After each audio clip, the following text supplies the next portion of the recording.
that would Yeah, just fuck them up. honestly- I'm happy with that. I know what. Yeah, at least I honestly, know I what's think going on there. Obama. I honestly think Obama would do well on the Supreme Court. I'm not gonna lie. I can't support Obama because he's a pussy, but I really think he would do well on the Supreme Court. I could think of a couple of reasons why not. Underneath the Obama administration, there has been more done to curtail transparency than even under the Bush administration. Yeah, Well, he just kind of continued Bush's plan when it comes to that. Yeah. Did you say gun curtailed? Yeah, No, curtailed transparency.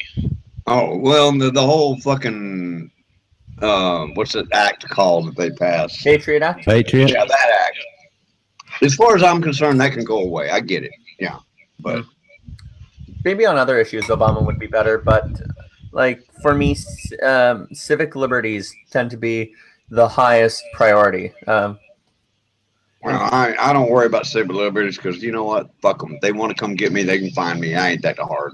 I don't. I ain't doing nothing wrong anyway. But that's just me. That's just my opinion.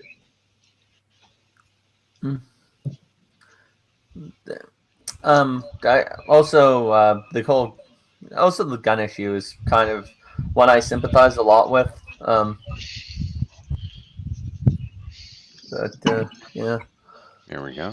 And, You know what? If you I want lean to buy, more to the right on the gun issue. if you want to buy a gun from your neighbor, from your brother, from your boss, from the guy at the goddamn corner out of his trunk, you should have to pass a background check. Period. I don't give a fuck what kind of gun it is. How would you enforce the law? When that gun is found to not have been sold under the proper regulations, you arrest everyone involved.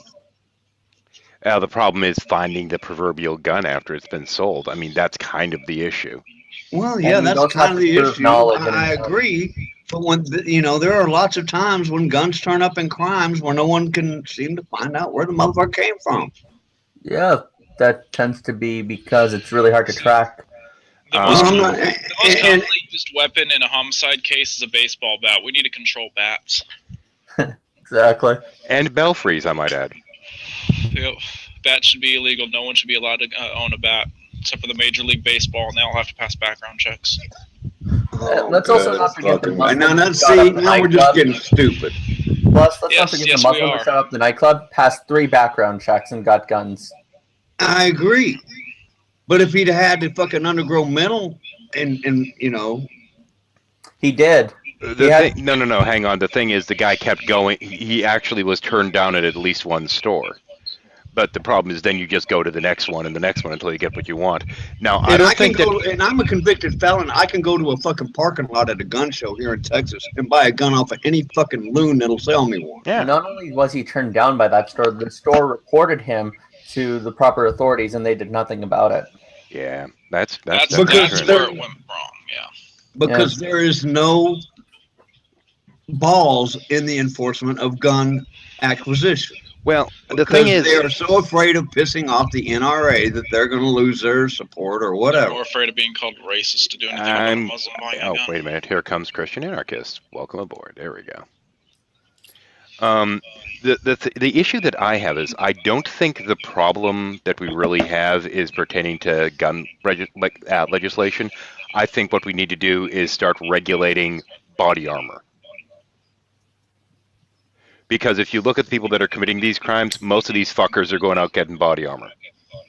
And once you are able to go out and buy your body armor, that kind of ups the ante a little bit now, doesn't it? Because now you think, haha, I can go out shooting people and not worry about getting shot. Unless they shoot me in my head. No, yeah, pretty much. How about, there's also the whole Chris Rock bit about forget gun control. How about bullet control? Yeah, that's another thing. You know, if you're going out there buying 10,000 rounds, I think it's time to ask why you need 10,000 fucking rounds. Go and Not only that, but if bullets cost $100 a piece and someone got shot, we know that person probably deserved it. By the way, hi Christian, how you doing, man? I'm doing pretty well. Just got told to go into timeout by my 2-year-old nephew. What'd you do? You must have deserved it. Yeah. Exactly. I basically trying to he's calm. I mean, he's hyper right now. He's like on a bunch of candy, and Oh, me, I me and mean, my, post me and Halloween rush. Hopped up on sugar. so me and my stepmom are trying to get him to chill down, and when I'm trying to help out, he then grabs me and he's like, "No, you and I'm out," and he's like pushing me. I'm like wondering where the heck he's taking me. He's like, "You go to your room." Just the fact he's able to say those things, I'm like, wow, ain't that something? That is so cute. But no, Wow. and I would have gotten beat so hard if I said that to my parents. Oh, I could just imagine that happening growing up. You go to timeout, Dad. What did you say? So, hon, he'd take off his belt and start beating my ass. We actually, the thing is, at my house, we do things a little bit differently in that, especially when it comes to my wife. Sometimes the kids will be like, "Where is Red?" And I'll be like, "She's in timeout right now." They're like, "Oh, okay." And they understand then when we're in timeout, it means that we just need a fucking break. Yeah, we need a moment away from the kids. I think it You took know 6 what? months for them to get that through their heads. When I was a kid, timeout was a thing you heard when you watched a football game. That was it. There weren't no fucking timeout. Yeah. But other than No, that's wrong, Fizz. There was timeout. It was in between belt swings. Yeah. Now, I always thought timeout was that moment where you went numb and you didn't feel it anymore. I'm sorry, Christian. What were you saying, man? And I loved it when they said, "This is gonna hurt me more than it's gonna hurt you." The fuck it is. Hang on. We're all like constant talkers. What were you saying, Christian? I was just saying that besides my personal the thing there, I'm getting ready for a debate in about 15 days. Oh, fun. With who this time? That's a guy named Jackson Wade. He's not on Google Plus. He's from. He found my Twitter page, which then led to finding my YouTube channel, and so now he wants to debate universalism. Is he a universalist? Yes, he is a universalist, and he is quite full of himself. It seems from what I looked at from his his post. Apparently, in a what was it? It's a little picture thing. It's got the guy. You know what? I'm just gonna snap the little bit of his deal. But it says eternal. He's quoting something saying eternal damnation. It's plainly taught in the Bible. Always and has always been a doctrine of Christianity. I assume this might be like someone he may have been talking to because he tends to get himself into a lot of those online back and forths with people on Twitter. And then he has a picture of a guy with sunglasses on, pointing as if he's cool, shady, or something like that, and saying, "That's where you're wrong, kiddo." Cool, shady. Wow. Okay, I'm This triggered shady. now. I'm triggered now. Yeah. Is this thick shades in another mask? No, he's a high schooler, so we know that much about him. Oh, don't encourage this kind of behavior in high school students. They should be out doing stuff like, getting drunk. Well, I it was going to seems say, like this he's time of year, trick or treat. Okay, Well, something's he's been like that. bothering me. Okay, so does this kid say is this kid going by the idea of cool shady? No, I just made that up because I couldn't think of anything. Oh, okay, because there's okay. It's just me being a lame white person. This is one of those weird fucking things I keep getting through email, like whether it be Twitter or whatever, these different things saying that somebody's created an account using my email ID and they're always trying to create these cool shady accounts. I'm like, who the fuck are you? And stop giving my email address. I'm not going to confirm any of this shit, you little tool. What the fuck? This has been going on for like 3 years now. Huh. Like, if it turns out to be the little kid, strangle the fucker for me, please. Yeah, That's why I remember- keep my conversations in fucking hangouts and not on Twitter, because Twitter is a sewer. Yeah, I'll be honest. I started off my Christian journey as a universalist. I was a universalist too. Yeah. Then we grew up and Exactly. realized. Yeah. Well, hang I on, guess hang I need to know the definition of a universal. Actually, I was It's going to someone who talk. Are you believes that talking? everyone will eventually get into heaven. Are you talking universal salvation or? Yes. Okay. Yes. Now, are we talking about universal salvation specifically in relation to Christendom, or are you including Yes. the other faiths?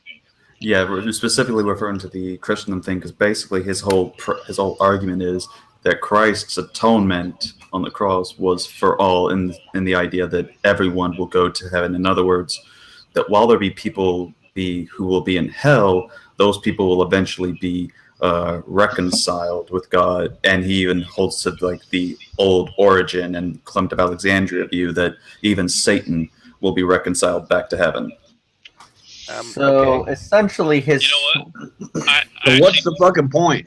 I actually don't know what denomination I was. I know the churches I went to were called Assembly of God. Oh yeah. What's the point? It's a Pentecostal. What's the point, Fizz? The point of it's like it's not the destination, it's the journey. Yeah. Well, you know what? Actually, According to what I see among Christians these days, I'd rather go to hell than be in heaven with any of them assholes. I remember once being asked if I was Christian or Catholic. I'm familiar with those kind of stupid questions. Let me get it. Wait, were you asked that by me? I was asked that by another Christian. I was 12 years old at the time, and he was like 30 some odd years old, and I just looked at him like confused as fuck because I couldn't understand what he thought the difference was. Yeah. Yeah, unfortunately. By the way, I kid, Max. What is it? I said I kid. Whenever he said you know what, forget it. We've already gone past that. Oh, right. Oh, by the way, if he believes in that, just ask him. So, if you believe that Jesus died for everyone, and there are still going to be people going to hell, even if it's for a short amount of time, aren't you saying the atonement kind of failed? Yeah, and I just mentioned that Well, whole the thing. answer to that one is actually very, very simple. Because the atonement was for original sin, which meant that the Jewish people, were able to dispense with sacrifices. Mm-hmm. Oh, yeah, actually, if he takes that kind of atonement, it would be easier. Mm-hmm. Right. Yeah, good point, Brian. Yeah.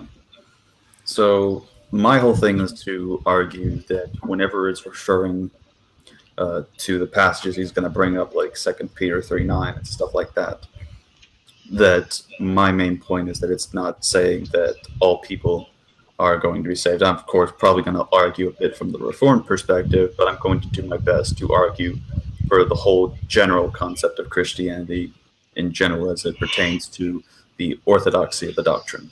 There's actually one passage that kind of dispenses with his viewpoint. It says, and Jesus Christ died for all, so that some of those would be saved.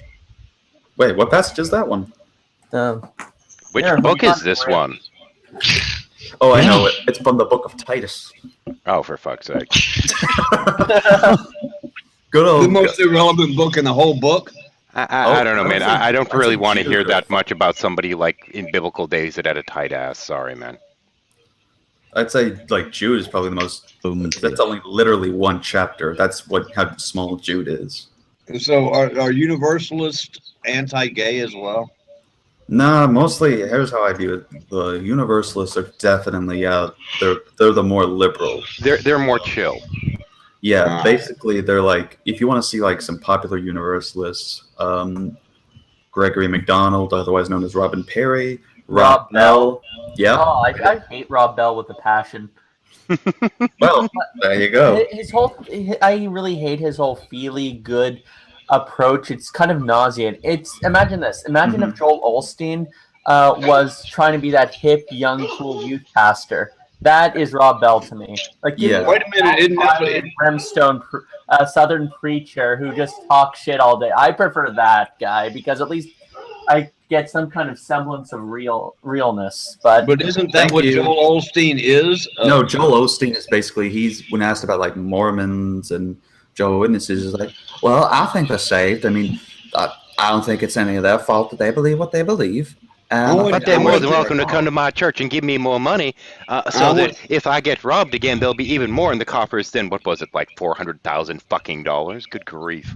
Yeah, I went to that church when his father was still alive, and them motherfuckers we went down for, what do they call it when they call you down? The altar call. The altar call, yeah. Yeah. And they took us in the back and tried to make us speak in tongues. Yeah, they would not let us fucking go until we spoke in tongues. So I blurted out some gibberish and hope it was helpful. This is why I'm not too comfortable with some of the Pentecostal things. There's some movements that have gone very still like somewhat like with the Protestant mindset in general, such as some Assembly of God churches. But then there's some that affirm, this whole forcing of the speaking in tongues thing as if like that's your idol at that point. Yeah. Ah, shit.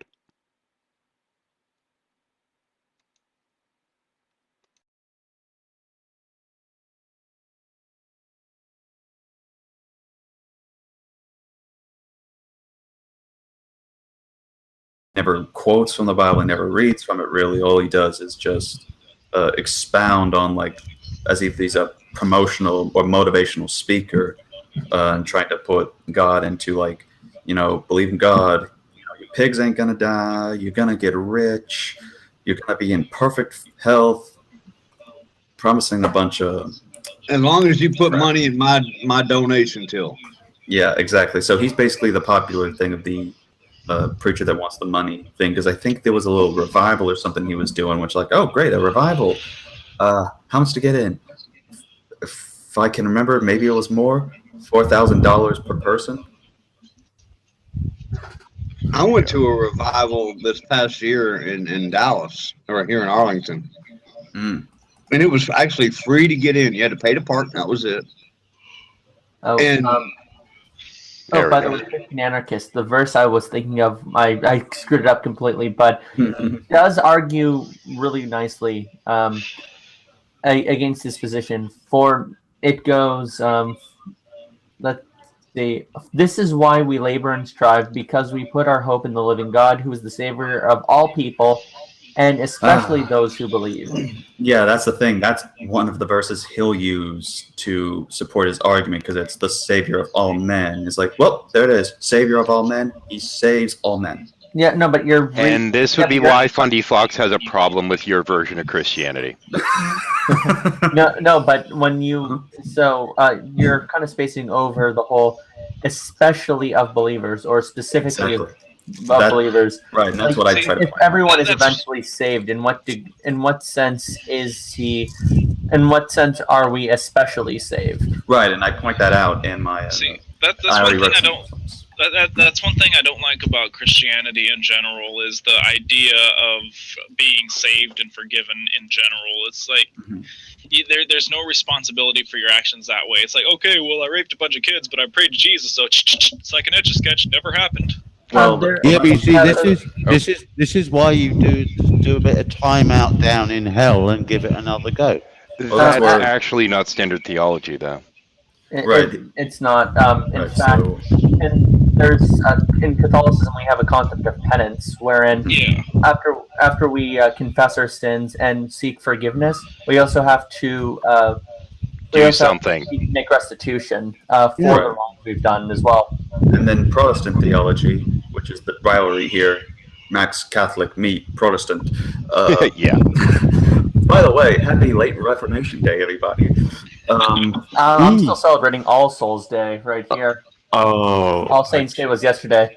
well, there you go.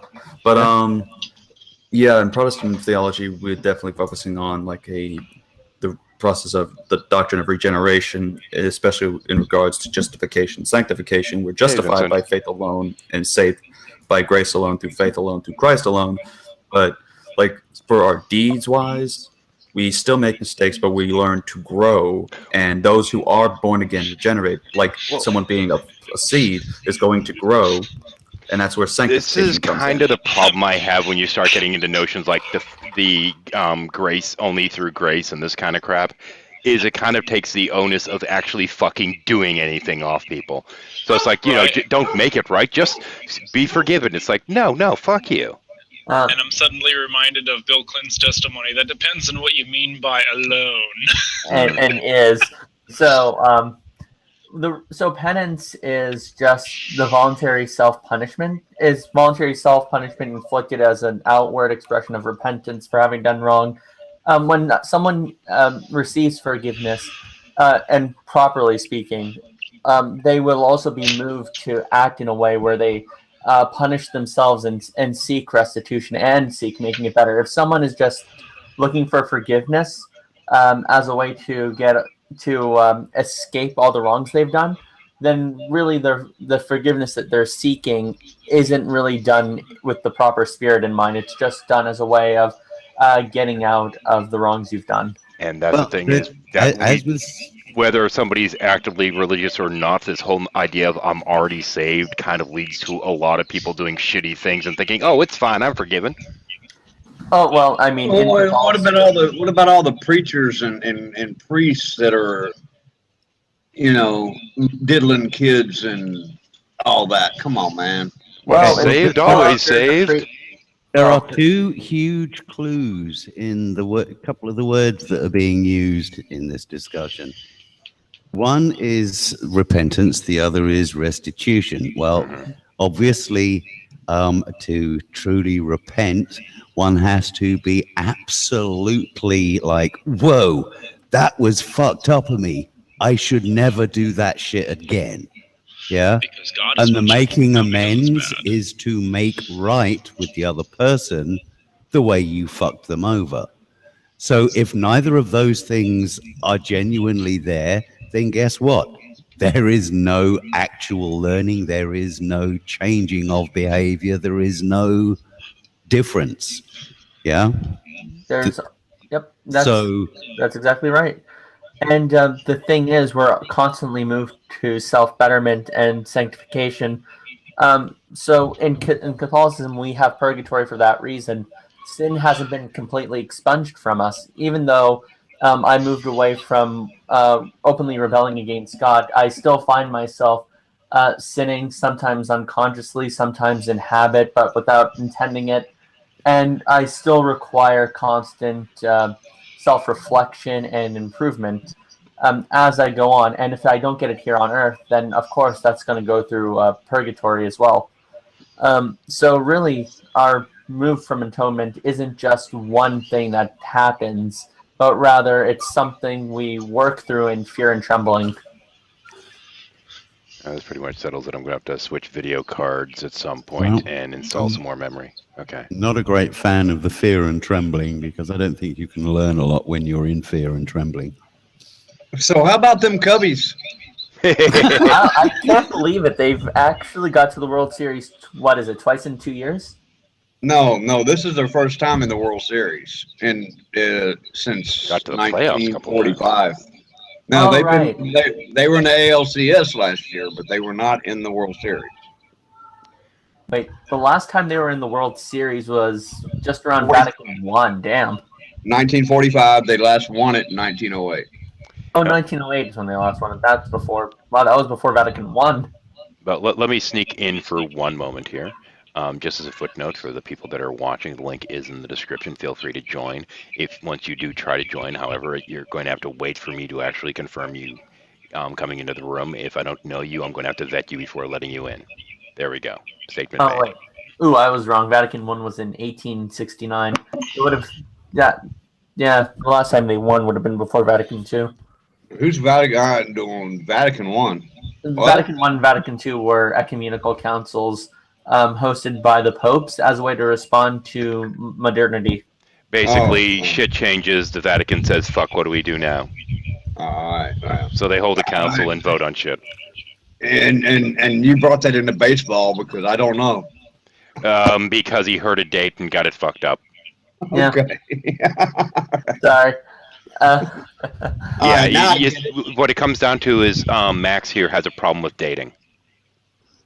Ooh.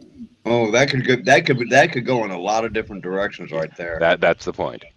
Yeah, I keep having this problem where I try to get with girls who well, I'll say this much. It seems like a lost cause, but I want to keep pursuing it. You can always become a grass-eating man. But basically, going briefly back to what was being discussed before, the whole the whole universalist thing. When they break between the standard view of universalism and Unitarian Universalism is kind of like, we don't give a shit what religion you are, you're fine. It's a kind of a less petty god notion, the kind of god that might actually let the Cubs win. As the Buddha and various Oriental philosophers would say, there are many paths, grasshopper. Yeah, sevenfold. There are many paths. Oh, to sorry, one eightfold. truth. Sorry. Yeah, when it comes to Oh, Eastern no, it's religion, obviously 13. when it comes to Eastern religion, my preference is usually in Confucianism. Incidentally, in the chat, we do actually have somebody offering a resolution to Max's problem with dating. Just grab them by the pussy. There you go. Yeah. Trump Hey, endorsed. one day I could be president. Oh, Max, honestly, I mean, you could always go with the 1 in 100 rule. What's that? You ask 100 girls, hey, you want to fuck? One of them's going to say yes. Yeah, the problem might is you just don't flat necessarily out want what not she's done. caught. The other problem is I actually have to wait until after marriage before actually having sex. So Okay, there's just that. get married a lot, Just man. Well, Just repent. the You're fine. decision you've made. Yeah, Dude, repent, just you're repent fine. and make amends. Just go to her afterwards and say you're sorry. You're good. Yeah, once Call saved, her- always saved, man. Calling her afterwards, that's your restitution. Your repentance is all that's necessary now. Hey, I don't want to have to do penance. Okay, now here, since we're talking about things like penance, and we're talking about things like, being safe or saved or what have you. Imagine if that applied to baseball, as long as you'd made it into home base once, it didn't matter. Well, Yeah, here's you're the on a thing. major league team forever now because Yeah. you made it once. Yeah, and here's the thing. Part of the restitution and repentance is a lifetime of caring for this woman and child. Oh, and quick response to the chat from Phony Beetle Maniacs. Actually, I'm not sure if Max is going out to somebody right now or not, but we're just ribbing him anyway. Oh, hey, Gary. We're ribbing him for our pleasure. Yeah. This ain't personal. Well This played. is just fun. Right now, there's this. Right now, there's this girl I made friends. I dated a few months ago. She didn't want to continue dating, but she did really want to remain friends with me, and yeah, that's where I am now with that. Is it That was because no months ago, dicky in the man. pussy? No, it's mostly because she had an ex who passed away this year, Oh. and she also didn't feel like dragging me through her depression. Her words. That's either noble or a cop out. I'm not sure which, but either way. Yeah. That's a fucking cop out to me. Yeah. I have no reason to believe she's lying about that Nah, one. I don't necessarily think she I do. does either, but I do think you should have grabbed her by the pussy. I Cop have out. I have Cop out is not reasons. synonymous with lying. Yeah. Yeah. I have I don't think she's experiential lying. reasons to I not think believe it's her. just a cop out to not want to hang out with you no more, man. We're still we're still actively talking to one another, calling each other, sending messages, teasing one another. Okay, I will What give she's some saying is value. She wants all Hang the on. benefit of dating without any of the catch. Actually, okay, let's be decent here. Full benefit of the doubt, yada, yada, yada. It is possible that there's actually a decent woman out there somewhere that doesn't want to use somebody as an emotional tampon. Yep. Have not seen any evidence of this. It's possible. It is conceivable. I am actually Yeah, married it's to one. conceivable. You'll have to give me fucking proof. I'm actually married to one. There you go. And incidentally, Brian. Max, I still argue with this whole notion of waiting till you're married because I really think you should try before you buy. Yeah, true. Brian, you do realize that that there's no truth to the reeds go faster on sand than grass, right? Yeah, I know. I just like the aesthetic. Okay. And to quote Lee Russell here, what kind of god wants you to have sad, awkward sex on your wedding night? Exactly. Paraphrased. Yeah. Well, I'd say it'll just give me room for improvement. Hey, Because man, I Max, can- hey, See, hey, that's hey, why- that's why the Muslims- first time, all I have room to go up. All I'm going to do is have room to go up. What if she turns out to be inept and can't even give head right? Right. That's but Or see, won't. that's why Muslims have the virgins in the afterlife. That way, the women they're fucking in the afterlife don't know how bad they are. Yeah, exactly. Max, can I ask how old you are? 24. All right. Tomorrow is my 25th birthday. Well, happy Wow. early birthday. Oh, thank you. Yeah. Happy you're closer to death day. Thank you. I'll be a quarter of a century old. Oh, wait, no, that doesn't happen until you get to 40. After 40, it's just kind of like, I'm going to die eventually. I'm It's 24 getting plus closer. 29. Yeah, I know.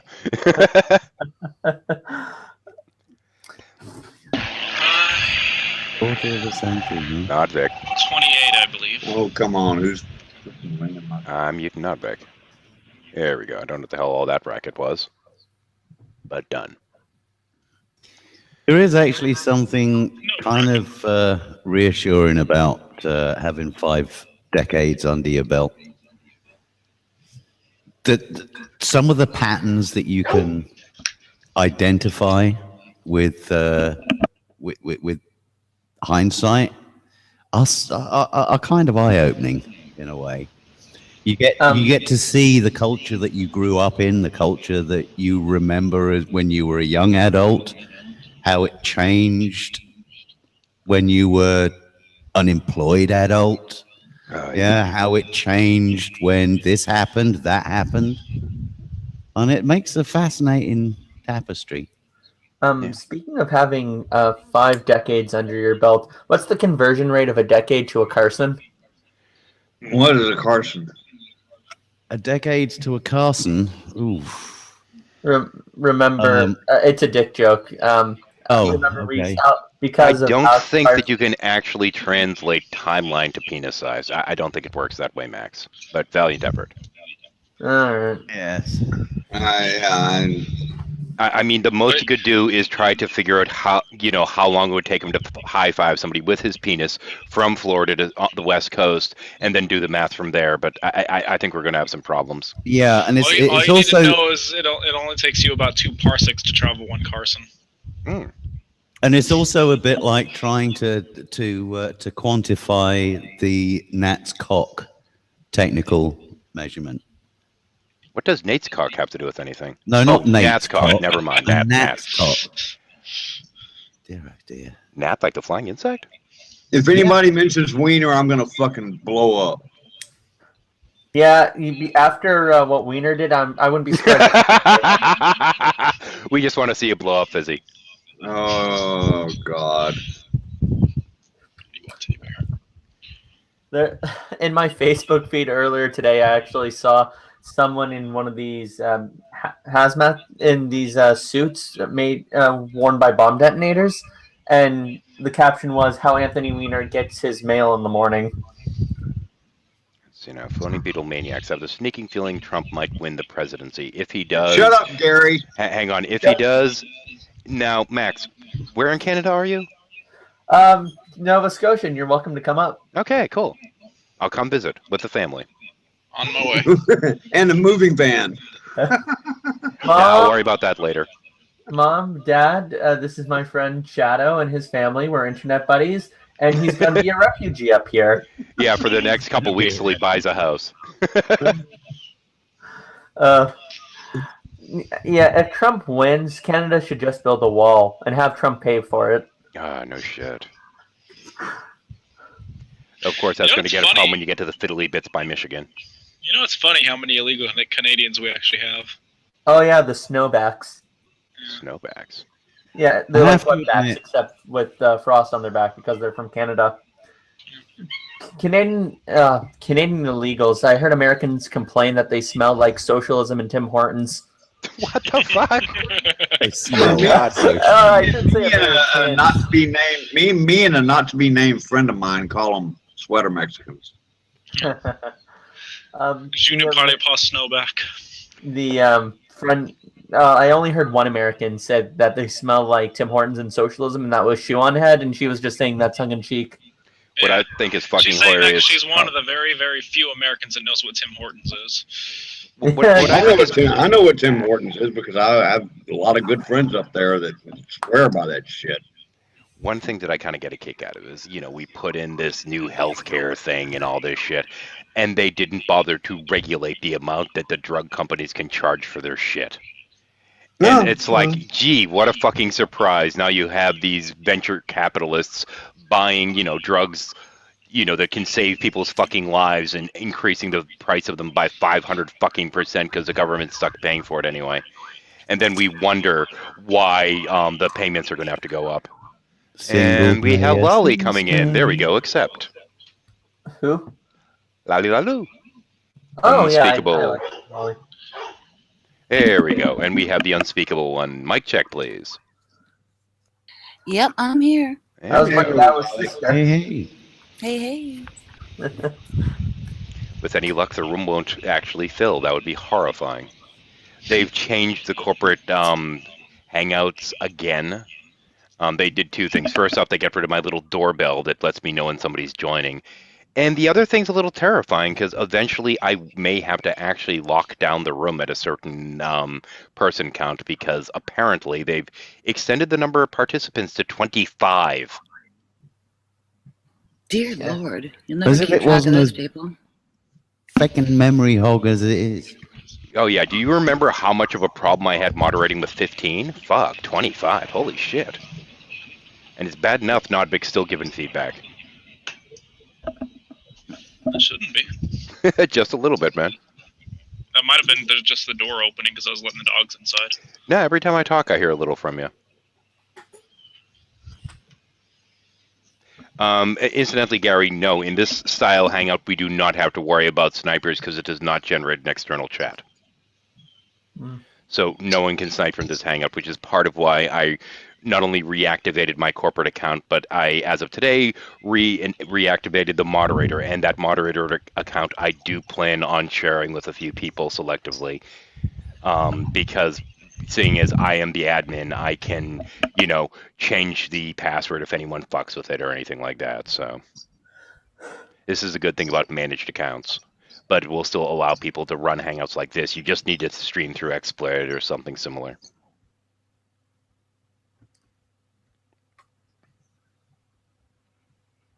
So Gary, how the fuck are you? Yeah, why don't you come in the hangout, you miserable git? Yeah, Vincent can come in too, man. Dun, We dun, dun. promise not to pick on you too much. Wrong button. I don't promise not to pick on him. He Okay, drives you I up a speak- wall I- half the I time. speak for myself then. Once he says something stupid, I'll be more than happy to jump on him, but until then.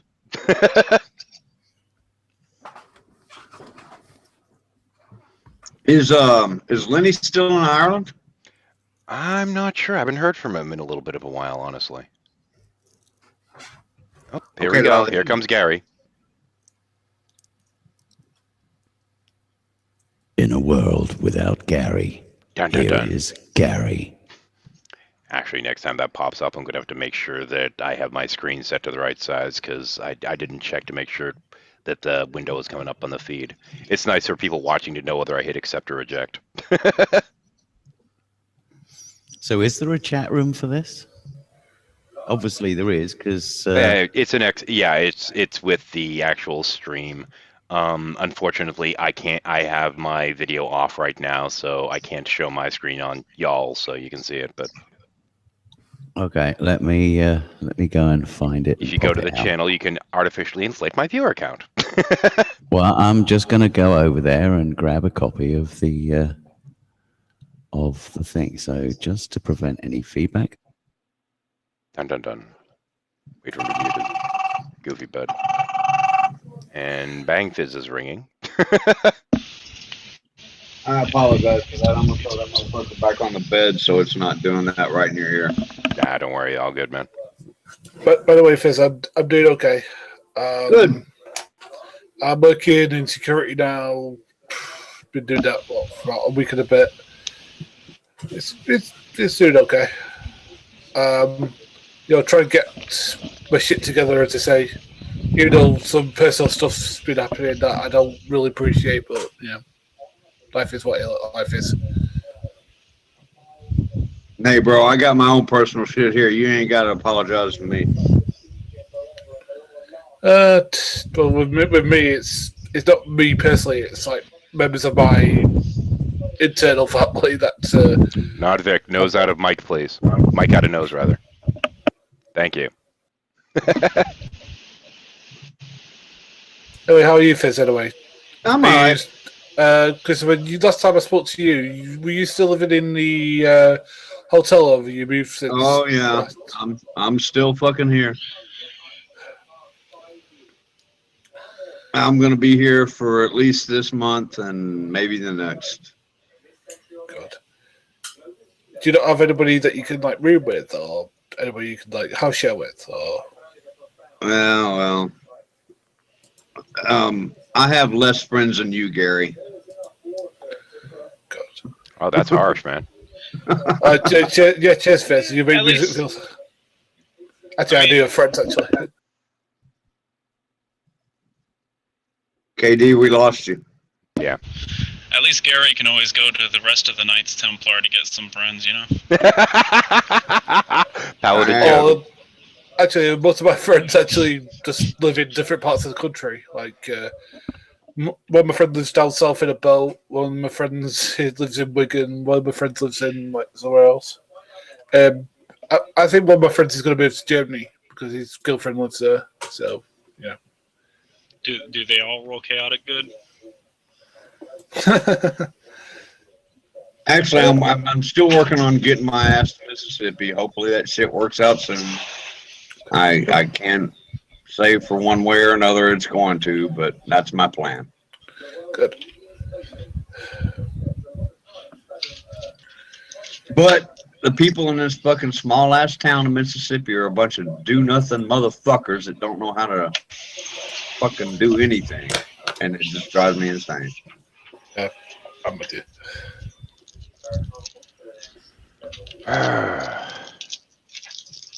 Long day this is gonna be. Let's check mail. It's been a long- Oh yeah, let me check my mail too. Oh look, I got a fucking irrelevant email I don't give a fuck about. So how you doing, Shadow? Better when money comes in. Yeah, right. Right? Yeah, I finally paid back the last little bit that I owed the editor for the finalization of 1, so we get to start on book 2 soon. Right on. So I guess I'm looking forward to that, but it'll be a little bit before I start getting the feedback. So, Mm-hmm. What's the schedule for publishing? the thing is, I'm fine with getting artwork for a cover and just EPUBing the goddamn thing. But I handed it over to my wife so that she can decide its eventual fate, and she wants to look into potentially getting an agent and trying to big book publishers. Munchie, I mean, shut the fuck up. Come on. I was going to say, like, maybe like somewhere like Deviant Art or something like that. Maybe because I could, you can always get some like artists to will do it, for maybe like a couple of books or something like that. They just want to get their work out there. Actually, I have somebody in mind that I was considering talking to on DeviantArt, 2 people technically, as well as I have 3 or 4 friends that I'd want to talk to first. One in particular that actually does some really good sci-fi modeling, but the problem is I'd have to wait for her to get some time away from her day job. Madam Jackie is what I'm thinking there. Would be quite lovely. She's quite the artiste. There we go. I'm actually trying to learn a new 3D modeling program, like I said the other day. So if you have like concept art of your races, I'd like to give them a try. I could use them at all. I could use concept art of some of the races, but don't actually have any. And hang on a second. I'm gonna have to put something in the sidebar here. Actually, let's turn that off for the moment, because let's see now. Hey, Max, how are you anyway? I've not spoken to you in a while.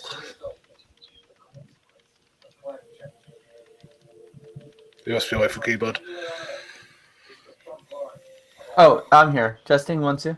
There we go. Yep. Oh, Okay, sorry. the sidebar. I can turn that crap back on now. There we go. Hello, Max. Hello. Anyway, I was asking how you are, Max, because I've not spoken to you in a bloody age. I know, it's been a while. I'm just taking my philosophy classes. Right now I'm Right now I have like 4 projects on the table, and I'm actually multitasking by talking to you guys. I'm also working on an epistemology paper. As a quick footnote to the chat, Vincent, yes, it would. Sorry, go ahead. Just writing a small work on the analytic synthetic distinction. So just that. Some quine as a multitask. Well, actually, Quine. Some relaxing quine in the afternoon. Oh, yeah, actually, we covered Quine not 2 days ago, and his refutation of the distinction. Exactly. Yeah. Frankly, I don't understand his criticism. Like, we just definitions are just stipulated. Like. Well, I think what he was challenging was the idea that was really, it's 2 dogmas. I mean, it's about the hard and fast definition, hard and fast thinking that you know how things work. Yeah.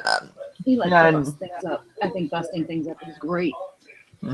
Personally, I don't mind dogma. Like. Well, obviously, since you kind of I am have to. heavily against dogmatic thinking. Yeah. It doesn't matter what the dogma is. Yeah, well, the idea is, so the analytic synthetic distinction they're a distinction made by certain types of empiricists. There are matters of fact, and then there are facts about the world. So analytic stuff is like, if I were to say the laws of logic, mathematics, geometry, or even tautologies. So a statement is analytic if you can substitute the statement with a rule of logic. So, for example, no one is taller or shorter than themselves at any given time. Like, I'm really just saying that, yes, all things are identical with respect to their own heights. A is as tall as A. Like, no biggie.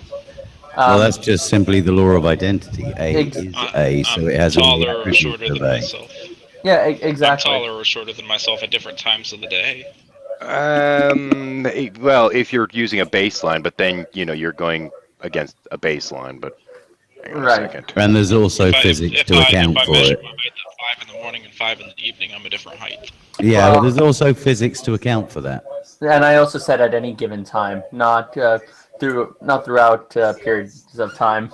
Now, technically speaking, I could actually try to counter that using a little subjectivity of sorts. Because when you think of somebody else, you think of them in relation to your opinion of them. So somebody that you have a high opinion of, you tend to think of them as being a little bit taller than they actually are. Or if you think less of them, you think of them as being a little bit shorter than they actually are. So from the perspective of 2 different individuals, somebody could simultaneously be taller and shorter than they actually are. Yeah, but I can But I'm so going for technicalities. Yeah. You've obviously got that completely in reverse, because the shorter they are, the more they are loved by him. Oh, well, if you're talking about the FSM, yeah. Well, that's a matter of perception. It's not a matter of measurement. So, like, unless you want to say all mathematical statements. Well, hang on, hang on a second, Max. Because what we've got come down to in terms of the notion of the laws of logic, we've come to that in the same way, in the same time kind of paradox. Well, yeah, I'm referring. All I'm saying is something is exactly as tall as it is. Yes, as long as you're looking at it in the same way, yada yada yada. That's where we get to that again. Yeah, because you have to be talking about literal measured height. As opposed to perceived height by others, and this is why it has to be in the same time, in the same way, yada yada yada. You also need a frame of reference as well, because I might be able to actually counter this. Okay. Yeah. So, if we pause time during the moment when a gravity wave, a major gravity wave, is halfway from one end of the Earth to the other, and look at it from one side of the gravity wave and then from the other side, it'll be different heights at the same time. But in the same way, in the same time, context, at the same time, in the same way is where that breaks down. Yeah, and that's it's the not most important part. Yeah. Right. So there are those types of statements, ones that reduce to laws of logic. And then there are other times where you're really just the statement can be transformed into it by replacing one or more of its components with a definition, which is equivalent. So if I was to say all rectangles are quadrilateral, well, a quadrilateral is just a four-sided figure, but a rectangle is a four-sided figure with a right angle. So we could substitute both those words with their definition, and we come up with all four-sided figures with four right angles are four-sided figures. Like there, you're just saying A is there. You're essentially spouting a tautology. A equals A. That's just the law of identity again. Granted, you're going to some further qualifications, but underneath it all, there's still a bit of that. And this is why dating's been an issue for Max. Yes, I'm tempted to point at a rhombus. No, I'm absolutely. Don't put it rhombuses. No rhombus. Not on air. A rhombus would just be another kind of quadrilateral, but it's a quadrilateral nonetheless. It's a quadrilateral, yes, but it lacks a right angle, given the perspective from which you're looking at it. But a rectangle. So yeah, rectangles have four right angles, but quadrilaterals don't necessarily have four right angles. Yeah, but if you look at a rectangle from, say, fifth or sixth dimensional space, it would look like a rhombus. Yeah, but we're talking about Euclidean geometry, not non-Euclidean Well, okay, geometry. all right, just simple three-dimensional geometry. You've got Let's two not get fancy rectangles here. and two rhombi. Or is it four? Like I usually have to keep these simple because I don't have much. My education in mathematics isn't all that great. I don't know about non-Euclidean space and stuff. Well, you've got No, clearly, Max, this simple means that you flat killed Robbie. two-dimensional objects and perspectives, and you've got three-dimensional. Okay, you motherfuckers managed to. Give me a second while I mute the wind. I thought you were over my head before. Now you're talking about shit. I have no fucking clue what you're talking about. Geometry, you just fucked me. So how about them Indians? Sorry. The dots are the feathers. I'll go and make some more tea. Yeah, which Indian daughter Okay, feather? hot. Ah, Boy. dear. Well, I am. Any kind of I geometry, enjoy- Euclidean or otherwise. Bang, it's bang, gonna bang, fuck bang. me Hang up. on, hang on. Mhm. Unspeakable. I Go like ahead. philosophy while I'm raking leaves. I'm well-rounded. Okay. Well, I don't know if you're raking. Don't you need to worry about the corners? About the corners, no. It's kind of a mismatchy side. Can I have a snip of your hair? Oh, a snip of my hair? I don't know. That's not creepy at all. Not at all. Well, at least he's not trying to grab you No by the pussy. no rape of my locks, thank you. Oh, damn. Damn. And Oh. congratulations, Unspeakable, for actually using the very old, somewhat defunct usage of the word rape. One has 3.5 years of a lit degree, and this is how one uses it. Yes. A what degree? Lit. Literature. Oh, I see. One drops out in one senior year, and one is left with this ability to do things like that. And that's pretty much it. Yeah, theoretically, I'm actually supposed to be working on my edited book 3 right now. Oh, I forgot. I also have grammar Tourette's as a result. But no, that was long before I had that. I had that since childhood. Grammar and spelling Tourette's. Is this where you look at a word that's either misspelt or something that's grammatically wrong and your brain just kind of seizes up on you? No, I am compelled to correct it. Ah. I have both of those. I could be reading like 6 or 7 paragraphs, and somewhere in the middle, like paragraph 3, it's grammatically wrong, and I'll just stop and stare at it. Yeah, I've got elements of that as well. Yeah, you've tried to of correct rape- shit in my game notes, asshole. They're fucking notes. Speaking of rape, Yeah. certain times of the year, the fields are full of it here, and it's absolutely beautiful. The wild canola. No, we farm it. I know.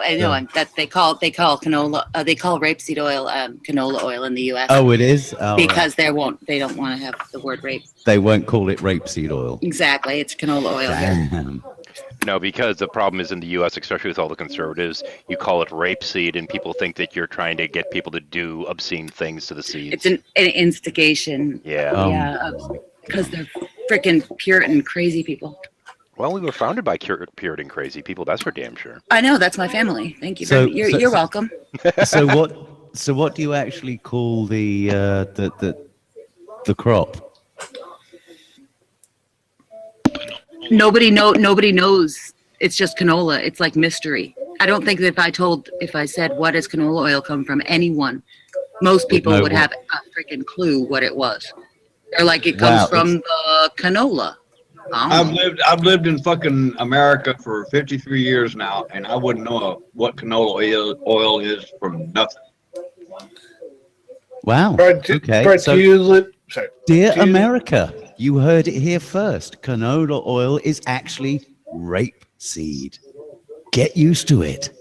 Where can I buy this? I'm rape? curtsying for the camera in my Carhartts.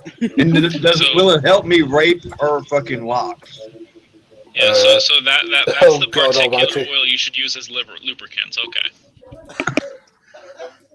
And just for the hell of it, let's add a screen region here right quick. Brian, do you own a farm? Because I know he lives. Because I know sort of where he lives, and I don't think it's a very farm-centric country, is it? That one, dude. Who? Brian, because he lives in Brighton. I think that's not very droppy because it's pretty low there. But I don't recall that being farmland unless like Brighton has a agricultural centre that I'm unaware of. He just might know that because he's educated too. Well, I'm not saying he's not. I'm just asking, does he actually own a farm? I'm just asking. I grew up next to a farm. I've lived in the country. I've driven through the country, commuting past these things, and many times I've seen these vast yellow fields and said, "What's that?" And the answer has been, "That's rapeseed. It's used to make rapeseed oil." There we go. Just for the hell of it, canola has just been put up for the stream. And I just know what it is because I don't know why I know what it is. I just knew what it was. There we go. It just lived there somewhere in my head. Hey, Prudy, mic check. Can you hear me? We can hear you. Yay! Okay, your mic is functional. We're good. I might have to move to a different room. Reception's actually pretty shitty where I'm at. Well, your mic's working. That's a plus at least. That's because I have a new mic.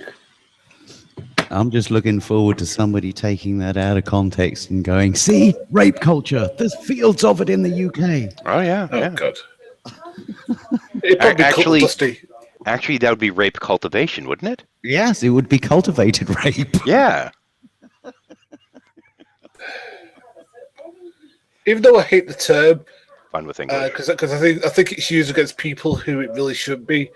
I can imagine some person who classes themselves as an SJW being like that. I would be classed as it by most people because even any sign of emotion these days gets you classed that way. So, Yeah, and if you Anyway, stand up for I- yourself I- in any way, then you're an alt-right. It's weird. no, if you stand up for yourself and it is against an alt-right, then you're an SJW. Wait a minute. If somebody's in I the don't industry think- in which they grow rapeseed, would that make them a rapist? Just Only wondering. with a real grammatical stretch. It would make them a rape cultivator. Okay. That's true. Yes, it would. That is absolutely true. Rape I don't promoter think even. I don't think it's binary, like where it's only alt-right versus SJW. Oh, I know. Oh, that yeah. But I'm just I- saying I know that's the way people are starting to perceive it, and I think that's That was my entire point. Yeah. There was nothing about this being in any way valid. Yeah, I mean, the whole There's thing with that process. dichotomy, it's never been valid. It never will be, regardless of who pushes it and how hard. Giggity. If you're the person who processes it into the oil and you're going to go pick up a load of rapeseed from the farm, are you going to go see the rapist? Possibly. This just keeps getting stranger and stranger, but that's Yeah, okay. and being in logistics, technically you are trafficking. Trafficking rape.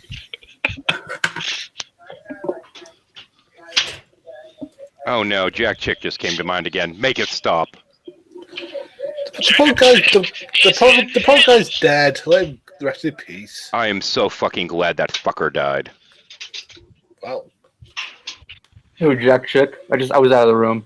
Yeah, Lucy. That's all I have to say. That fuck. Good grief. Probably one of the few, probably one of the only good stories of 2016. What? Somebody passing away? Yes. How delightful. It's a joke. Relax. Okay, there's one Chick track that after he initially released it, they ended up pulling off of their site because basically his editorial board said, "You can't do this." I recently on Bible Reloaded they featured that particular track, and holy crap! And Gary, fuck Jack Chick. I hope he rots in fucking hell. Basically, the track went along the lines of watching porn leads to being a pedophile, but if you pray to Jesus, it's forgiven, and you don't have to have any consequences for it, even if you reveal to a mandatory reporter that is a Christian. The entire message of it was so fucked up. It was the story of a guy that was watching porn, and his buddy comes in and says, "I know what you've been doing to your daughter. How about we share?" The daughter's like 6. It's like, dude, what kind of fucked up mind did this shit come from? The kind of mind that would want to do that kind of shit. So yeah, as far as I'm concerned, after seeing that, Jack Chick can die in a hole. Oh wait, he's already died. So yeah, throw him in the hole. Fuck that. Okay, you want fucked up mind? I've got another one. Every spring, the farmers who have these rape crops, a rape crop, love it. Yeah, they go out on their tractor, and you can hear them say, "Are just going to go and groom my field?" Well, at least they can't grab it by the pussy. It's just rapeseed. Groom my field? No. Yeah. Plowing it, growing it.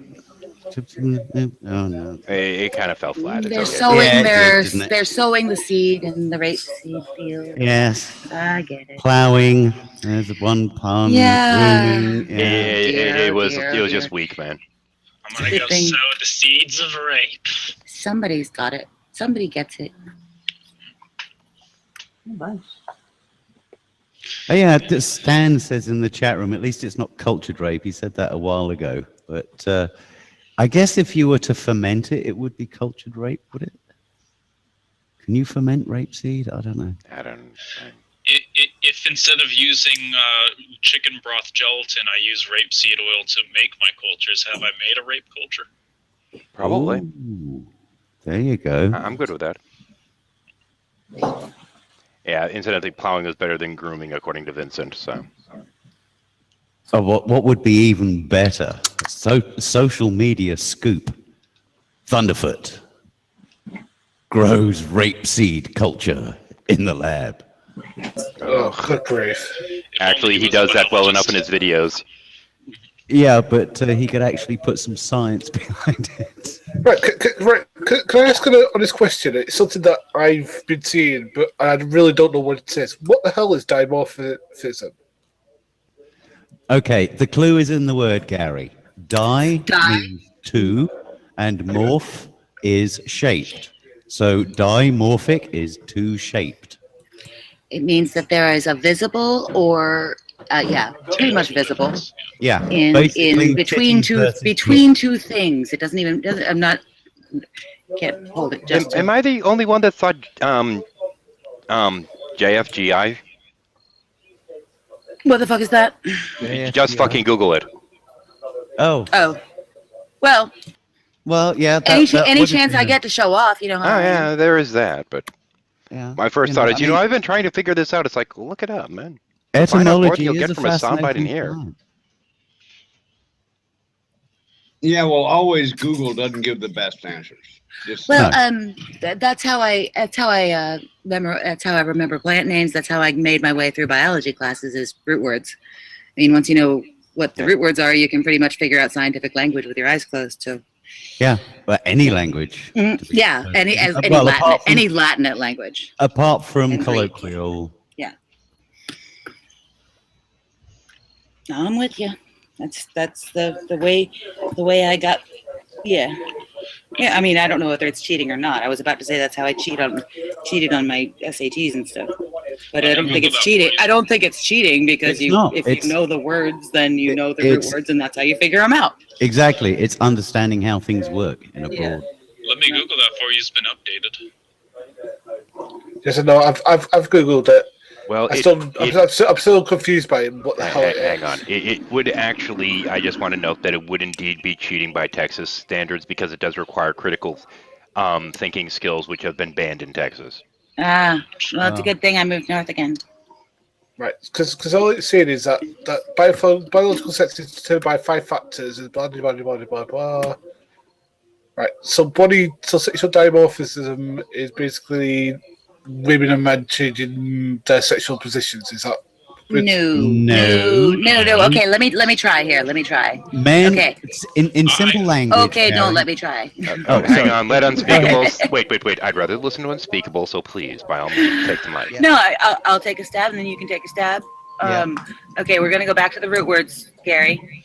Die, like I don't know. Like two. The word two. Oh. The hydrogen monoxide, H2. Yes. Yeah. Exactly. Hydrogen dioxide. Yes. So 2 of something, right? Okay. Think of the Mighty Morphin Power Rangers. What do? Yep. They change shape. Yep. They change shape. So 2 shapes. Anything that you're looking at, a pair of 2 things, in which there's a difference between their shapes, display a dimorphism. And in the case that you're looking at, it's the sexual dimorphism, which is the differences between men and women's physicality. Like Not just appearance, not just genitalia, but height, muscle mass, weight, distribution, fat content, the whole schmear is it's a the fucking shape. fancy way of saying people are different. Well, it's the genders have different forms, basically. They have different morphology. Yep. What you the need? pelvic bone is shaped different in women, or women have leaner structure to their muscle, that kind of thing. Men have an Adam's apple, Men have an Adam's collarbone. apple, and women don't. All that shit. There's also it also refers to their genetic origins, given recent advancements in DNA. It's there's also one truly line blurring feature that happens occasionally, and that is the occasional hermaphrodite case. Oh yeah. Because there you have a male and female morphology shape. Well, okay. There is a little bit of an issue with that, in that only one of the reproductive organs typically actually works. Typically. And in terms of morphology, you tend towards one more so than the other as well. But that's not something figured out till later in life, anyway. Yeah, And, that's true. and this is also where the SR, I believe it's the SRY gene, is largely the determinant factor behind all this, because usually it functions to trigger one morphology over another, and of course sometimes it fails, and this is why we have a bit of ambiguity in terms of the morphology that does end up developing. Okay. Not really a new thing, because look at the mythological figures. There's Pan. There's Guanyin and or Avalokitesvara. Who are the other ones that are? Easy for you to say. Say again? I said that one was easy for you to say. Avalokitesvara? Yeah, it was. Yeah. It's the Buddha of compassion. I still don't know what the fuck she said. Avalokitesvara. Avalokitesvara. She can repeat it until the cows come home, Fizz. You will still not know what she's talking about. Just think Guanyin, same thing. Pretty much, except she's the female. Guanyin, she looks like a lizard? No. Fizz. Never mind. In the Just let Fizz be immortal Fizz. words of Rosanna Dana. Never mind. Yeah, well, you got to remember you're talking to a Texas redneck here, so I don't get all It's these. all right. I fucking just fancy moved up terms. up here from Nashville, Tennessee. I was living in Nashville for 12 years. Sorry. Well, I didn't get all that college education you got. Oh, you Sorry, escaped from Tennessee. I'm so happy. Yep, I'm back in Okay. CT in the. Actually, it's a beautiful afternoon. It was Where freaking you cold at now? yesterday. Though. Yes, All right, Massachusetts. unspeakable. Can I ask you? Here's a question I need to ask you. How many times have guys used the whole "you're the only 10 I see" pickup line on you? Never. As far as I've known, I probably would not have noticed. I probably would have moved away from anyone who would use that line a lot before they ever got to that point. You got a point. Good And once point. again, we see why Max has been having dating troubles. I There you haven't. go. I have been smart enough not to use Max, those pickup Max, lines. last time I checked, had a steady, and Oh, I that. don't know if you should go there. Oh, my. We covered that earlier. Oh, yeah. Actually, I did have a. Well, speaking of 2016, one good thing about this year was I actually did have a steady girlfriend for some time. As I recall, I mean that I did not know that had changed. I'm sorry to hear that. Yeah, he didn't grab her by the pussy. I don't think he had any aspirations to it without the blessing of the church. So, Well, there you go. That's the problem right there. yeah. Gotta grab him by the pussy. Oh dear! I'll say this: there has. Don't listen to them, please. I'm not. Hey, being cock blocked by the church has helped me in the past. Max, I have a question. Did she actually have a cat, though? Yeah, she did. There you go. Grab her by the pussy. That's the problem. Her cat didn't But you like me know, that much. generally you get scratched when you do that. And it's worth it. Cat scratch fever. Which brings us back to the rapeseed. Yeah, just seems to be circling around the rapeseed field and not really leaving. Yeah. It's like one of those crop dusters to dust the rapeseed crop. Bump. What the fuck was that? I'll blame Nodvig. Wasn't me this time. I know it wasn't. That's why I'm blaming you. Did Brian leave us? No, he's still there. Once No, again, I'm still here. Once again, for those of you out in viewer land, feel free to join if you'd like. You'll just have to wait for me to either accept or reject, and I will be vetting anyone that comes in first, taking a quick look to make sure that they are actually something resembling a human being. And you have to be ready for the hazing. We Yeah. left that part out. Oh, I hazing's didn't a te- fucking and- definite. I we didn't will- tell you how awful it was. I kept it to myself. That was why I went away at the beginning. I had to recover from the hazing. Oh, yeah. I still It's want a okay lock of because her it's hair. purple hazing. I still want a lock of her hair. Purple haze, wow, okay. Yeah. Suddenly I'm thinking in shades of deep purple.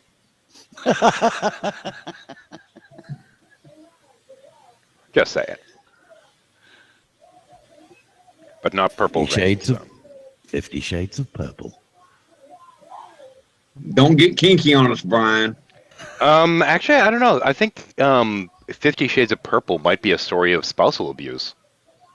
Ooh. It Or wasn't incest. abuse. It came from Ireland. Or incest, okay. if you go Game of Thrones wise. Actually, on the thought of Ireland and abuse, that brings to mind an old John Wayne movie. One of my favorite lines from weird fucking old movies.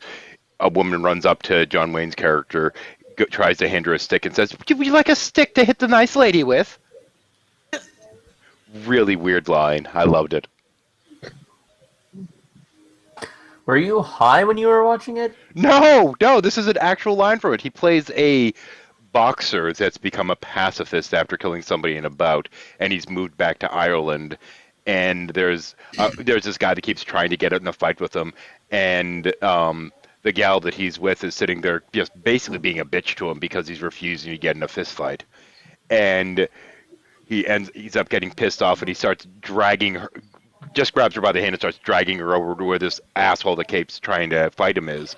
And he's like, "Fine, you wanted to come to this? Fine." And he's dragging her along, and this one of the townswomen runs up with a stick and goes, "Would you like a stick to beat the nice lady with?" And he's like, No, I'm fine. This was a John fucking Wayne movie? Yeah. Wow.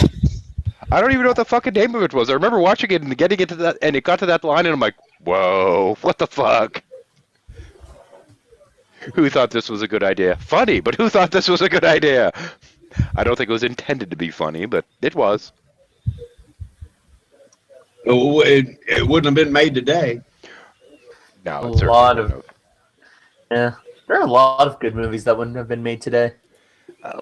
The way the censors work and all this kind of stuff, it really bothers me how much narratives have to be edited to be considered acceptable these days. There was a really good movie in the 90s about a woman who marries a Muslim man. She goes to Iran and she becomes a victim of domestic abuse. Oh, and she also shines a light on other women who are victims of domestic abuse in Iran.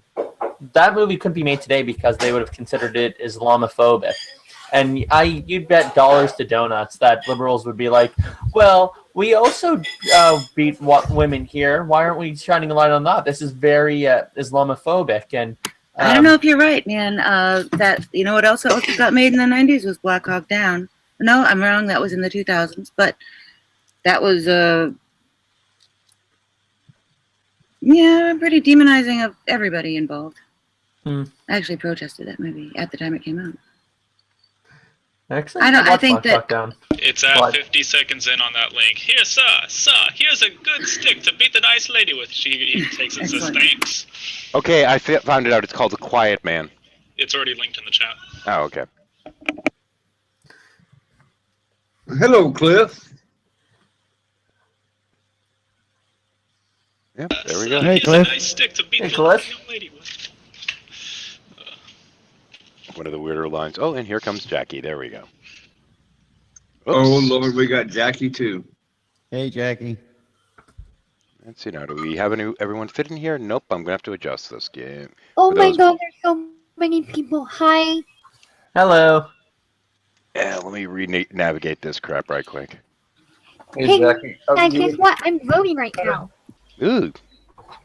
Oh, long time no see, Jackie. Hi, I'm glad that there's another feminine person to we can talk to you about your hair now. So, if you don't, are you going to tell us who you're voting for, or do you prefer to hide your shame? Oh, I can say who I'm voting for. For president, I'm voting for. Wait, are we live or is this? We are Yes, live. Very Okay, live. okay, I don't care. I'm voting Jill Stein just so that Green Party gets funding if they get a certain percentage. Because California is going to Hillary Clinton anyways. So like, Thank you, Jackie. Wait a minute. Not because we love Jill Stein, it's because we want the DNC to realize they fucked up. Actually, wait, not even didn't I make? necessarily just that. It's about like allowing another party to get that funding. Yeah, and bring absolutely. the whole Open- I community actually vote. remember. And I'm all down with the whole third party Oh, it's thing. I am gay. down with that because the DNC didn't fuck up. The DNC looked out for their party. Right. Well, And he didn't fuck up.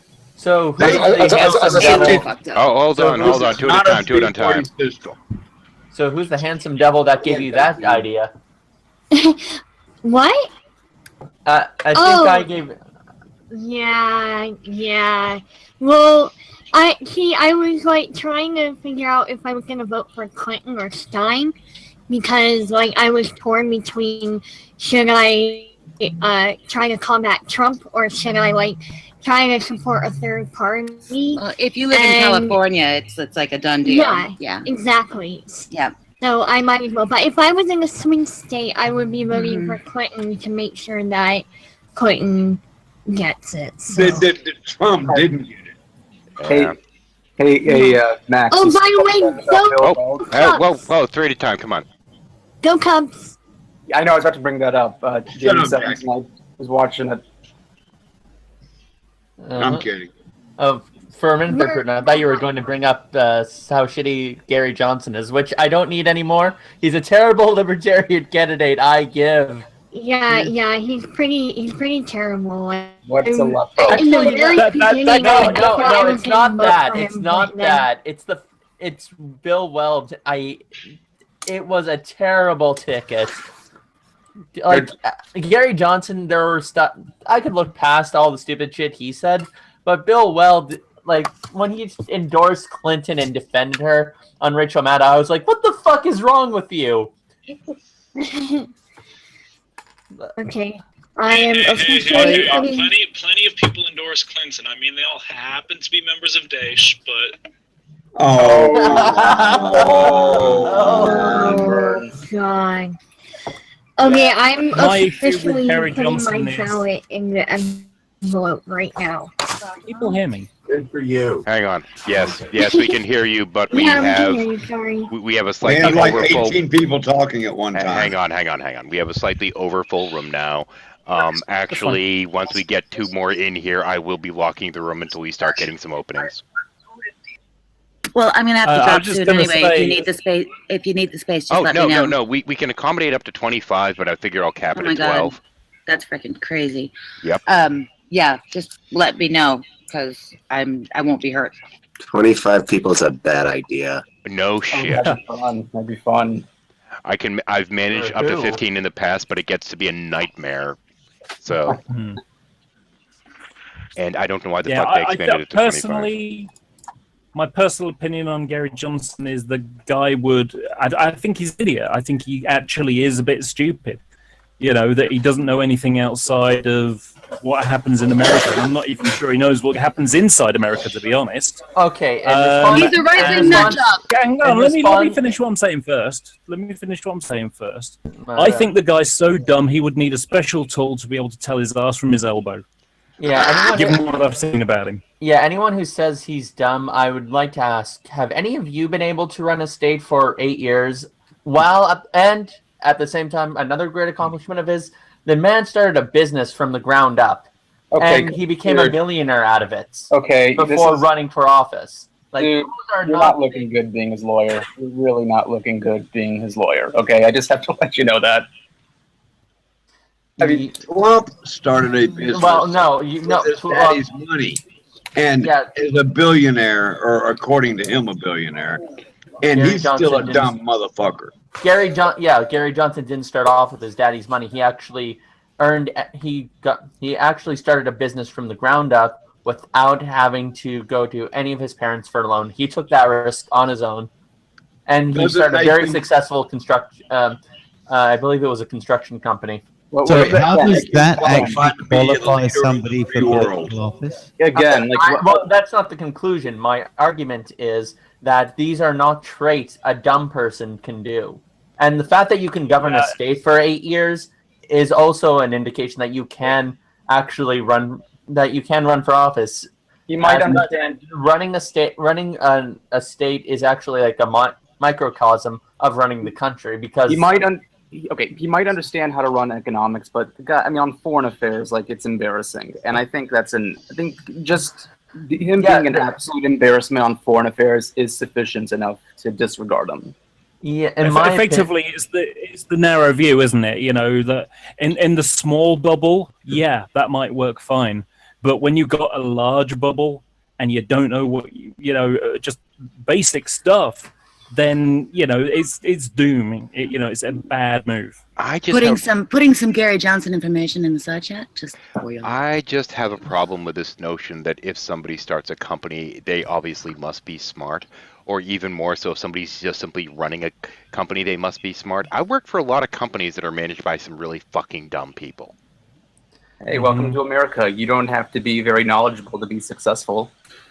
Right, but as I said in the comments, I think legitimately Trump may win, because we've got to remember that Hillary shot herself in the ass with all this email mumbo jumbo, which is basically put the national security at risk.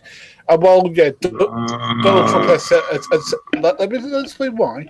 While Donald Trump has said some stupid fucking things about women and like other things about the Mexican border, you got to remember that Hillary Clinton's reputation ain't exactly the best ever because she's married to Bill. That's one. And thing two is that there are people who are poor who are probably going to vote for Trump because they're thinking, well, at least he's not part of the establishment. At least he might change things for the better for me and my family, even though he probably won't. All right, I'm just going to mute my mic before I go the fuck off. Well, hi Gary, long time no see. Hey, Ken. In terms of my defense of Gary Johnson, I didn't just say just because he started a company or just because he was a governor. I said because he did both those things and rather successfully. He was a governor of a democratic state, and Democrats elected him twice. This is also a man, and yes, I get it.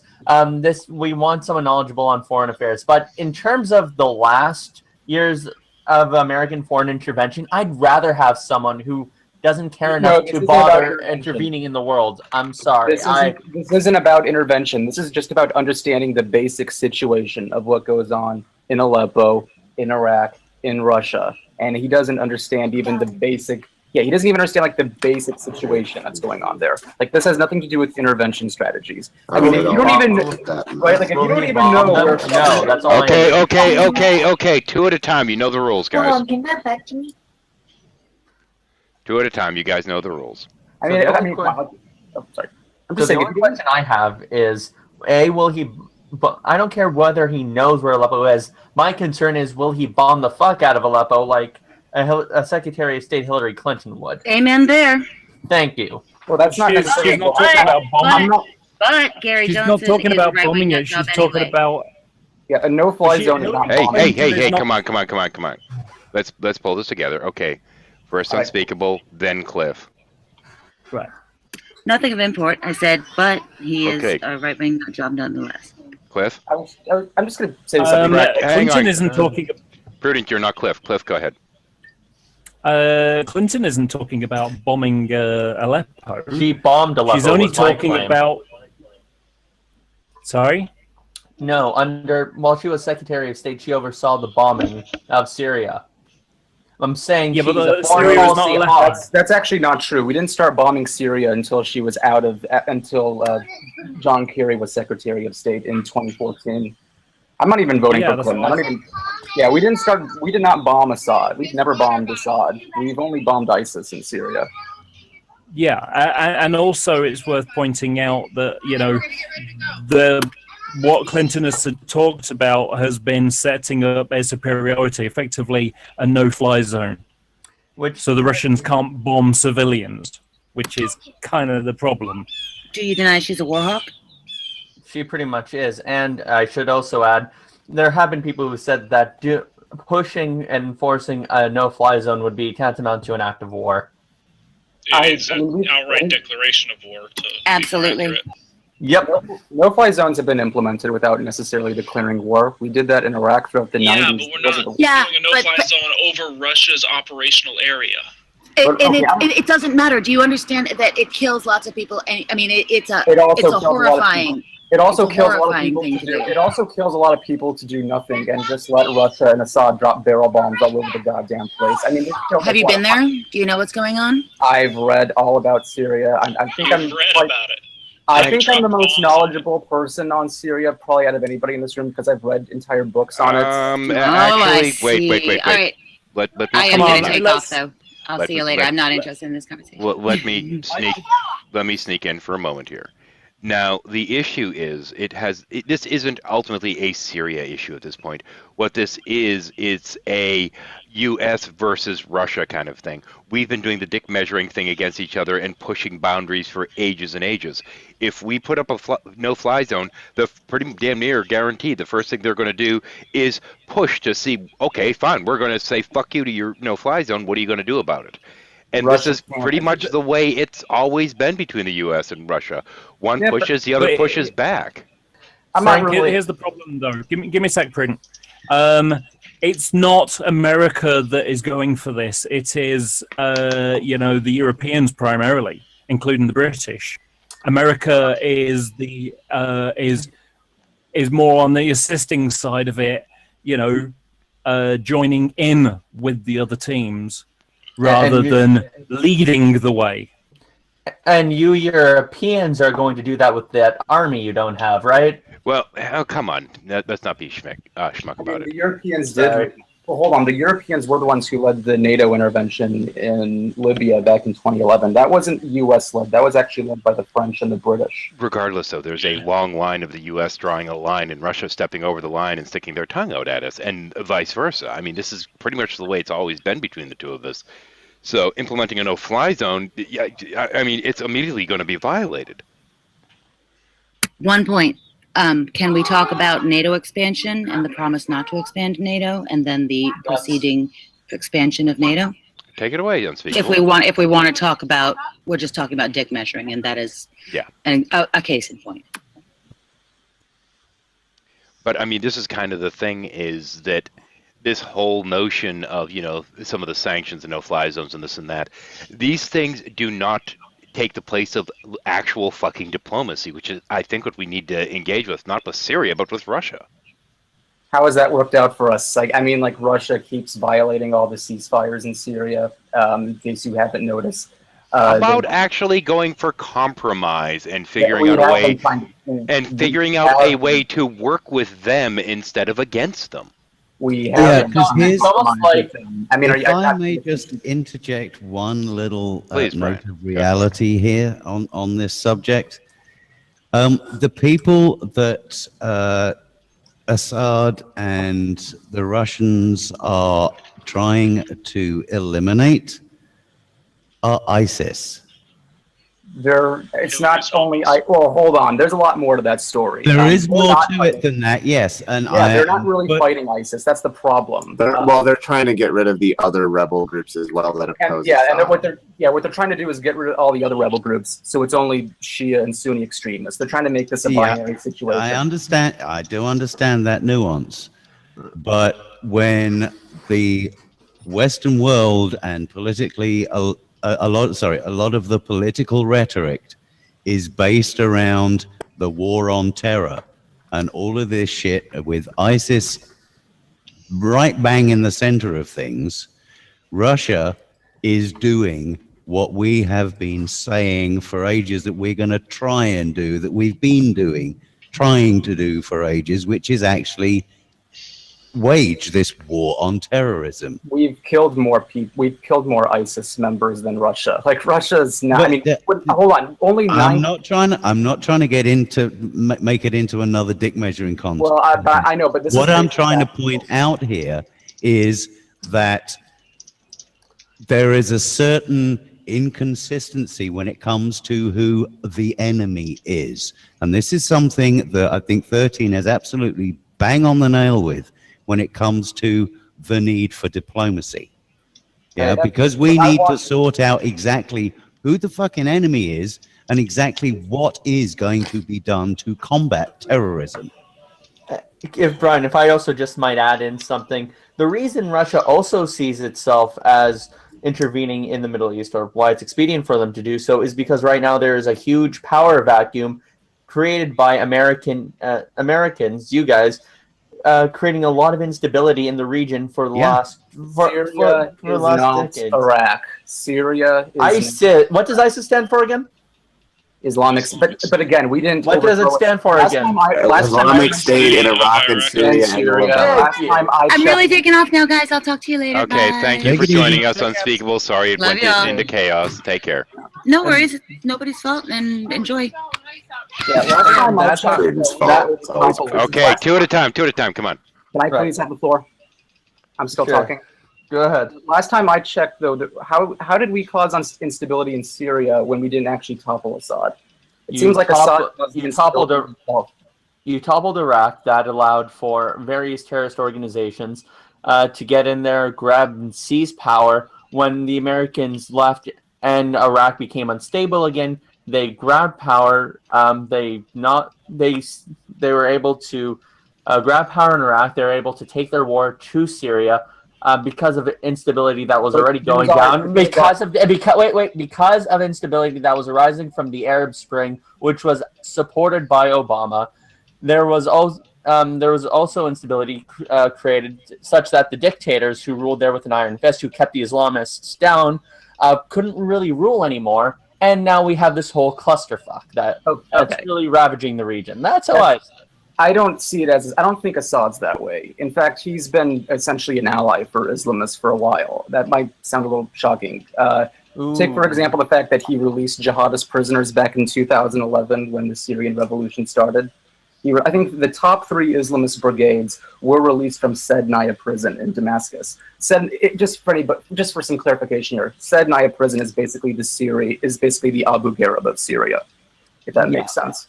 How about I grab both of my parents, who are Eastern Orthodox Christians, and ask them about Assad, because they're both Assad supporters. So are a lot of other Christian minorities in that area. Actually- Because Assad is, even though he has some sympathies with the religious Shias in the area who are extremists, at least he's creating a playing field which is more than helpful for us minorities who would fear being trampled upon by the Sunni majority who would go after us. So killing all the Sunnis in the countryside seems like a good idea to you? I mean, that's basically what Assad's doing.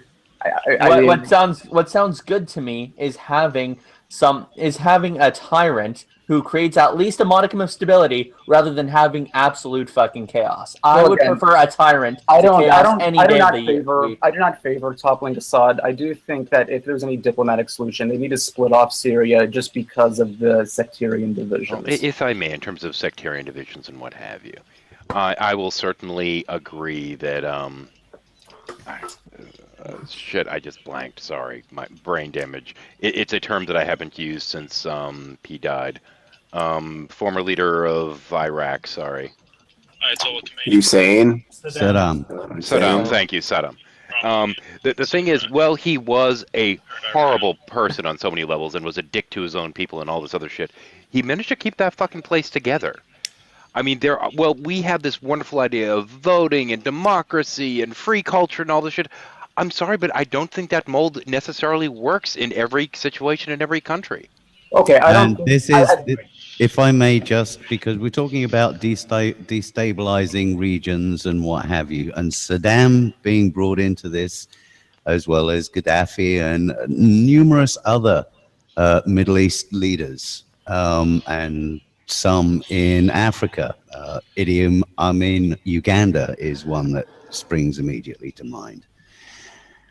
We, and by we I mean the United States, Europe, the Western powers, as it were, have been destabilizing the Middle East for getting on for almost a century now. Oh, yeah. So this whole thing of, well, how are we it's been a long and deliberate process. And one of the things that we're dealing with now is the consequence of the people like Saddam Hussein that we actually put into power to start with. That's debatable. There are some people. It's there in the historical record. No, I don't think they put in Saddam in '68 in that coup. They could have I think they did put in the Ba'athist coup in Syria in '63. I'm just saying that's debatable. And again, I agree that there's a lot of bad foreign policy that goes around. The way that it's done is via throwing military and logistics support to one side or another. But this is the thing, though. And those are demonstrable in history. Recently. But that's the thing. Wait, hang on. When it comes better than in others. Okay, everyone, hang on a second. Moderator taking the floor for 1 second because I'm going to respond to something in the chat. Quote, Saddam held it together? Seriously? I mean, in terms of he managed to keep, as much of a prick as he managed to keep the nation pretty well under control when he...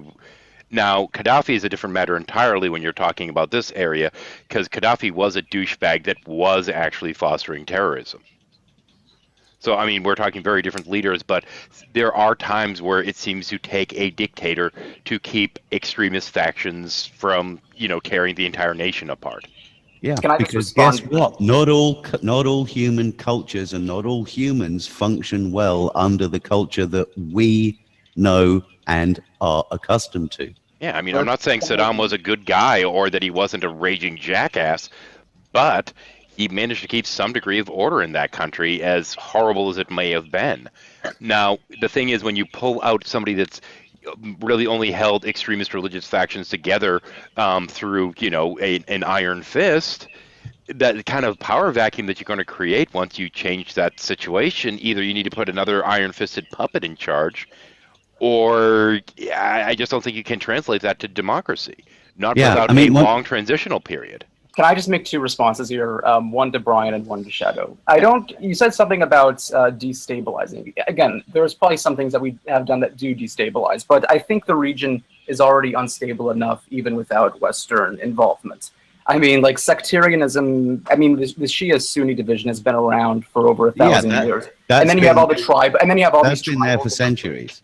I mean, and fuck, I mean, like Africa's even worse than the Middle East, and we don't have really any involvement in Africa. And I think it comes down to this. You can say that, okay, the Western powers do some things that are imperialistic and not always humanitarian. But you can't just. But I hate it when people try to paint it as we're responsible for every goddamn bad thing that happens in the world. No, who put it in?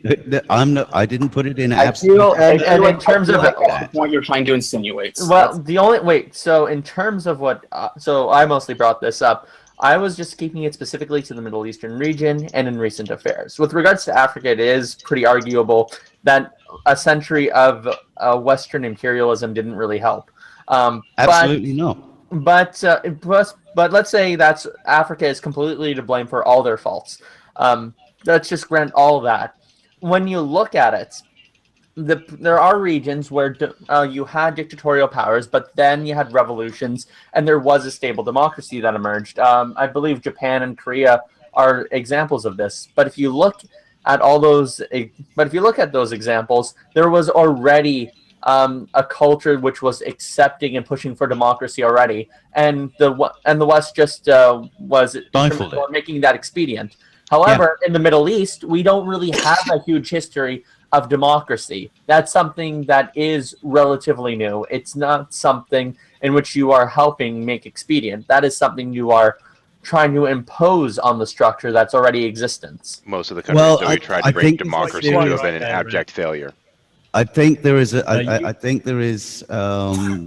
foundation that needs to be laid on this. Yes, before the last century of our interactions in the Middle East, the people that we've put in power, the people we've taken out of power via various legitimate and black ops,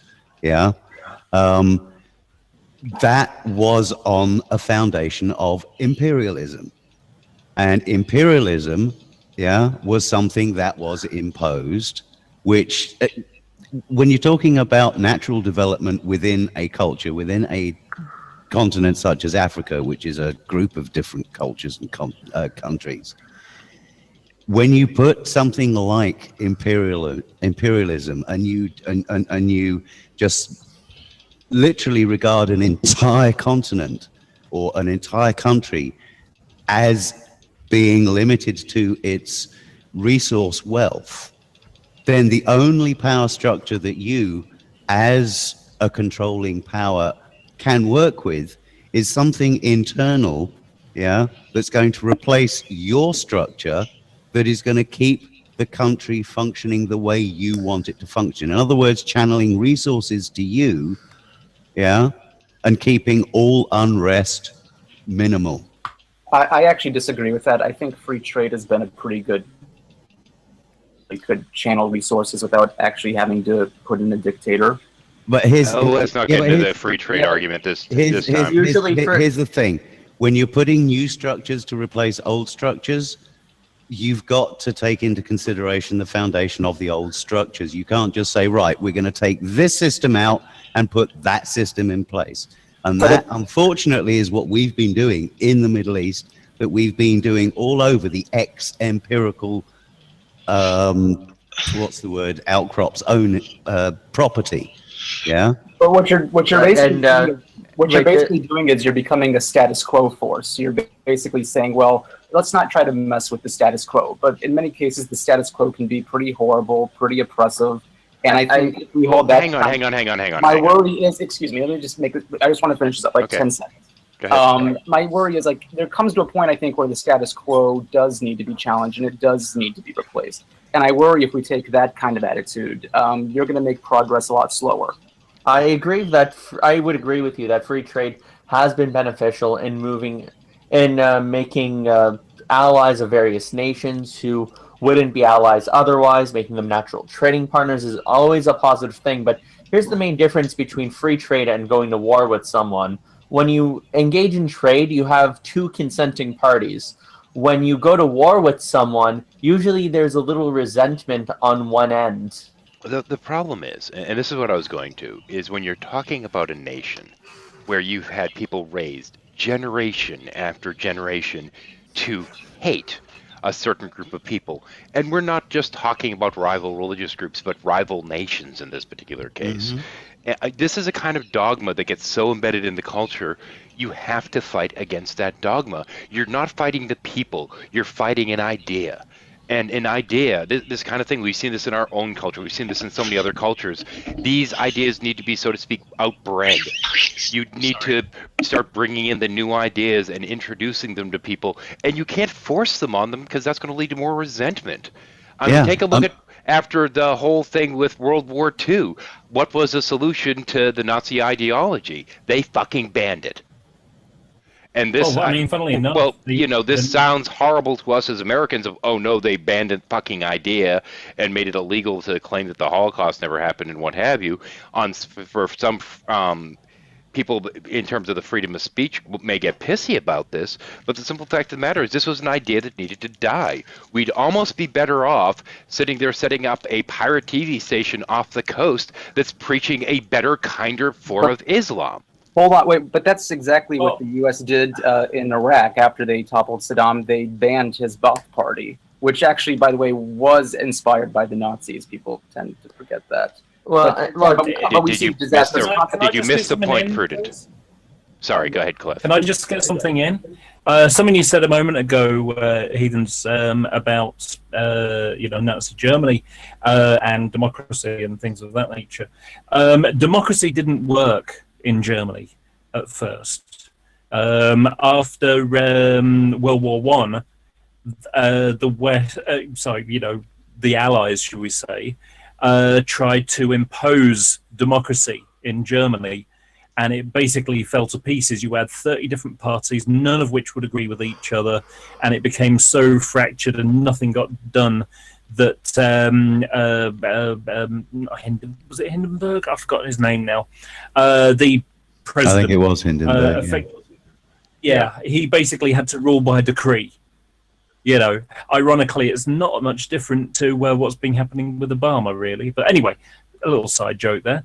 Well, when you've got a group of people who are not used to democracy, they had a kingdom before that.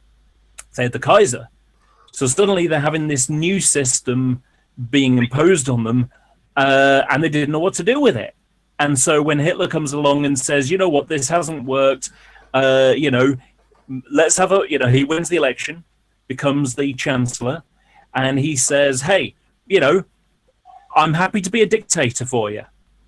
And they had a vote and said yes, because they didn't know what to do with democracy. Well, how are you going to do this? How's the same thing going to happen in the Middle East?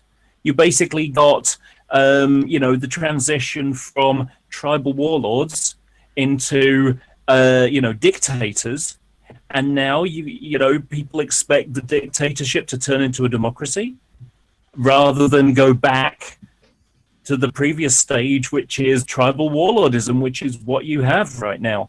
And if you look at it, this tribal warlord mentality is exactly what ISIS is, because, you end up with the Iraq is broken up, thanks to the war. They put in, what was his name? Prudent, what was his name? The guy that they put in? Nouri al-Maliki. Yeah, Maliki, that was it. So, at first it's like, yep, we're gonna have him, and but when the Americans left, it's like, no, we're not gonna share power anymore. We're not gonna have the, so it went from the minority running the country and somewhat discriminating against the majority, and then it flips the other way around. And then, and basically shoving them out, and they end up saying, oh, well, screw this then. We're going to set up our own country, caliphate. Yeah. They started their own that's what happens. But this is what I'm trying to say. Well, hang on, let me just finish off this quick thing. Effectively, what I'm trying to say is that it's split into that warlordism thing across sectarian grounds. So, in other words, you've got the fellow warlords saying, okay, let's wave our own black flag, rather than having our own little flags all over the place. We'll go under one big flag, because we have that part in common. We're better together than we are apart. We can control more and that kind of thing.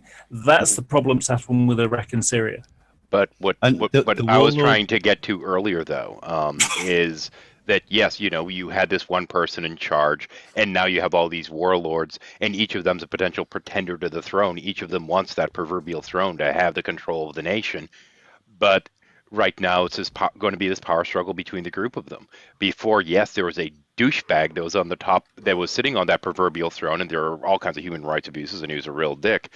But the nation wasn't falling apart like we see it now. And this isn't to necessarily say it's great by any stretch of the imagination, but I think that we handled it poorly. I mean, we went in there, we blew the crap out of a bunch of stuff, and then on some levels we were ready to leave. It's like we didn't think this through. We should have. I kept saying we should have sent the Army Corps of Engineers in right behind them to be rebuilding the infrastructure as they passed. Part of the problem that we have is that they've been taught this hatred of the West and all of our ideas and all this kind of stuff.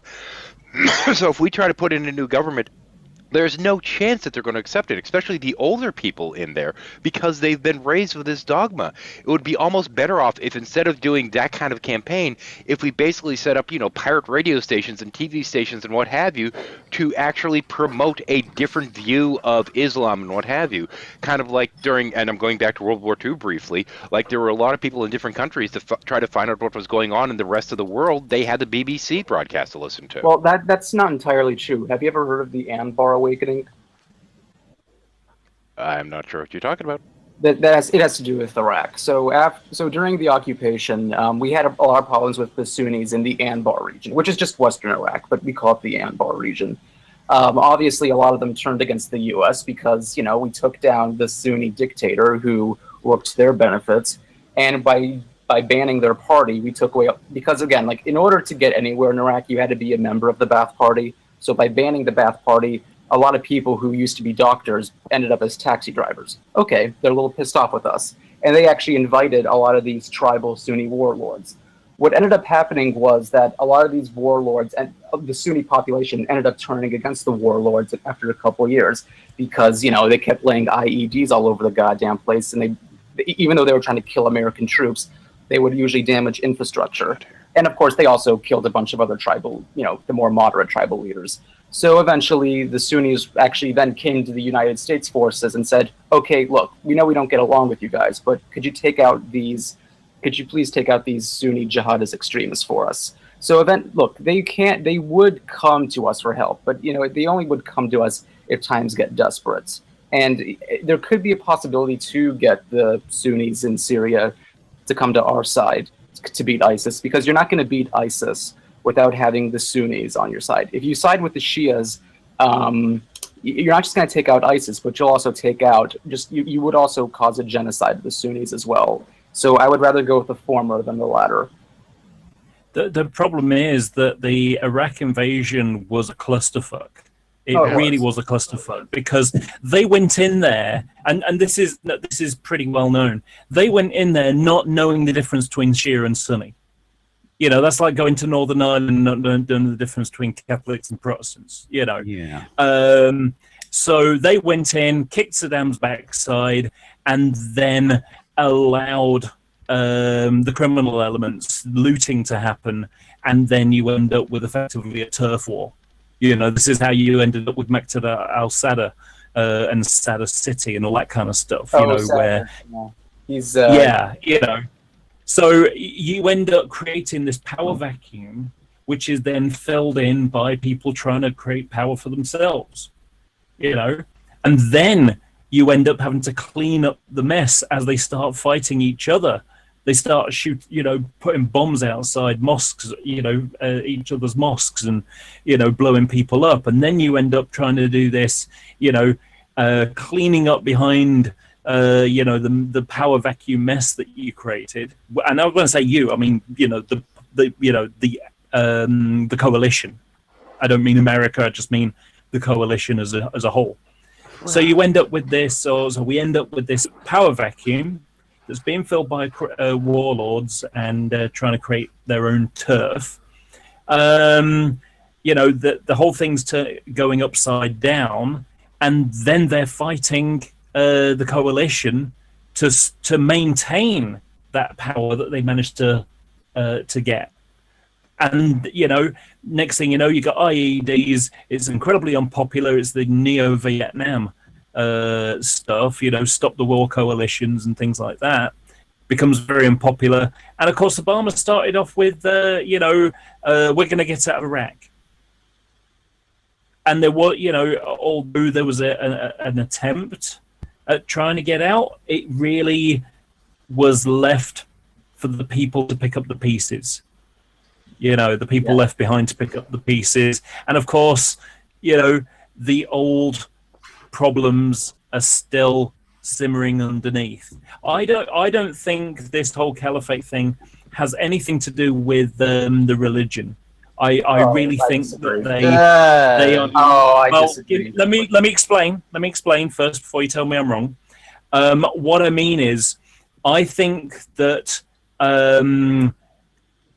in the same way as you get evangelists trying to use Jesus to justify trying to capture power in one way or another in a state or a government or whatever, the same happens in the Middle East, where they will use their religion to justify their political aims. I think it's a byproduct rather than the product. Okay, I mean, if you know anything about, I'm sorry, I got to respond to this one. I mean, if you know, I actually agree with you, Prudent, on this one. If you know anything about the lives of any of these members, like at least the top dogs of ISIS, like Baghdadi, the Sura Council. I'm going to interrupt for 1 second. Prudent, hang on 1 second. I'm sorry, Epi, did you just agree with Prudent? I agree with Prudent insofar as to say that the Islamic theology does actually play a part in what's going on. I didn't say that I didn't say that it didn't play a part. I said that it was the justification for the political aim. That doesn't change the fact that the message of the caliphate is still believed by thousands. And that doesn't change the fact how dangerous it is. Like, remember when Baghdadi actually declared his caliphate? I think he got like 6,000 foreign fighters to come into Iraq in just 1 month. 6,000 people, and this was all after he declared the caliphate. So, I mean, to say that religious themes, play a very small role, like in this entire. That's not what I said either. Well, you kind of are saying that. You are suggesting that it's a small. Why don't you actually? What he said was it was a byproduct rather than the product. Well, no, it's the cause. But I'm saying the religious themes are the reason why many of these people leave their home countries and will travel to Syria and Iraq to set up a caliphate state. I mean, you can't really. I think what Cliff is trying to qualify the difference between a product and a byproduct.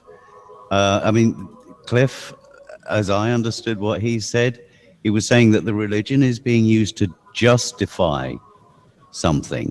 Now, the goal is power, to be in power, to be the ruling warlord of the ruling faction. Yeah. Yes. But why do they want to be in common? And what they've got in common is that they're Shia or Sunni, effectively. But why do they want to be in power? Why does anybody? The reason anybody wants to be in power is because their vision of the world becomes the reality for that region. And what is their vision of the world? An Islamic state. So so the religion is okay. So you're saying that the religious themes are the cause for why they want to be in power. Wait, can I come in? No. Something? It's being used as a justification. Hang on. Wait. Who is trying to break in? Oh, I was, just to clarify something. Go ahead, so Max. what I understand Brian and Cliff to be saying is the religion serves as the justification, whereas the desire for power serves as the motivation. Exactly. That's what I'm getting. Effectively, the religion is the common denominator for the factions, but they're using that religion as the justification for power, for either taking power or consolidating power.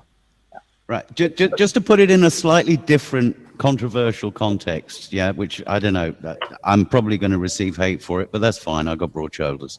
To put it in a different context, it's like saying, okay, you've got these swerfs and turfs and egalitarians all using the banner of feminism to further their agenda. Yeah?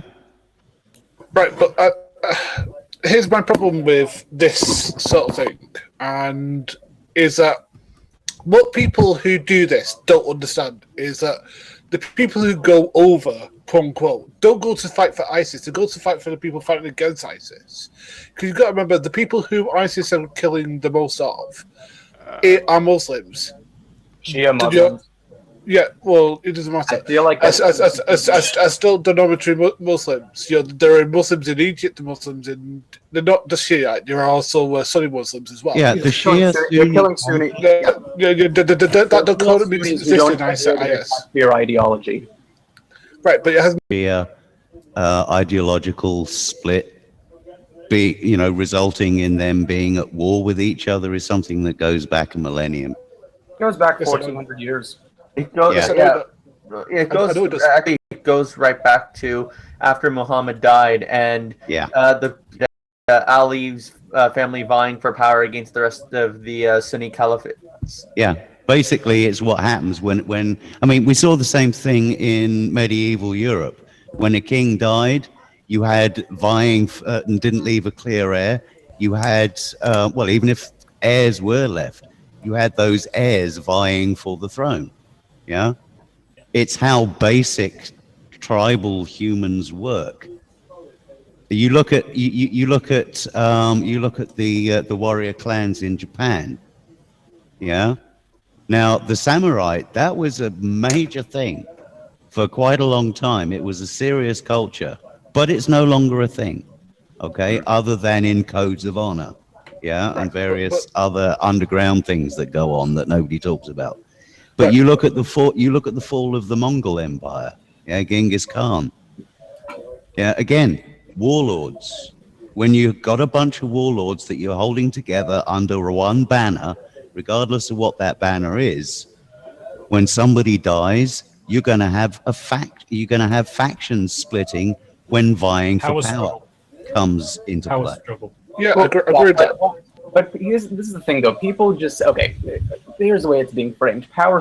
It seems like you think power struggles only happen after a dictator dies. No, nobody's inserting the word only apart from you. Maybe not only, but it seems like that's the way it's being framed. Again, I don't want to keep saying prudent. The way I framed it was, religion is the justification, whereas the search for power and domination is the motivation.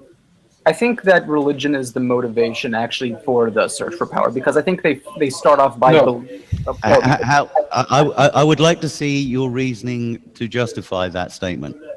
I think they believe.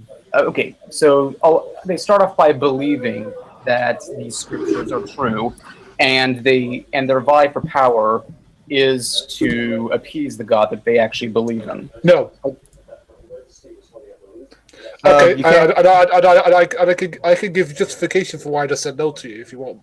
Yes. Because like you see, because unlike Prudent here, I actually grew up with Muslims, and they explained their religion to me because like I'm one of those weird people who actually likes to listen to what people have to say. The thing is that they explained to me that Islam is not about the enemy without; it's about the enemy within. And I don't think Prudent quite guessed that's what jihad is. It's not about fighting the enemy out there. It's about fighting the enemy within yourself. Actually, that's not how the takfirists. That's not how the takfirists interpret it. That's not how not how most. No, but that's what. Wait, Gary, please, Max.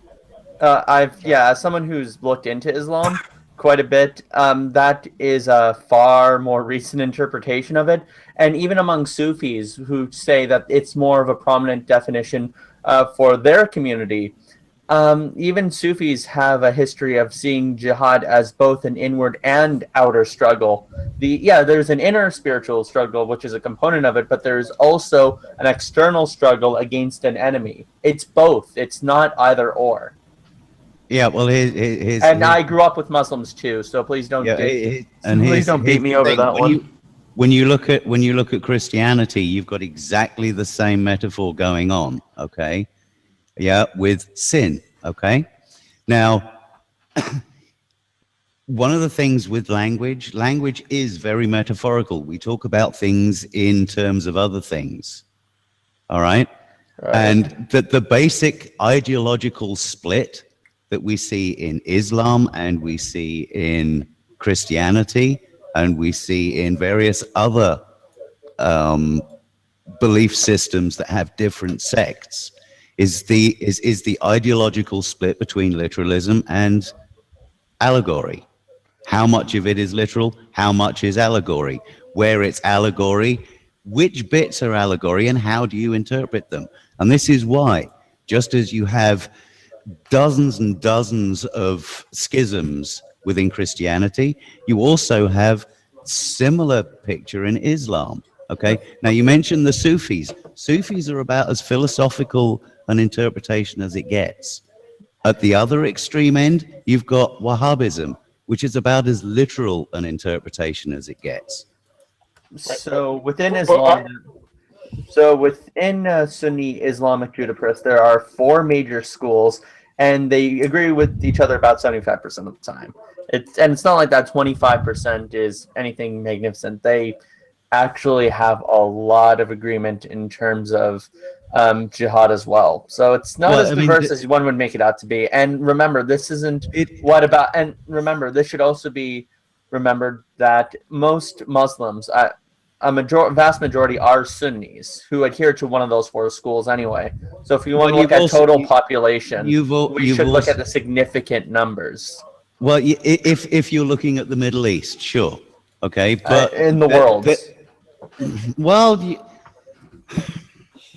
you have to also take into account the fact that there are at least 7 major divisions, and each of those divisions have subdivisions. Okay, now you've got the Sunnis and the Sufis. All right, you also got the Salafis. You've got the Shia.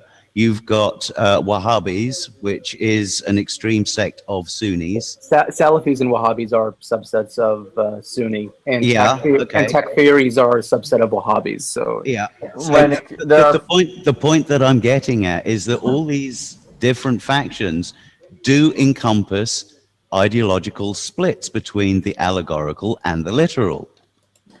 Okay, and if you look at the majority of westernized Muslims, you'll find that their approach to Islam is far more metaphorical than you'll see anywhere in the Middle East. Yeah, I agree. Okay? I disagree. All right, so when it comes to Islam, when it comes to Sunni Islam, which is the majority viewpoint, which is the most relevant here, there are 4 main schools: the Hanafi, the Maliki, the Hanbali, and the Shafi.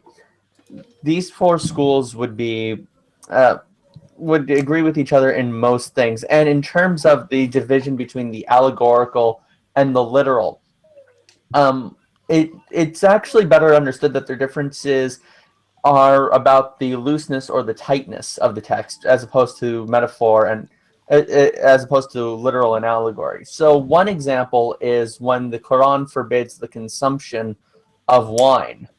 Like Hanafi, so one group, the schools that focus on a tighter interpretation will say, yeah, that applies to all alcoholic drinks.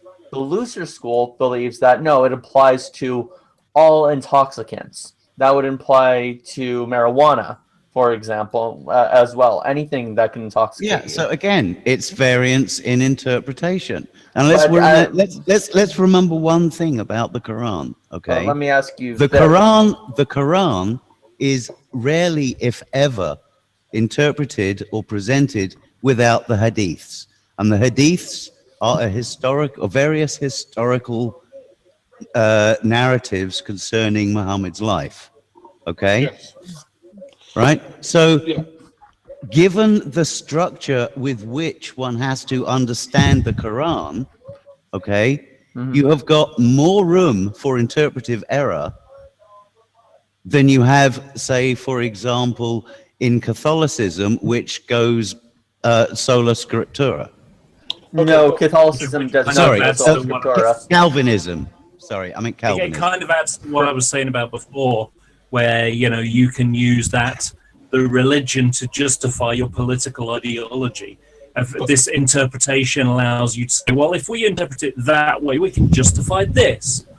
I mean, Wahhabism, how which it is at the root of ISIS, is roughly 100 years since it resurged.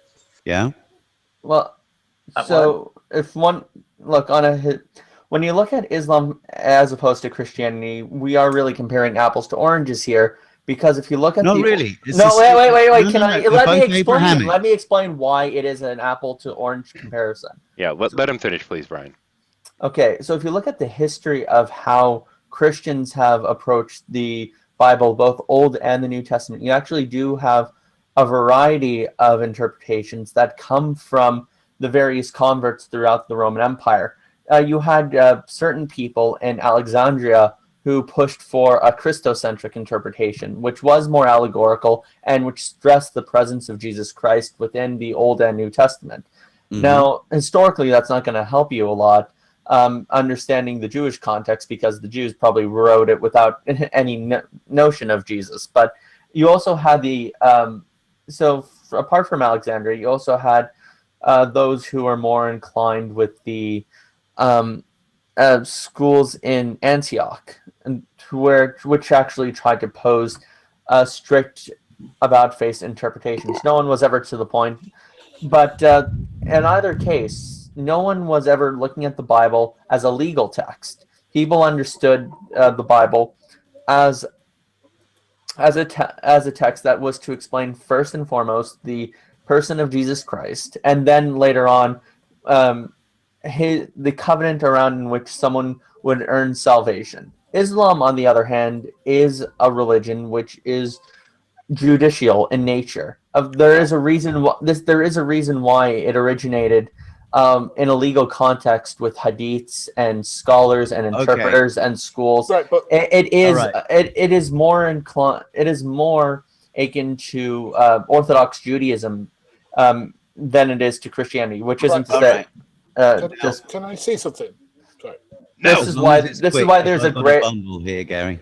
I just want to point out this is why there's a greater variance of interpretation with the New Testament, because it's not about coming to a legalistic understanding of the text. It's about understanding the person of Christ and trying to understand how one relates to this figure of history, whereas the Quran is more about a judicial interpretation of what acts one ought and ought not to do. It's like approaching a legal.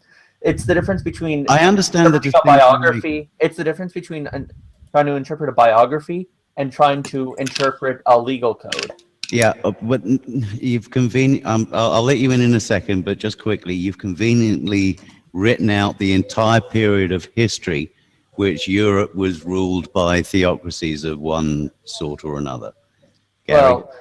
Well, actually, I could explain that as well. In terms of how the Catholic Church related to the government in which it was the official religion, what would happen is the Catholic Church would largely leave up the governance to the emperor or the king. And what would happen if the church wanted to get its way with something, they would threaten excommunication to one of the relevant leaders of the jurisdiction if they didn't do something like execute a heretic. But largely the governance was left up to the governor, whereas in Islam, there is no distinction between church and state. The church is the state. And Vatican City. Vatican City is not all of Christian Europe. No, I know, but it is a theocratic state wherein, the church and the state are one and the same. Okay, y'all. That is only one example. But I know it is, but it happens to be the crown of Catholicism. Hang on, the moderator is jumping in for a moment here. It's an exception, not the rule. Moderator is jumping in for a moment here. I think that the general crux is that any kind of governance has many weapons at its disposal to try to control and influence the populace. Religion is one of many things in this toolbox, along with propaganda, Yes. use of force, or giving people, varied things to promote them to follow an ideology or what have you. Yeah, which brings what us I'm right back to the saying- point that Cliff was making. But what Right, I'm saying is Islam is different. But what I'm saying is, under Islamic Judaism, the church is the state. There is no distinction between the two. The church isn't the weapon of the state, but rather the church is the state's. Right, but can I just say something?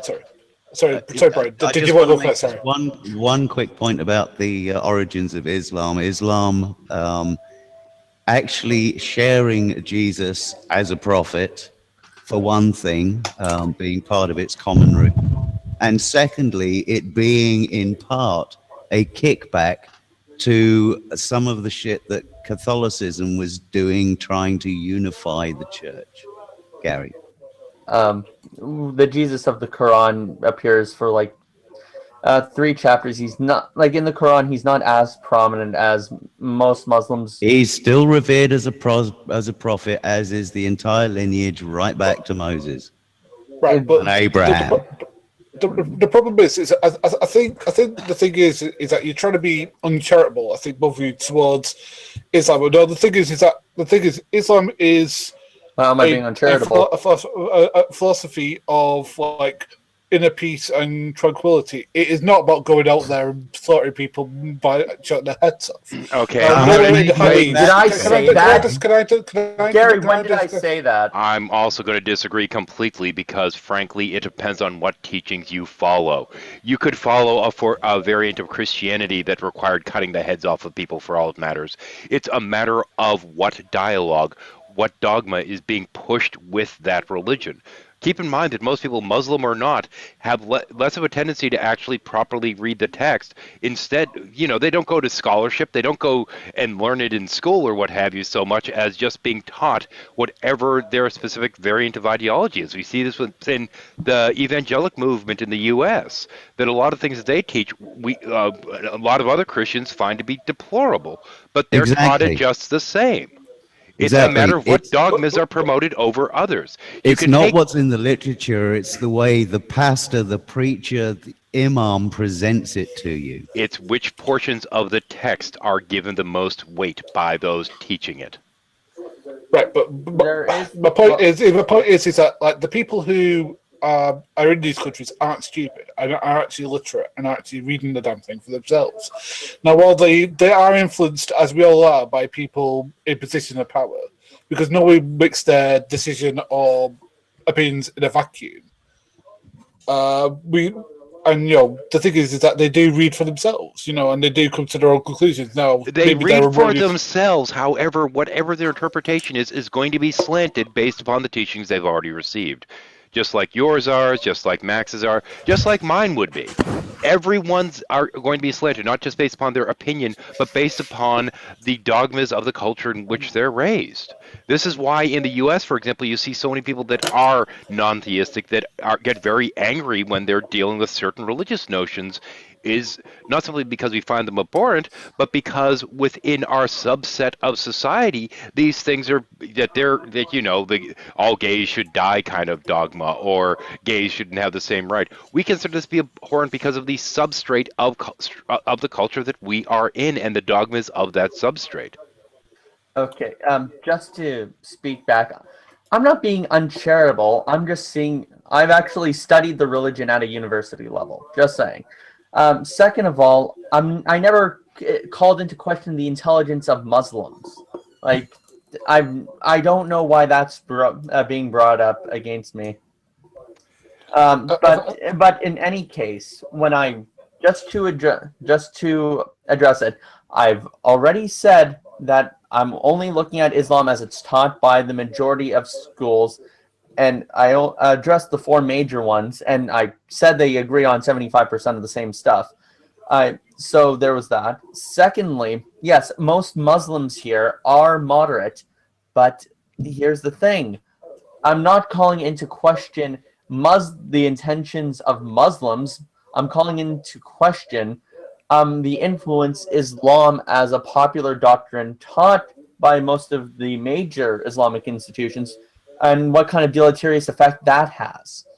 Now, there is no such thing as Islam in the sense that Islam is not this abstract entity that exists out there. Islam exists in a community of people, and it exists first and foremost in an institution or hierarchy, and then it's dispelled to various students. Islam is taught in various madrasas. It's taught to people, and as it is taught, jihad, as I've said, is really not solely an inner struggle. It is both an inner and external struggle. It is a call to defend Islam inwardly through various hardships, but it's also a call to defend Islam from its external enemies.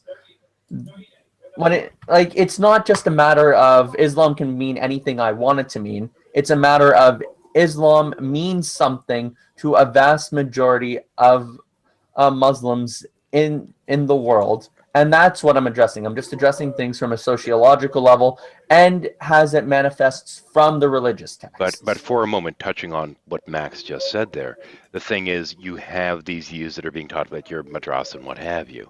Now, those views can be either positive or negative depending on the teachings of the specific person.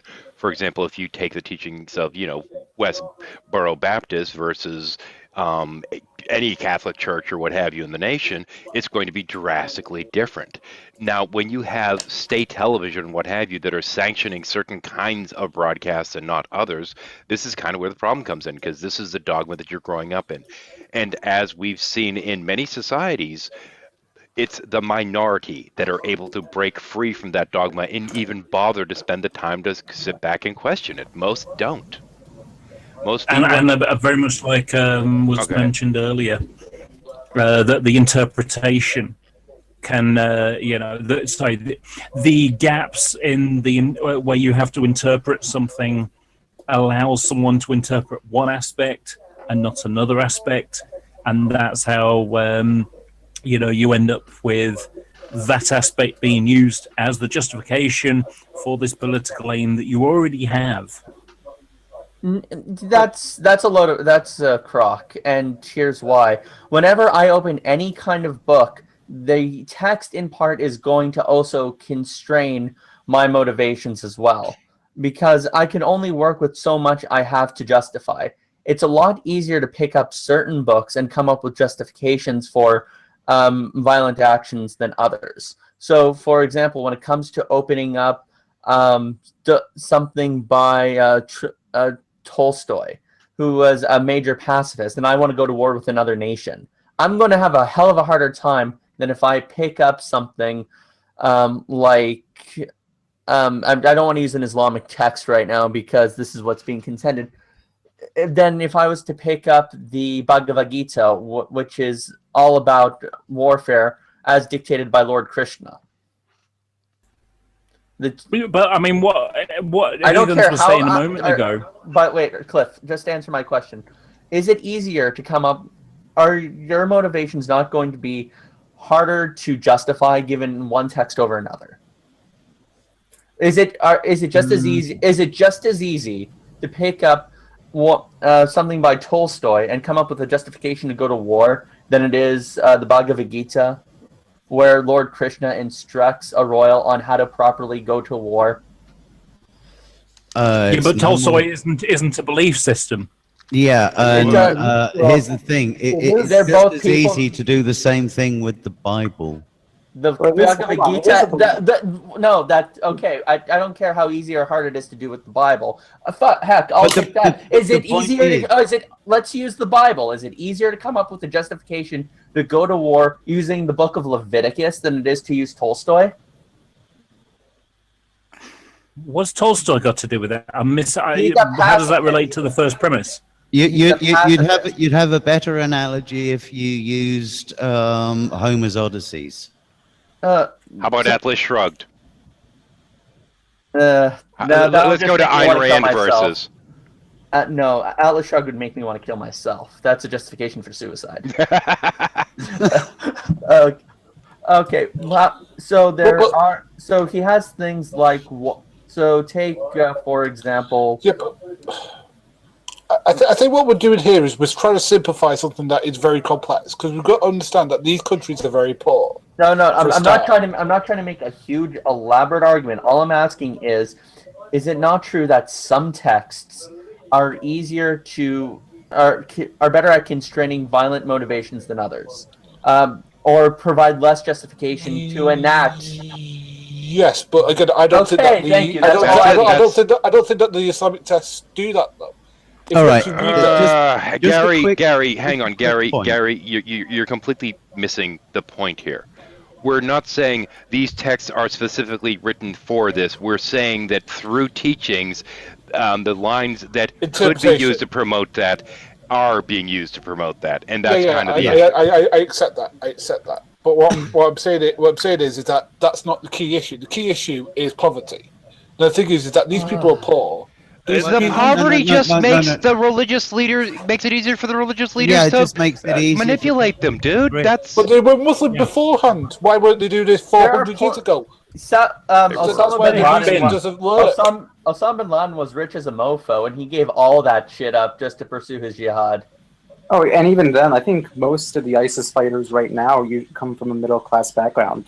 Like most of them are not are about the same class and education status as the general population. I'm going to sidetrack this for one moment to respond to something in the chat. Yes, Dianetics could certainly be used as justification for war. Absolutely. I'd just like to point out one quick thing here with regards to any text that professes to contain the entirety of the human condition, the human experience. Such a text can be used to justify anything if you are going to present that text as an authority. Oh, Wait. I I want to finish that. Let me finish that while it's still vaguely relevant before I give you guys back the regular conversation. In Dianetics, a statement is made towards the end in which he says, and it basically promotes an ideal world in which only the unaberrated person should be allowed civil rights. So yeah, there is a way that they could actually justify warfare against people essentially that are non-Scientologists, because according to them, only through Scientology. My example, if I can just squeeze. Go ahead. If I can squeeze mine in, one of my ways of describing how people use the Bible to justify a political aim is death penalty. If you're pro-death penalty, you can say, look, it says in the Bible, an eye for an eye, a tooth for a tooth. If you're anti-death penalty, you can say, well, look, it says about forgiveness and things like that. So you can use the Bible to justify a political aim that you already hold. Oh, use the Bible to justify gay marriage. You can I do dare this you right now. Yeah. Can you do that? Using the Bible to justify gay marriage, I can do that. Well, given that, but you go ahead. Who would have an easy? But no, okay. Let me ask you this: who would have a much easier time?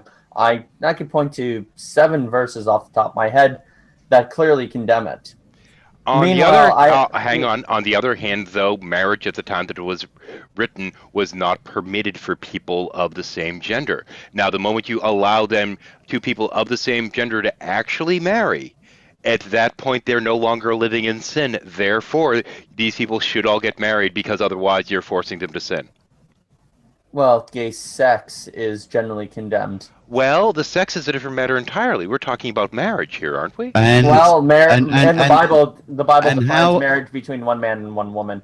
I'm interested to know how you get an explicit condemnation of gay sex. Well, in the book of Leviticus, it calls for stoning. Not what the remedies are. Yeah, the explicit condemnation of it. Paul calls it an abomination to nature. Calls what? Gay sex. Wait, are we talking Romans? How literally? The point I'm getting at here is, how literal is the text that you're using and how much of it is interpretation of what you understand from your modern perspective? Which is why I was asking if he's referring to Romans, because in Romans they're specifically talking about temple prostitutes at that particular part. Yeah. And also, I believe it's only talking about if one man lies with another man. It doesn't talk about lesbians at all. It actually does. Oh, Where? but Explicitly or with what interpretive mechanism? It actually says in the book of Corinthians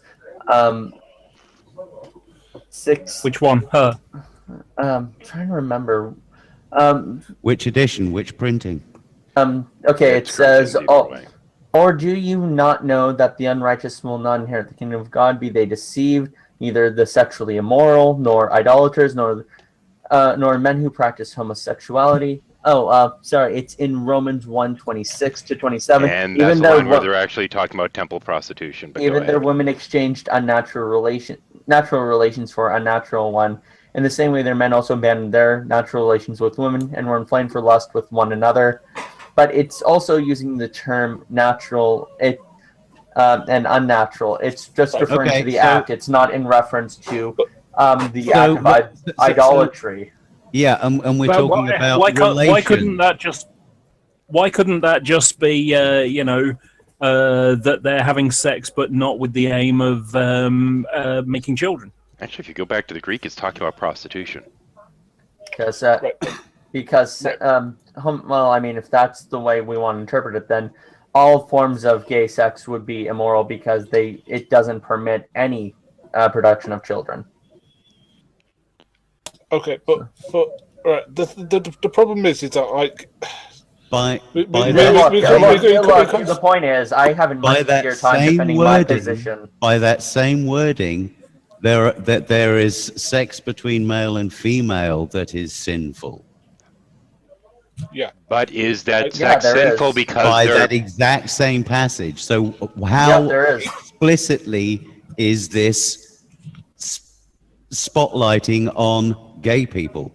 But also, hang on. If you through a fortiori. Well, hang on. If you go back to my argument, though, that I made earlier, you could also say it's because that this is clearly immoral because they're having sex outside of marriage.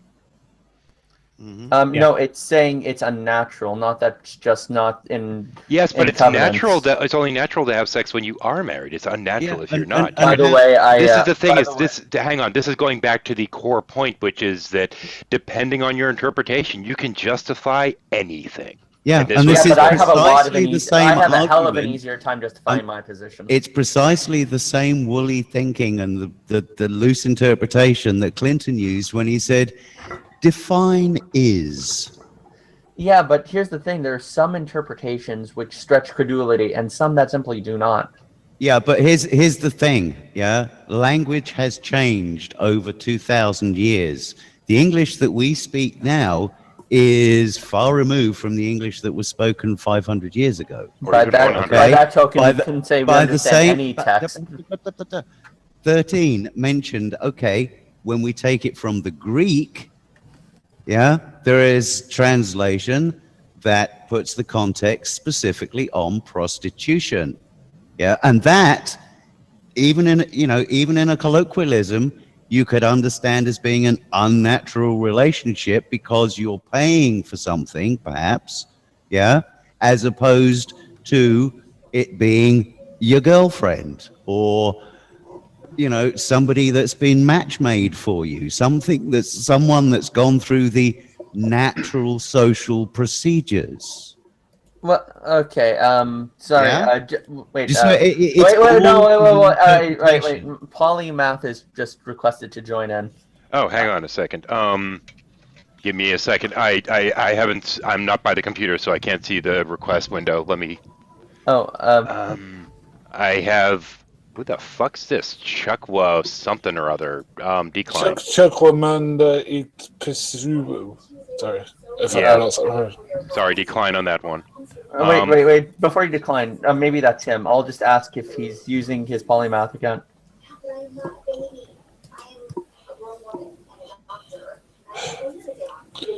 But Oh, okay, he just saw it. I just asked him, I just told Shadow, are you using polymath? So, in terms of giving me an alternative, so in terms of just understanding that specific verse, in terms of the context in which Paul was writing, being someone who's educated in the Greek, the terms natural and unnatural were to be about or made in reference to something's particular or proper end through natural law as dictated in the works of philosophers like Cicero. When it says unnatural, it does have we do have a pretty good idea of what he's getting at. All right. And second of all, the point is not that I can determine with 100% infallibility what something means. My point is I have a much easier time defending this kind of about-face interpretation. It stretches less credulity than saying, "Oh yes." All right. Well, I can meet you on that ground as well. Okay. Okay. But all I'm saying is that as a foundation, I'm going to cite Jesus expounding the virtues of knowledge to Nicodemus. Okay. And, learning all that you can of the world before you even start to focus on spiritual things. Yeah. Now, of a natural order, we find homosexuality in the natural world. So it obviously is of a natural order. People who are gay would argue quite successfully that they are the way that God made them. So it is natural for them to be the way they are. What we're getting at is the text and what kind of connotation it's giving. No, what we're trying to get at here is... Incidentally, Polymath would send an invite to his regular account. The use of interpretation. Just as language changes over the centuries, so do social paradigms and what is considered... Yes, but we're looking at the social paradigm as it was written and understood by the author themselves. That is Paul. As we read it from translations that have been passed down to us over centuries that have been edited and translated. Okay, so let's just stop with history departments and say the Odyssey and every text from Homer and onward is really just what makes us feel good. No.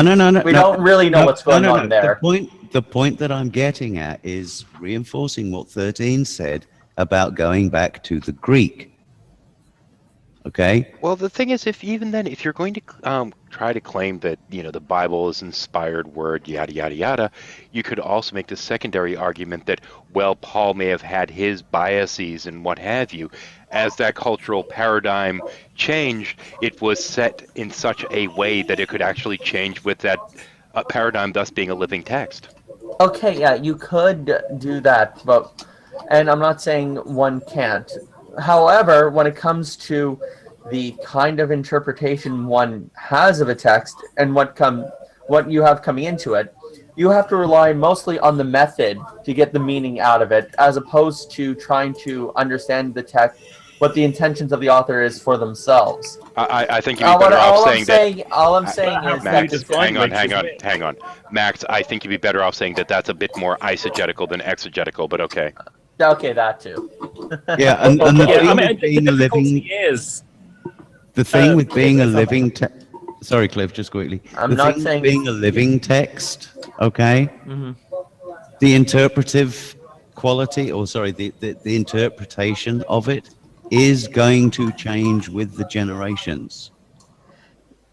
Yeah. Yes. Yeah, but it's... Okay, that might be the case if you're taking a living text interpretation, but...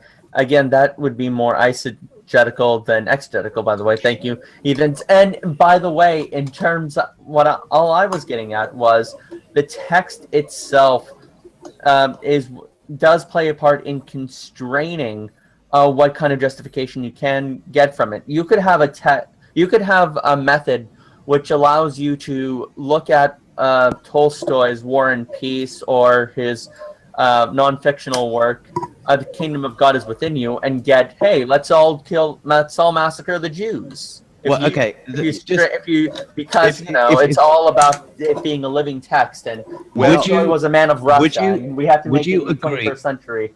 Would you agree that from those texts, a fairly clear character in Jesus Christ actually arises? Unless you're Adolf Hitler and believe in that he was a warrior Christ. Okay. Yeah, I would say yes. Okay. Would you say that the personality that comes across in that text is pro or anti dogma?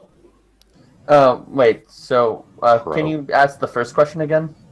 I didn't. Would you agree that that there is a distinct personality that arises in the figure of Jesus Christ? Yes, I would. Okay. Would you say that consistent with that personality is a pro or anti-dogma stance? Pro dogma. I would say anti-dogma. He constantly cited the scriptures, pushed religious authorities to look and obey the text, and not just and not just what it says, but also in spirit. There's keeping the Sabbath, and then there's keeping the Sabbath in light of the fact that it is made for man. There is also the fact that Christ constrained many of the commandments in the Old Testament. You have heard it said that you will not commit adultery, but I say it is adulterous for you to even look at a woman with lust. Like to even you see, there's a problem with that one. There's a big problem with that one, though, Max, because I've heard Ray Comfort use this, and it's such a bad one. If you look at a woman with lust, you've committed adultery in your heart. The problem is, at that time, the social construct was that you had arranged marriage. So, that was the general rule. It was exceptional to not have an arranged marriage. Much the same as it was in Europe and, other places. That's until not the question. The question is what. That's not the question. The question is whether Jesus is dogmatic, not whether or not we agree with this. Yeah, but before you tell me I'm wrong, let me finish. Okay. So the social construct of the time was arranged marriage. So, if you look at a woman with lust and you're arranged to be married, or they're arranged to be married with someone else, that is adultery on your heart because you're promised to someone else. It's metaphorical language. There's also colloquial. To the point. The point was Jesus. Wait, I'm not finished. The point is not whether or not it is a good rule. The point is whether or not he comes across as dogmatic. When you take a commandment and say, do not do X, and then add to it, yes, but I'm going to include X as not just the action, but also even the desire for said action. That is not just taking a dogma.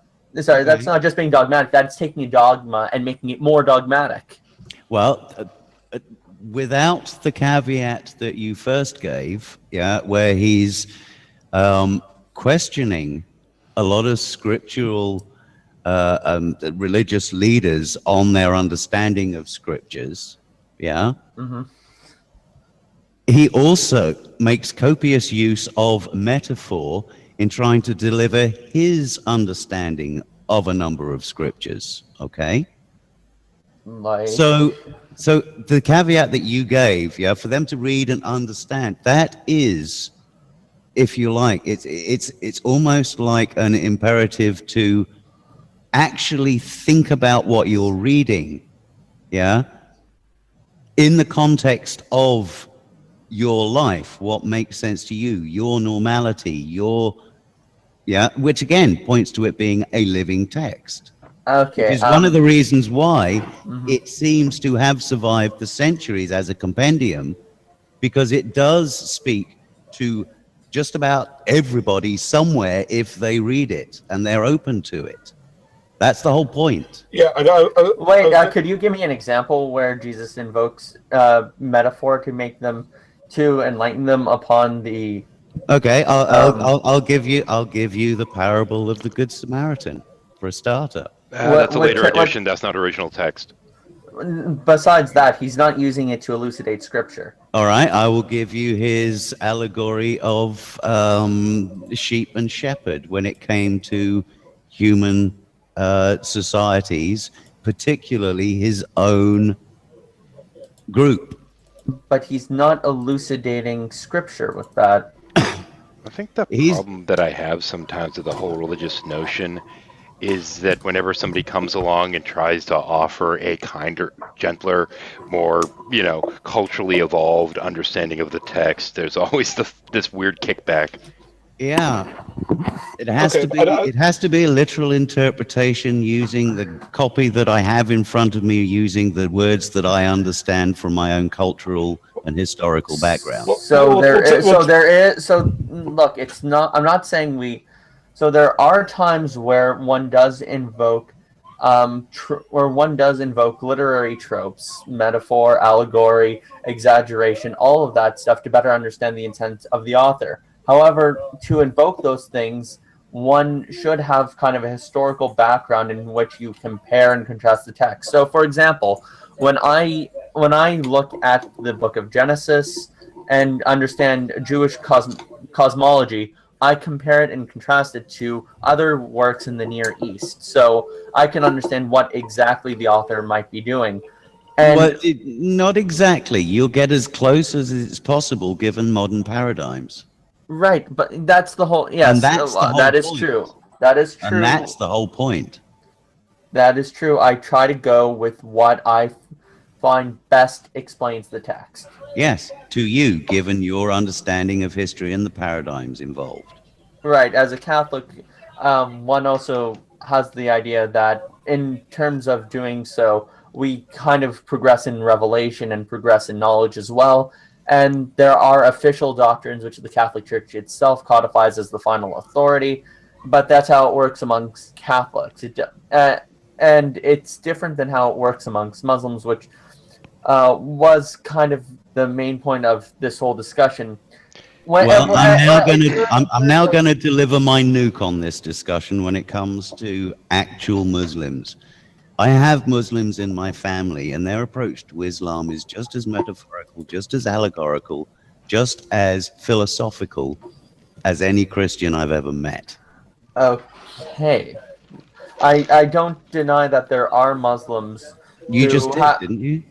No, I said Islam. No, I said as Islam. So I'm making a distinction here between Islam as it's taught by its authorities as it drops down through the institutions, and Muslims as in just each and every Muslims. I agree. I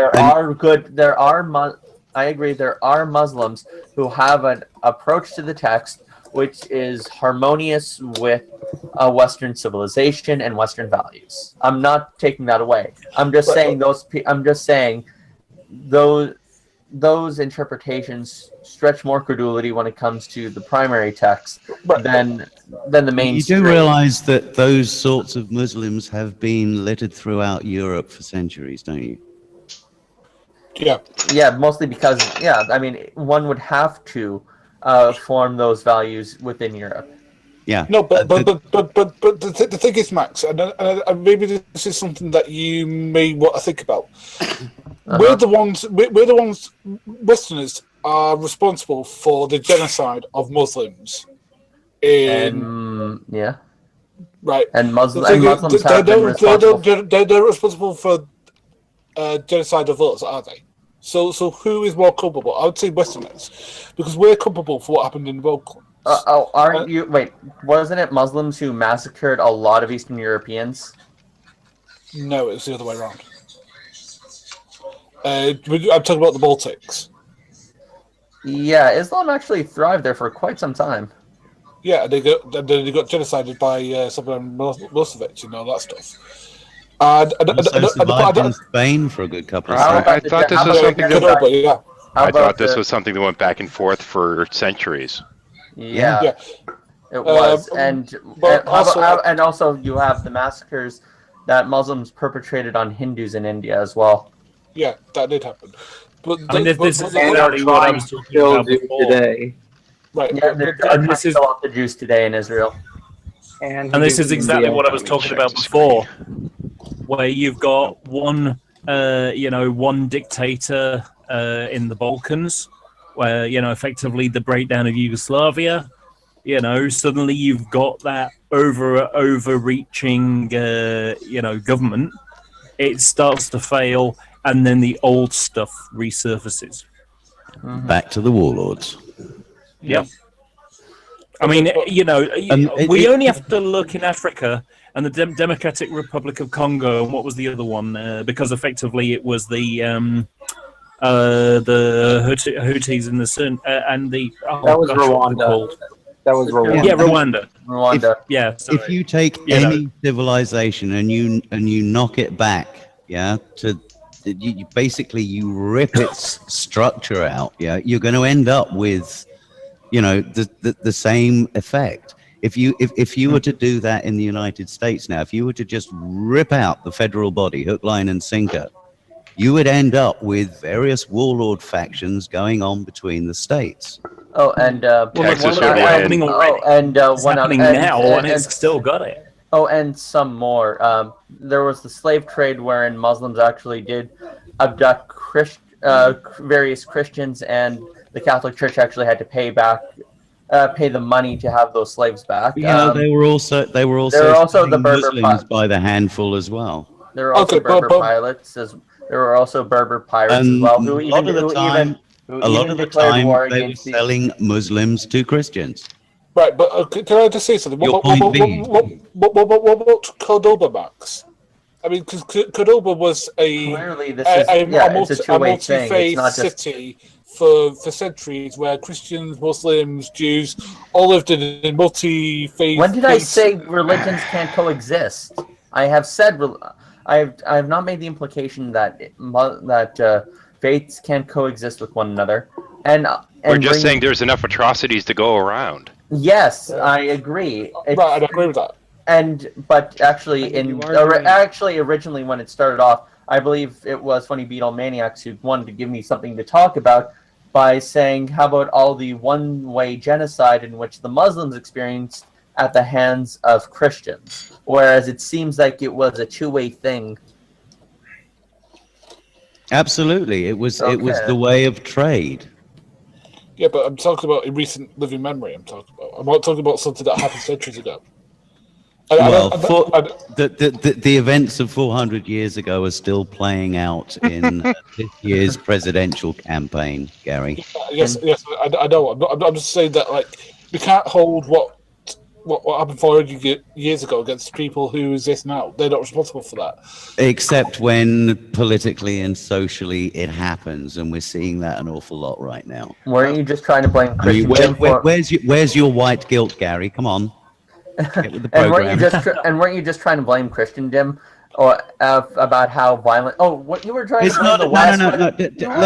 He was actually just trying to blame. Let me just get one thing straight here, Epi. Okay. All right. Whatever discussion I'm involved with, unless the words fault or blame come into my rhetoric, it's not about culpability. It's about understanding history and understanding where we are now and how we got here. Oh, I was actually pointing out to what Gary said, not what you said. Yeah. In terms of what Gary said, I should consider the West far more culpable because of the atrocities it committed against Muslims by people who don't currently exist. And now Gary said, well, we can't really look at those because the people don't exist anymore. No. I'm saying that if we look historically, there are things that have been done to the Muslim world which have destabilized those particular areas. And most of it's been done by other Muslims. I mean, it's the same thing. No, it was done by Americans. No, Actually, I'm sorry. I hate to do it. I gotta side with Prudent here. Damn right. In this day and age, the majority of atrocities against Muslims in this day and age, and going back the last several hundred years, has been Muslims against Muslims. And the same thing even applies to Iraq. Most of the deaths were Sunni Shia infighting. Now you can argue maybe the American government's culpable to some extent for that, but it doesn't change the fact that most of the destruction was Muslim on Muslim violence. Yeah, that If you want to, the Americans went around. That's like sorry. If you want to see it, Gary, just go to Wikipedia and look at what was it, terrorism since 2001 or something like that. I can't remember. Terrorist incidents since 2001, and if you look, most of it is Muslims versus Muslims. And I just want to add in as a note, Gary, I'm very upset with you for forcing me to agree with Verdant. Just saying. Hey, it's not too wrong. You're the one that you might enjoy the experience. I'm actually going to ask a Prudent and 13 a question here. Have you ever seen? It's also a graphic novel. Have you ever seen the film Persepolis? Nope. Right, basically, the film what? Persepolis. No. What's the film? Persepolis. Persepolis? I don't think so. Is it about syphilis? Syphilis? What? Persepolis. Oh. No, it's not syphilis. I was just checking. Persepolis.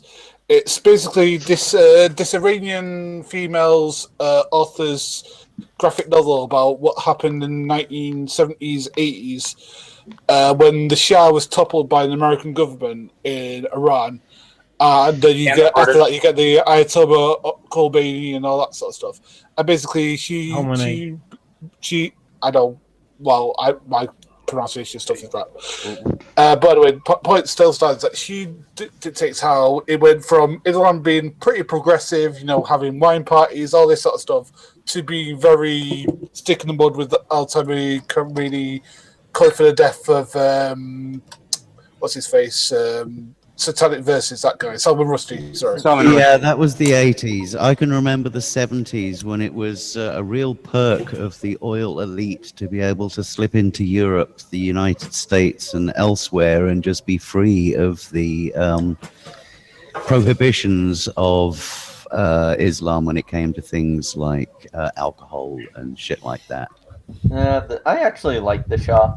I mean, you only have to look at Indonesia to see similar things. Well, if you look at Indonesia in the mid '60s, you see similar parallels with the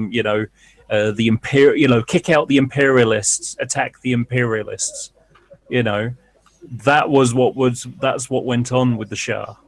I mean, it's kind of the problem we have here is that we've had these rival factions that, whether it be Christendom or the West or whatever, you have these two that have been in conflict for ages. And while we have Gary saying, you can't judge something based upon what happened hundreds of years ago, this is something that is being judged based upon what went on hundreds of years ago. I mean, how does that even work as an argument? Right, because there's Can I just throw in a comical aside from the chat room? Can I just finish off this sentence, please? Yeah. A perfect example of the memory of it. In the Middle East, you don't have the Red Cross, you have the Red Crescent, because the Red Cross is considered, the Crusaders, the emblem of the Crusaders. That's how far memory goes with this kind of stuff in that part of the world. I mean, slavery's been long gone in the U.S., but its specter still remains. Yeah. Yeah. Yes. Anyway, I'm going to go. So it's a great conversation, and I'll speak to you all later. Yeah, take care, man. Alrighty, Cliff. Take it easy, mate. Yeah, comical aside in the chat room was there was a semantics difference of opinion surrounding, around the word exceptionalism and exceptional. Scientist Sam says, Brian, in American history, exceptionalism means that America is somehow inherently different from other countries. Well, it does to which my retort was, special snowflake, hey? Lol. Well, I'm just saying each country is different. Each country is unique. And I do view unique and exceptional as synonyms. So many countries... I think it's trivial. Because all you're saying, then what you're saying is trivial. Because all you're saying exceptionalism is trivial. I don't really care. But it is exceptional nonetheless. It is trivial. I don't care. It's still exceptional. I think each country is unique in its own way. It's just that some countries are better than others. It's unique in a better way than others. As far as politics is concerned, it is unique in being the only country in the world that has basic human rights codified in its constitution. That is true. I mean, It I is- believe I think it was Margaret Thatcher who said most countries are founded by politics, but America was founded by philosophy. To a certain extent, I think that's true, as well as the practicalities suddenly thrust upon them by the severance of ties with George. Well, no wonder the Christians hated Thatcher. They think it was created by Christians. Well, Now Bad he's saying joke. there isn't some magical ether that makes the country different. Well, I'm just saying that countries are different by their history, and they're politically different, and they're different by their political structure. Yeah, Okay. politically. By the way, I mean, like, the thing is that I want to apologize to Tina that I think he's right, because, like, people's history does have effects that lasts for, well, centuries, obviously. Because, like, you look at, for example, American history, it's still tainted by different things in it. I mean, like, the police shootings and stuff like that, and shows like racial prejudice. Nobody even really though- cares. That one's actually quite easy to understand. Yeah. Because you've got a Yeah. police force that was built on the historical foundation of a shooting first sheriff. I understand, but I mean, the point I'm trying to get across, or maybe very badly get across, is that I think the disabling element in these countries is that it's the same thing in America. It's a microcosm of what happens in America. There's a large people on top with the money, with the oil money, and there's small people, and there's a majority without it who have nothing but to rage against the machine. And so the people in charge are giving them the Westerners, whoever, to rage against, and that's the problem. It isn't the religion; it's people manipulating people so they're not angry at them, so they're angry at somebody else. It's the old, what I call the Hitler trick, or whatever the trick. It's let's blame someone else for Called distract and rule, Gary. Scapegoating is the word you're looking for. Yeah, so that's the point I'm trying to get across. Is that, like, you know, what ISIS does or is doing is what it does.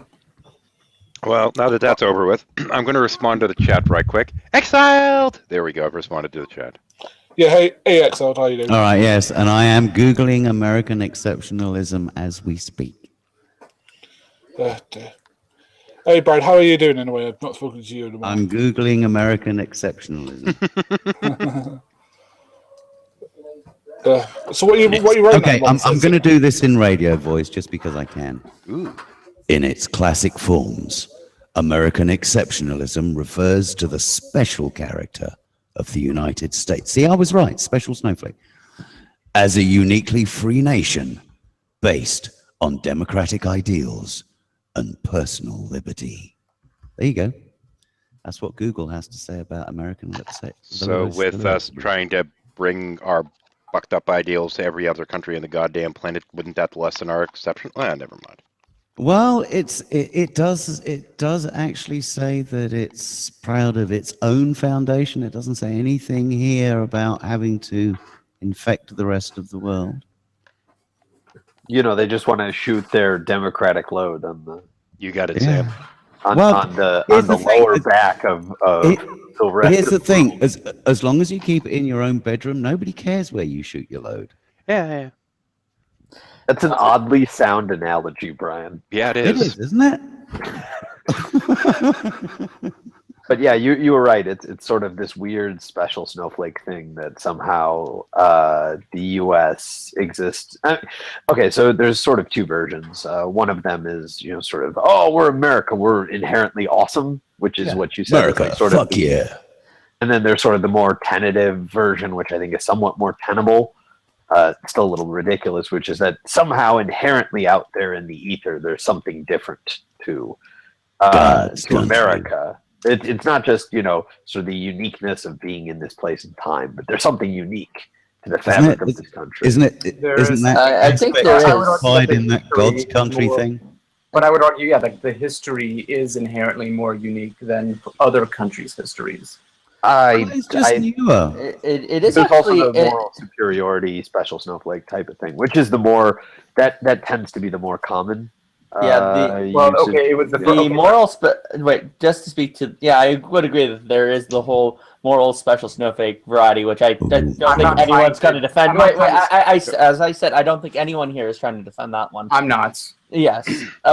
Although one thing that is interesting historically about the United States, and I do think it should show some consideration for uniqueness, is that it is the first country in Western history which has a founding document not founded on a covenant with God, which was actually something that people criticized the Constitution over, especially the more puritanical, Calvinistic part of the country at the time. There's Calvin again. Yep. If you look at Europe in its after its Christian founding, that was pretty much the common. Actually, if you extend out to the weird ass fucking evangelical fundy nut bars, they actually think that the U.S. is going to play a key role in the rapture, for fuck's sake. So it gets weirder too. God's country. It's a, Yeah, I would point to the, a lot of what with the Constitution is more being sort of like some unique particular, but even then, a lot of stuff in early American history kind of got done almost in almost more similar, and I don't think this is a mistake, to how England did things, which like the for example, the reliance on precedent. Well, I was also going to mention the Magna Carta. That was a fairly influential document in your founding documents, wasn't it? Oh yes, it was. Yeah. But, although unlike England, America's Parliament could not be dismissed. America's Congress and Senate couldn't be dismissed on the monarchy's. Well, yeah, because you had no liege lord. You told him to fuck off. Exactly. That's actually one of the benefits America had to England. In fact, this is a problem that Canada has as a system. Parliament here was dismissed because of the Governor General. It was the representing the Queen was just like, yeah, we're not too happy with this Parliament's performance. Fuck all of you. It happened in Australia too. Like in America, that doesn't people get upset when the Senate does that, but imagine the representative of some lady over in England doing that. I could not imagine what would happen in the States if that was to come through. We call her a right old cunt and ignore her. It's unique in the history of the Western world, but by no means was it the first of regular, some sort of regular scheduled election. I don't think anyone's claimed it was. I mean, it was probably the largest scale of it, I think. Well, possibly, yeah. Since because we were talking about it in the chat room earlier, the Roman Empire was founded on a democratic republic. So, as far as size goes, wasn't that if democratic? you were to include your current foreign engagements, I'd say you've got the leap on the Romans. Yes. Wait, wasn't that mostly by democratic? Don't you mean for rich landowning men? It wasn't, you're right. It wasn't democratic across the entire populace. Okay, wait. I see your point. That's so different from the early U.S. Yeah, I was going to. No kidding. Because it used to be. Yeah, really. Hang on, Max. But the U.S. actually did have the means by which that could be overturned, and it was. But initially, it was only landowners. Landowner democracy only. Yeah, I mean, it's so different than voter exclusion movements. Yeah. And then, of course, you have the fact, that voting was also excluded to men. It was also excluded to whites, so on. Yeah, it was everybody who didn't own land, which is why people who make the argument, well, white men. No, if you were a woman and you owned land, you had just as much of a voting right as any man. Hang on. Hang on, Max. In theory, yes. In theory, but in practice, women at that point couldn't actually own the land. That was the problem. Yeah. Well, I'm also talking from a European perspective here, so it was also true here. Right. In terms of America's founding history, yes, it was It was pretty much the same in terms of it being purely for rich white landowning men. The difference is it, as a nation, did have the means in which that could change, and it largely did. Whereas in Rome, it did stay like that, at least to my knowledge of Roman history. Well, again, in Rome, if you were a landowner, it didn't matter whether you were male or female, you were part of the voting elite. Yeah, I think, I mean, a lot of that has to do with sort of other historical developments, right? Like the potential for that to happen also has to do with the fact that at that time, Roman society was so ridiculously hierarchical. Yeah. Like as hierarchical as any society is now. Like there's not, I don't think anything really compares to Rome in terms of at least how rigid it was, right? That was and as far as social structure and class awareness, absolutely rigid as fuck. Wasn't it more of a meritocracy? Wasn't government more meritocratic than American? Yes, there were meritocratic elements. Like you could, through gladiatorial college, for example, progress from slave up to treasured celebrity, for example. But even that came, and that did come with things like slave ownership, property ownership, etc. But even then, you had like this weird scar about you that you were a gladiator. Absolutely. You were reviled while praised at the same time. Yeah, exactly. And then you fell into some sort of rigidity, right? Oh, sorry, wrong word. I meant aristocratic rather than. It was extreme. That's why I kind of laughed. It was extremely aristocratic, right? It was extremely. Yeah, it was not merit. Oh yeah, But then. What's different today? I mean, money goes to money, and money seeds power. Incidentally, I want to throw something in as a footnote because out of curiosity, I just looked it up. It was in 1850 in Oregon that unmarried women were finally granted the right to own land. Prior to that, if you wanted to keep the land, you had to get remarried. Yeah. Wow. Actually, I can remember seeing that being a theme in a couple of Westerns. Mm-hmm. Yeah, there's a fantastic podcast by actually a guy who now works as a fight analyst, even though he has a PhD in late Roman history, called The Fall of Rome. Go figure. He's he's known as one of the best fight analysts in the game. Can you link me his podcast? It's just called The Fall of Rome with Dr. Patrick Wyman. The fuck.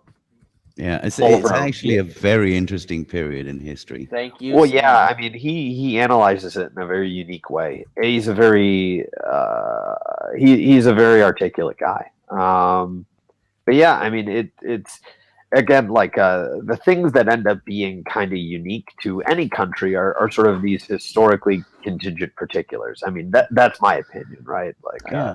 I mean, one of the things that makes the UK unique is it was one of the first civilizations ever to have total dominance of the oceans. Well, so it's one of those things, right? The way that I like to think about it is that if exceptionalism for any country, in the sense, again, I'm using this in the historical sense of the term, because convenient we're talking, is if like somehow if you applied these types of constraints to other people in history, right? You give them everything that we have right now. Would you see the same outcome, right? Can we add a lot of can we add these forces in such a way? Like, do these forces in history have predictable impacts on people, right? So, and I would argue, that historical forces are actually predictive. Oh yeah, we see cycle after cycle repeating itself. And that's, I mean, and I think that the reason, and actually referencing another podcast, Hardcore History with Dan Carlin, that one is terrific. I think, Brian, you would love. Oh, I love Hardcore History. Yeah.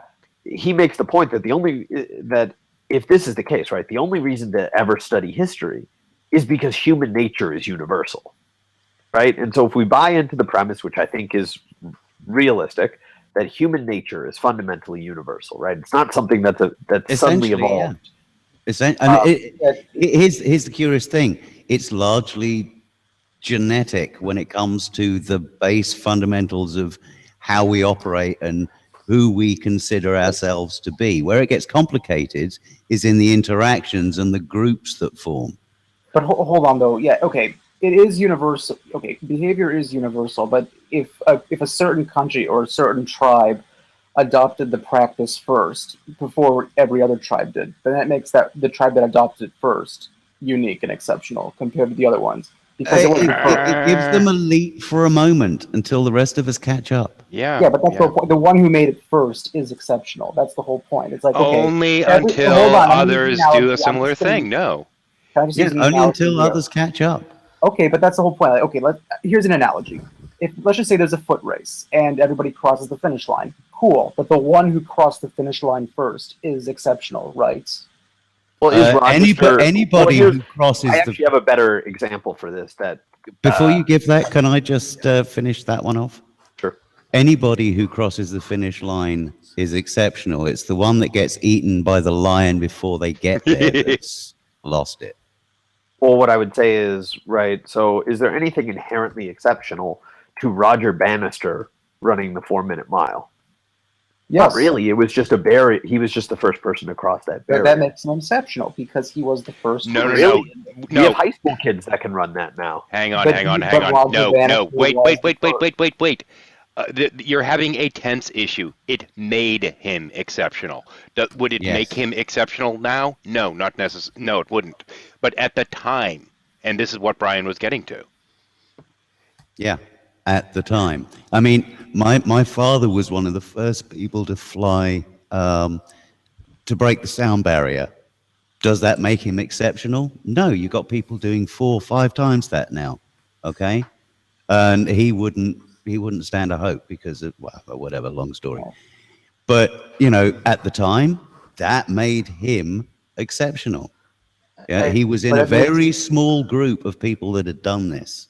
But he was exceptional. But he is exceptional throughout history because, again, he's exceptional in the narrative of history because he. No. You're still using was what we need here. It's but is because historical narrative still exists today. So yes, I will use it in the term of is. Oh, okay, let's just take but people are still. But if we're talking about some sort of historical narrative, I don't think that there's anything inherently. But I mean, Brian makes a point. There's not anything inherently unique about what he did just at that time. It was right? If we're going to talk about you can't switch tense, right? Like you can't. Yeah, the thing that's unique is he's unique throughout the narrative of history that still exists today. The thing that's unique is doing it first. That's it. Yes. Yeah, doing it first is the only thing that's unique. Being able to do it is not. Others, the climbing of Everest is not considered particularly exceptional. People do it all the time. Yeah, but the first exception is Hillary, who did it the first time. No, he was the first person to do it blind. I think there were several people who did it before. No, he was the first person to actually. You call it the Hillary step, right? Okay, let me try to explain it to you this way, Prudent. If you have somebody that can run, well, I'm just going to pick, you come across somebody that can run 8 miles an hour. Well, nobody else can run that fast, so they are, at that point, exceptional. Well, at a later point, most of the athletes are running 10, 12 miles an hour, that person would no longer be considered exceptional, although they'd still be acknowledged in history as the first that broke that barrier. Yeah, but so this is why it's was, not is, because by modern standards, they would not be exceptional. As I keep saying, but again, is works within the confines of historical narrative. And historical narratives still exist long after. When you're talking history, you're talking past tense, dude. Yeah, but okay, but I'm talking in the sense of the narrative that still exists today. So what narrative though is actually exceptional about the U.S.? What? You just said that you're talking about the narrative. What narrative is actually exceptional about the U.S.? I think we already talked about it. The first, what was it? The first republic, the first democratic republic that actually had a constitution that didn't have a covenant. I think you should modify that to republic, not sorry. The first US, republic. I mean, I would even argue that. I guess. Okay, fine. It's the first republic that had a constitution that was not given by a covenant from a god. That's Well, what the makes Roman. I mean, granted, the Roman Republic didn't. I don't. Again, correct me on this. I don't know if they had a written constitution. I think they did, but it wasn't a covenant from God. It wasn't, but I'll look up the Constitution part.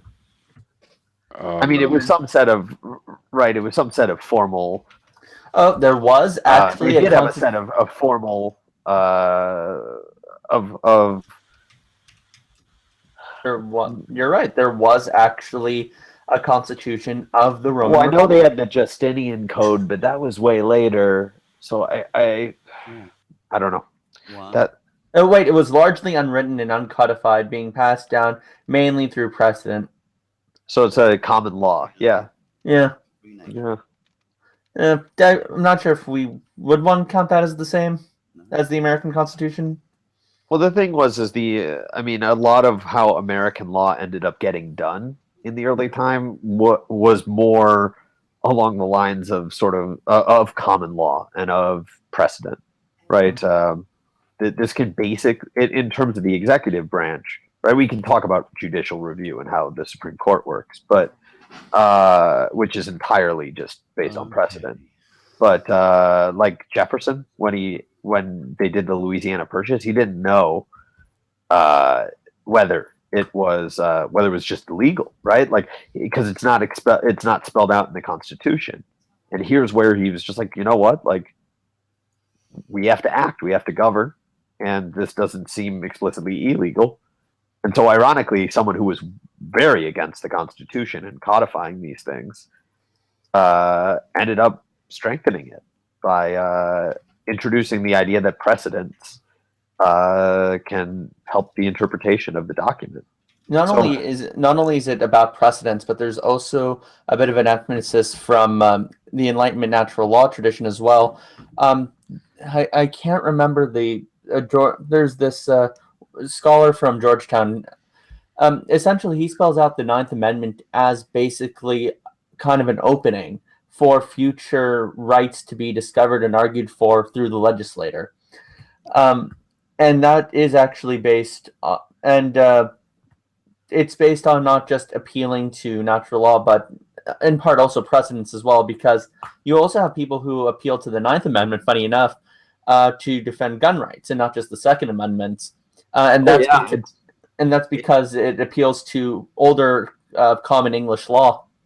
And I think that it's all sort of a descent from the human instinct to create, sort of rules, right? Mm-hmm. And so what I will say is unique is I think that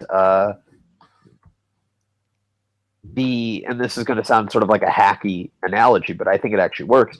The American Constitution was the sort of the new it was the iPad of constitutions of codified law systems, right? It was the new 2.0 that it was the new piece of handy gear that people could use. Mm. It was a lot more preferential to the Napoleonic Code. I'll say that much. Correct. And again, correct me if my analogy is shitty, because I'm not a historian. I'm just a fan. I've just learned a couple of things moving on from that really nice altruistic, Go America that I read from Google. There are two further, more insidious elements to this ideology that need to be exposed. The first, or rather the second, is the idea that the US has a unique mission to transform the world. Oh, yeah. Okay. It gets worse. Expansionism. It gets worse. The third is the sense that its history and its mission gives the United States a superiority over other nations. God, where do people get off? Like I said, I didn't want to attack that one because I think it's such an easy target. I'm trying to remember. Yeah, I believe a lot of the American founders thought that the U.S. Should take its rightful place and expand into both Mexico and Canada. Yeah, and they just there are also things like the Monroe Doctrine, which I think Oh, was yeah. basically dominion over the continent. And we just happened to expand into Europe as a result of the Barbary Wars. So, you know. There's an interesting codicil to that second one from Lincoln's Gettysburg Address in 1863. Americans have a duty to see that, quote, government of the people, by the people, for the people, shall not perish from the earth. Now, it seems to me that that's been interpreted fairly obviously into this mission to impose this upon the rest of the world, as opposed to what Abraham succinctly put as, we're going to make sure that it survives here, people. I honestly don't really care that much about expansionism. I don't really see That's only because you're American. Yeah, the reason I say that is because, okay, you can have issues with expansionism, but my view is that if any Western view of life expanded to the rest of the world, it would bring a better state of affairs to the eastern part of the world, because they're a lot more collectivistic and tribalistic, and they would be in a better state if they adopted more individualist values like we have in the West. Well, I mean, I can't wait till you guys say that to your Chinese masters in 50 Yeah, I was years. gonna. I was also going to say it's pretty easy to say, but if they don't, I mean, if people don't want to do what's in their best interest, like, Hang on though, I have to throw something in here. We don't know for a fact that Trump plans on selling the nation to China. He might be planning on just renting it or leasing it. He's catching up in the polls. Actually, right now I actually took on a bet with a friend of mine who is a Trump supporter. Winner buys the loser a 12-pack of beer, and I bet myself on Hillary Clinton winning. So hopefully that'll work. Okay, just just as a counterbalance, for the collective feels here, these beliefs are not actually new as claimed in the first. They have existed historically elsewhere in the world, such as the Whig period of British history. So you were kind of third. It also kind of crosses over to the whole being on the right side of history or the march of history. It's really one of those expressions I hate, mostly because there is no right or wrong side of history. It's just the side of history the majority currently agrees with now is going to look back and remember. Well, yeah, exactly. History's written by the victors, not the losers. Exactly. It's the same as genes being passed on those that survive long enough to fuck. The Romans were very pro. They were very open to homosexuality, and they were very open to sexuality, and they were on the losing end of history for 2,000 years. And there is a consensus that the admonition against prostitutes, going back to that earlier, aimed towards eradicating that from being the way I see the whole wrong side of history being wrong. Well, here's the thing. People are probably going to remember me for being wrong, and also for putting out a couple of tunes that a couple of people liked. I honestly don't. I don't know. I mean, I don't mind using the whole term "wrong side of history" in certain contexts because it actually helps with driving. It helps with driving arguments forward. Take for example, we can easily say that, okay, the Western world is superior to this kind of takfiri ideology that ISIS wants to spread. So if we defeat ISIS, we could easily say, well, we were on the right side of history because we feel that a takfiri mindset or takfiri values would be detrimental to everybody. That is, I don't mind saying that that's the wrong side of history. I think that is a very savage way to live, and I think that's a very savage way to impose values on people. It's a very primitive way to live. So if I were to, I'm sorry, I'm not done. I was just going to say, so if, another force has to defeat them, I don't mind saying that we were on the right side. Yeah, but I mean, I don't know why you feel a need, in general, I don't know what this need is for sort of underhanded tactics of argumentation. I mean, I think that ultimately it kind of comes down to a question that, I mean, history can maybe help inform, but whether people are, whether people are happy living in one society. Like, I honestly don't necessarily buy into the premise that all this new technology makes people happy, for instance, and that all No, it's been aspects of Western responsible for a lot of society do. misery. I mean, I think that there's significant aspects to Western society that make people more isolated, more into, and kind of negate a lot of tribal things that are just fundamental to human psychology. We should destroy the tribal mentalities of the past. Let's move on from the backward thinking ways of the past. And let's move on to the world. I'm wondering how electing Donald Trump plays into that narrative. I'm not voting for Trump, so I don't know. No, I'm just wondering about, if he's not going to get elected somehow. That's what they said about us and the crack smoking mayor of Toronto. If anyone wants to take up a bet with me over who's going to win the election, and you're betting for Trump, I will be happy to take you on. No. All I'm saying, just quickly, is the Brexit thing was supposed to be a sure thing because, absolute confidence by those bringing the referendum that Britain would vote to stay in. Guess what? The fuck you vote was a lot louder than expected. Well, what I would say is to answer Pruden's question, because that was a particularly kind of childish way of brushing apart. There's aspects to human nature that are universal, right? And so here's the analogy that I can actually put into more of a hard science perspective, right? It's easier and more modern to create processed carbohydrates like white bread, right? And far more economic as well. Is it as good for you as, perhaps taking something like potato, for instance, which is about as ancient as a carbohydrate source you can get? No, it's not. It's actually better for you to eat potatoes, pound for pound in terms of carbohydrates. Right, like something's ancient or something's the newest innovation doesn't make it good, right? Like it doesn't. There needs to be an argument there, right? And so I think that things that group activities, things like holidays, for instance, things that are kind of purely tribal type of rituals are actually good for human. Could plausibly be good overall for human society.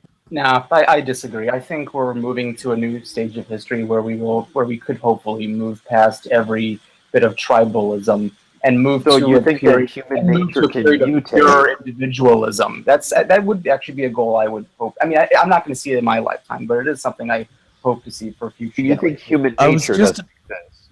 Well, I was just about to say, have you been watching this election? I'm just saying, but I'm saying there are parts of our past we should ship away from. And Actually, how do we get away from genetics? I'm going to side with Prudent a little bit because I do think that if we can exterminate, if one nation can exterminate all life on the planet, leaving like 3 people alive, it might be possible. Well, you mean evolution on a planet that has very little. There's very little selective. There's no selective pressure for loners like you, right? I don't. Again, I don't. If you're going to say evolution magically solves it, I'm willing to hear the argument. But evolution favors more rational mindsets. I think individualism is really. We have a paper that. I think that individualism is inherently tied to rationalism. Actually, in terms of, because we're talking a breeding population at this point. Actually, tribalism and people being like-minded and not being individualistic actually does help with breeding opportunities. We can do it. Yeah, I was going to say, we can have breeding centers. Educated people tend to out-reproduce the smart, rational people. So, I mean, do you have any hard evidence, or is this just some sort of folksy? Hell, Darwin even mentioned that. And Purdon, correct me if I'm wrong here, but didn't you agree with me that if you look to Europe, most Muslims are breeding and having families at a much more expansive rate than the local European population, who tends to be pro-birth control, pro not getting married, but anti-traditional. But the baggage that comes from the irrationality of the beliefs of Islam, I think. You think that irrationality is just going to go away, and the intellectual elite are going to reproduce more? Well, what I have to say here, though, is we want to actually, if you want to make a scientific argument here, right, we could look at human populations. The only recent evidence of human evolution is only in extremely small populations, right? You don't see this, and the bigger our population gets, and given the fact that we really haven't substantially evolved evolutionarily recently, the bigger we get a population, and population growth isn't going to stop for, probably at least a half century.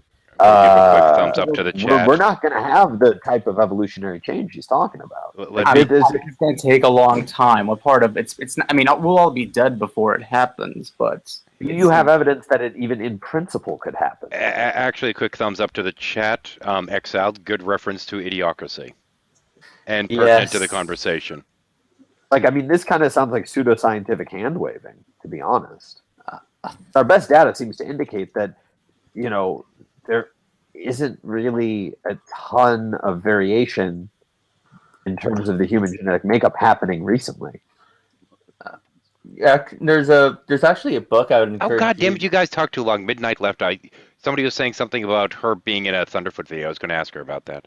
And there's more than Yeah, I didn't know. I mean, okay, the changes to the genetic code could be pretty minimal, but there's also the change in memetics, and that seems, I think that's going to have a pretty heavy shift thanks to the internet, because thanks to the internet, ideas can be transmitted in a much more quickly than they used to be. I wish I had On the back of that, just quickly, and yet you are so quick to deny the shift between now and 2 millennia ago. Well, I mean, the thing is, yes, ideas can be transmitted faster, but that holds true of things like flat Earth crap too, doesn't it? But here's how it works. You know how like there's always a battle for genes, like genes are always certain survival of the fittest. Yeah, survival of the fittest. Certain traits battle of the fittest. And I hold the same idea. I think the same rule applies for ideas. Good ideas will naturally beat out bad ideas. This is not what we're seeing, though. Yeah, what we're seeing is that bad ideas are fostering and festering and being allowed to not being allowed. That's. Let me put it this way: AIDS is a stable evolutionary model. Yeah.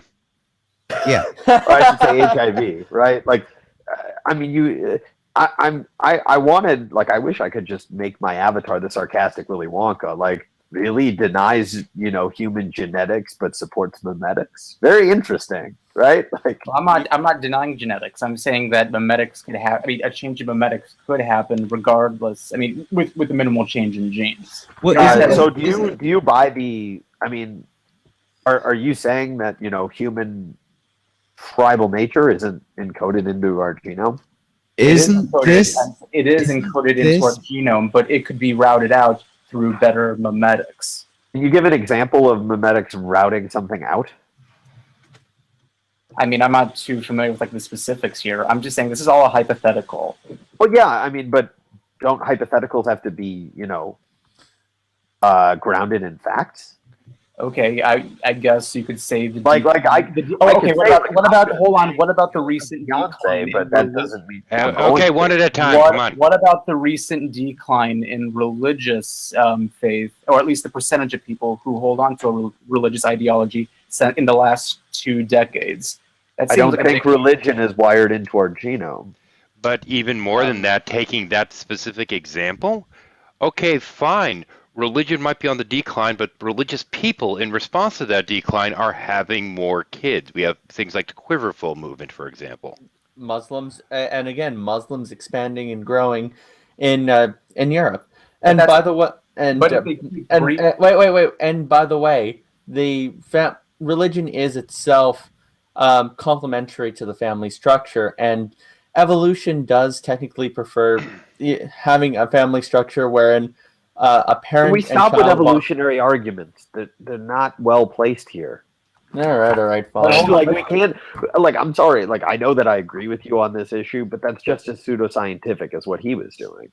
Well, hold on. But can I cite a source? But it's not. Right, I'll grant that. But what the Christians and Muslims are doing in response by having more kids works against their interests because Thomas Mathis writes, you can't have as much offspring if you don't have the stability of resources to take. Well, here's the thing. Yeah, but when you have poverty in human beings tends to result in population explosion because the hardships that result from poverty are such that you need to invest in a large ground base just to ensure that some actually survive.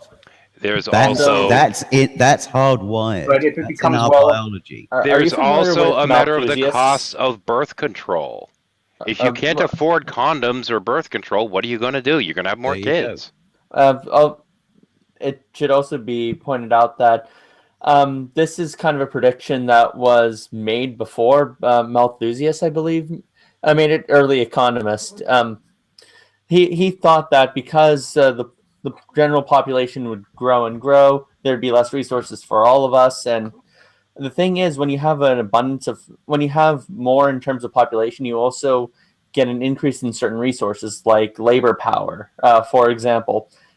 Sure, you have more mouths to feed, but you also have more laborers who are capable of growing more food. You also True, but you also wait. You also have more people who are capable of getting jobs, and more mouths to feed also means more of a demand. I also think, but I want to stop for a second because we're actually not addressing what's being said. Like, are humans inherently more predisposed towards being rational or inherently more rational? I would say no. We just stand on the shoulders of giants, right? We just have more information.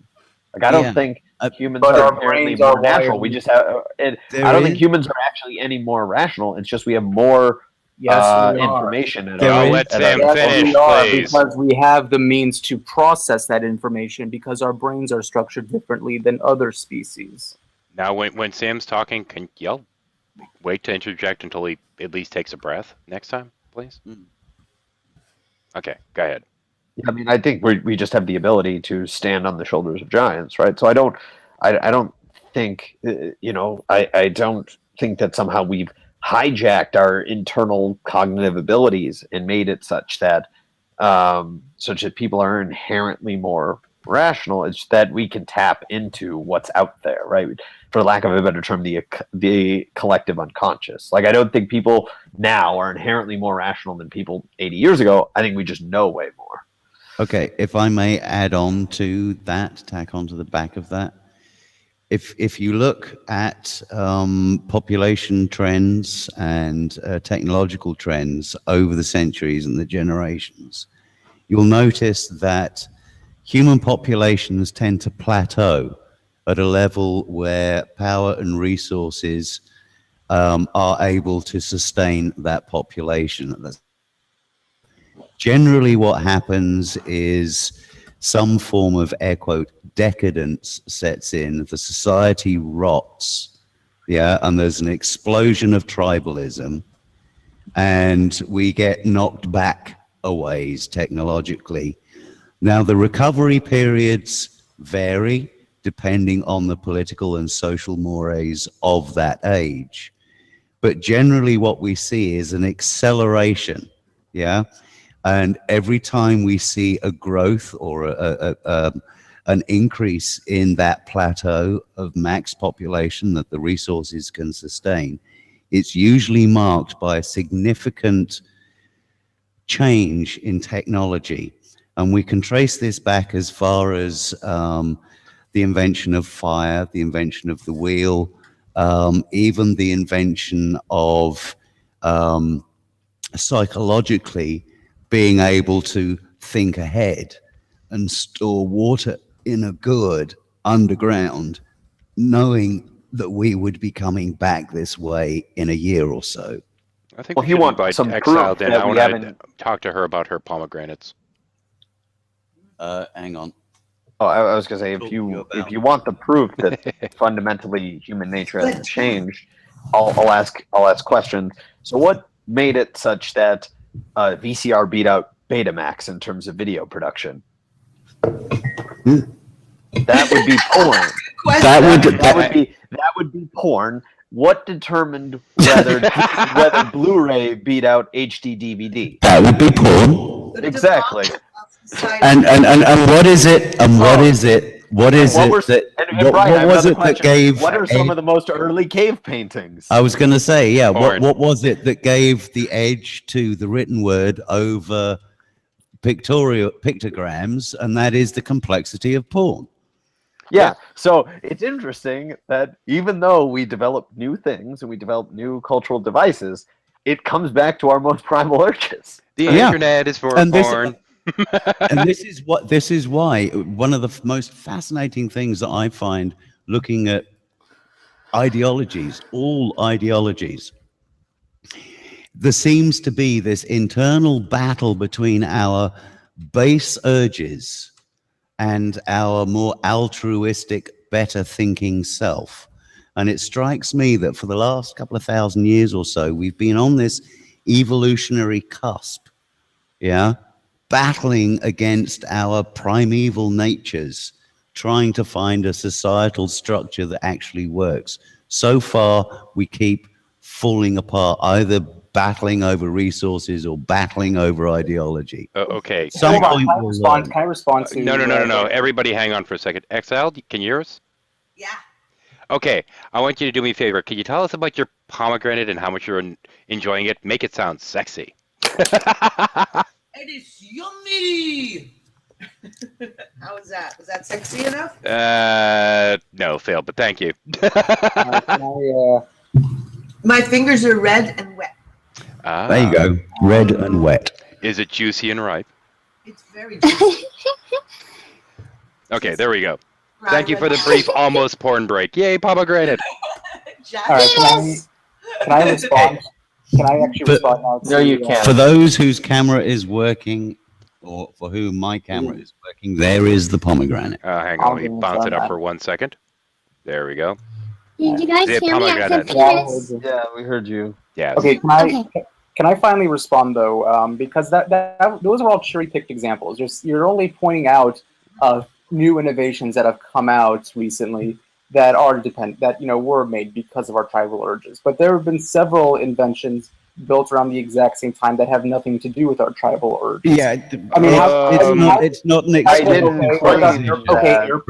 airplanes. I mean, come on, like what is an air? I mean, airplanes are for Okay, transportation. hang on. Wait. Mostly Okay. to fly to other countries to fuck. There. Okay, Go around. cell phones and cell phone cameras. First there was sexting, and now there's selfies. Some of them dirty. There's other reasons for making cell phones transportation time. One of the best things about cell phones is that if there's ever an emergency, you have easier access for 911, as well as. Are you accuse us of cherry picking? I've been on here for 9 years, Prudent. One of my videos has over 1 million views. The others have nowhere the fuck near that. Can you guess what the first word in the title is? Sex. You got it. Well, I mean, also there's the delicious irony that the main among evolutionary psychologists, the main consensus seems to be that part of the reason that humans have this hyper-developed intellect is to impress the opposite sex. That is To sexual figure out selection. ways to have sex. Yes. All right, let's just acknowledge a couple of basic biological facts here, okay? The purpose of life is, first and foremost, to procreate, so that the next generation is propagated and survives to create the next generation, which propagates and survives and so on. And sub-point to that purpose is to survive long enough such that you can fuck. Yes. Yeah, exactly. Because if you don't survive long enough to procreate, then guess what? Your genetic line is dead, mate. We're talking to you, Prudent. So I understand, like. What will you do? That's the important thing. I accept evolution. I mean, again, like I know about this stuff. Yeah, I get evolutionary psychology. I accept all these findings. I'm just saying we're coming to a point, I think, in human history where we could use technology to work around our urges. We don't. Well, you have any evidence to suggest that's the case, though. Technology doesn't have to be developed because of our urges. We can develop. Hang on a second. We just used that one as a light-hearted example concerning our development and progress with various forms of media depicting things to each other. Yeah. Now there are other basic urges such as hunger, thirst. Yeah. These also drive our innovation. Clothes, transport. all of these things, the things that we do, you know, hatchets for knocking down trees, yeah, better building materials, etc., moving stuff from this all counts to the various technological levels that we have and that we've attained. Well, we're using the term sex. It's really speaking to our carnal nature. But the technology that we've developed has allowed us to come out of our hunter-gatherer societies. Exactly my point. And as I said, we've been on this cusp where we're battling against being purely primal urge driven and being more altruistically driven. That's my very point. But that's the whole point. I think eventually we could work our way to the point where all our primal instincts could be. I mean, I don't know. How would we do that? Like I said, it's going to take a long time through evolution. No, I'm not asking. I'm asking like how, like what, like are you suggesting that our genomes are going to change? Are you suggesting some sort of biological reprogramming? Because our genes probably will change because I've given good reasons why that's probably not going to be the case. If I can finish without being interrupted, that'd be very nice. Yes, I think eventually we could. Some of our more primal genes, or our genes the genes that are expressed that cause us to become more primal, could become obsolete in the next 50 to 100 years. I mean, it'll take hundreds of years. I don't even know why I said 50. What are you talking about with human population sizes? Have you ever taken an evolutionary genetics course? I think so. I have taken. You realize with the scaled mutation rate of human generations, we're talking about something that is. I mean, it's of course it's a statistical probability, so I'm not going to say it's impossible. But we're talking about something that is impossible over the course of even a millennia. Basically, what you're talking about is a change in the fundamental human genome to spread across upwards of 7 billion people. You'd also have to eliminate the entirety of the South. Well, it doesn't have to that type of mutation may probably start off in a handful of individuals. And that's also if I buy into the premise that the selection coefficient is going to be strong enough. Yeah, I don't believe. Which, by the way, I don't buy into that premise. Right? There's not a lot of. I mean, really, there's just not a lot of strong selection pressure around nowadays. I'm going to actually sneak in with another side point, and since Exile's apparently still there, kind of listening in, I'm going to, if you'll excuse me, I'm going to use you to help make my point. Now, there are some people, like Prudent, that seem to think that, women are drawn to intelligence, and it's intelligence that impresses women. But down here in the South, areas like Texas, who is it that usually gets the attention? The guy with a strong back, or the guy with a big brain? I didn't say it wasn't. Well, who gets laid? Who gets laid more, right? Hang on, I'm asking Exile the question here. Resources, and usually the best way to get the resources is. Hang on, Prudent, shut up! I asked somebody a question. It's like people who get outside and do things and get out, away from their computer. It's the people who have the resources, and the best way to attain resources is by being intelligent. No, dude, that's not it. Actually, we have a very superficial means. We have a very superficial way of judging a lot of this stuff, right? So, who's more likely to get laid? Kanye West or the last Nobel Prize winning physicist? Well, Kanye West has more resources. Again, why? Like you don't. That's the exception, not the rule. Like you're just spouting, quite honestly, pseudoscientific nonsense. Let me make this a little bit simpler here. Who? And I'm using Texas as my example here, and I have my backup over there. Now, down here in the South, who is more likely to get laid? The kind of dumb farm boy that's ripped as hell and has his shirt off, or the brainy kid? Yeah, it's going to be the Prudent. I'm just going to. Prudent, it's the first one. Right. Trust me. And here's another example from my own personal life. It depends on the age of the people. It depends on the age of the farm kid and the brainy kid. It depends how much resources they have. There's a lot of factors in play. Hang on. Okay, wait. Let's Prudent. Can I? Here's a personal. Hang on, Max. Hang on. No, hang on. No. It's your hang. It's been tossed. Thank you. Moderator breaks in for a moment. Exiled, in your experience, money and strength. Either No, wealthy. not money and strength.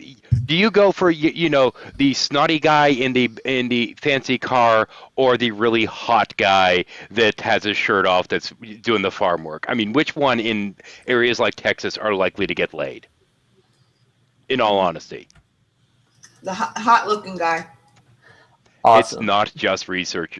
It's not just a matter of resources. It's a hotness factor, man. It's the hot to crazy ratio. True in our Prudent, here's a personal women have a example. stronger preference for men with resources. Like they've done Prudent, experiments on. Prudent, let me give you an example from my own personal life. When it comes to chasing after women, the easiest time I had, I went to Lebanon. I was exercising for 2 months. I lost 30 pounds. I was on a Mediterranean diet. I was tanned as hell. I got a girlfriend a week after I came back for university. You know how hard it is for me to get a girlfriend in any other circumstances?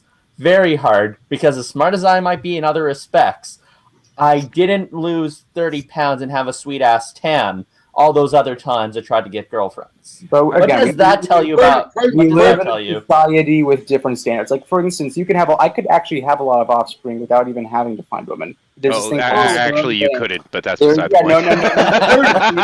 Well, you have to. I am speaking the sperm bank. The sperm bank. Yeah, but you sperm realize bank. that sperm banks are are very rarely used. Yeah. There's, And you know what? But that makes it. I'm Hang on. Wait. Hang on. Let Fizz have the mic. He's been quiet this whole time. Prudent, you're a fucked up idiot for thinking a sperm bank is a way to propagate society. Fuck you. He's not wrong. There we go. Fizzy's spoken. All right. Yeah, I agree with Fizzy on this one. I ain't done yet. Okay. Guess what, dude? Having a girlfriend because you're hot does not mean having a girlfriend or a fiance because she wants to marry you for your money. There are two different things going on there. And this is the thing: is in terms of reproductive. This is what I was trying to indicate. In terms of the ability to procreate, the opportunity to have sex. The hot guy, whether he's poor or rich or in between, he's going to have more opportunity because he's the hot guy. Yeah, the hot guy's going to be having the sex. It's the guy with the resources that's going to be essentially tasked with providing for that family. It's also the guy, more so it's the guy with the money that's the quote good catch that they want to tie down so he doesn't have as much chance to reproduce with a multitude of people. And he's going to be out there cheating on every fucking woman he fucking gets with because he's got the money to do it with. Yeah, but he can still reproduce with. He has larger access to women. The hot guy has better access than the rich guy. No, I tell you. Here's the thing: if the rich guy isn't hot, then the chances are his faithful chick is going to be fucking the hot guy. a little less prone to saying no to the hot guy. It doesn't change the fact that the rich guy is still going to have larger access to women. So, how many relationships has Bill Gates had? Prudent, I had the same. How many relationships have you been in? Not many, but zero. Thank you. Okay. Hero also is a synonym for not many. By the way, can I bring this back to Trump for a second? Does zero count as a number? How do you know that Trump isn't actually getting pussy? Because he's having to grab it. He's having to rent it, I think.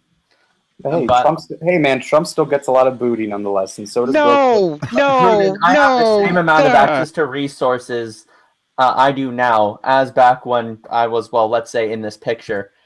Back when the me that I just linked to, I'm trying to put in the group chat by way of link anyway.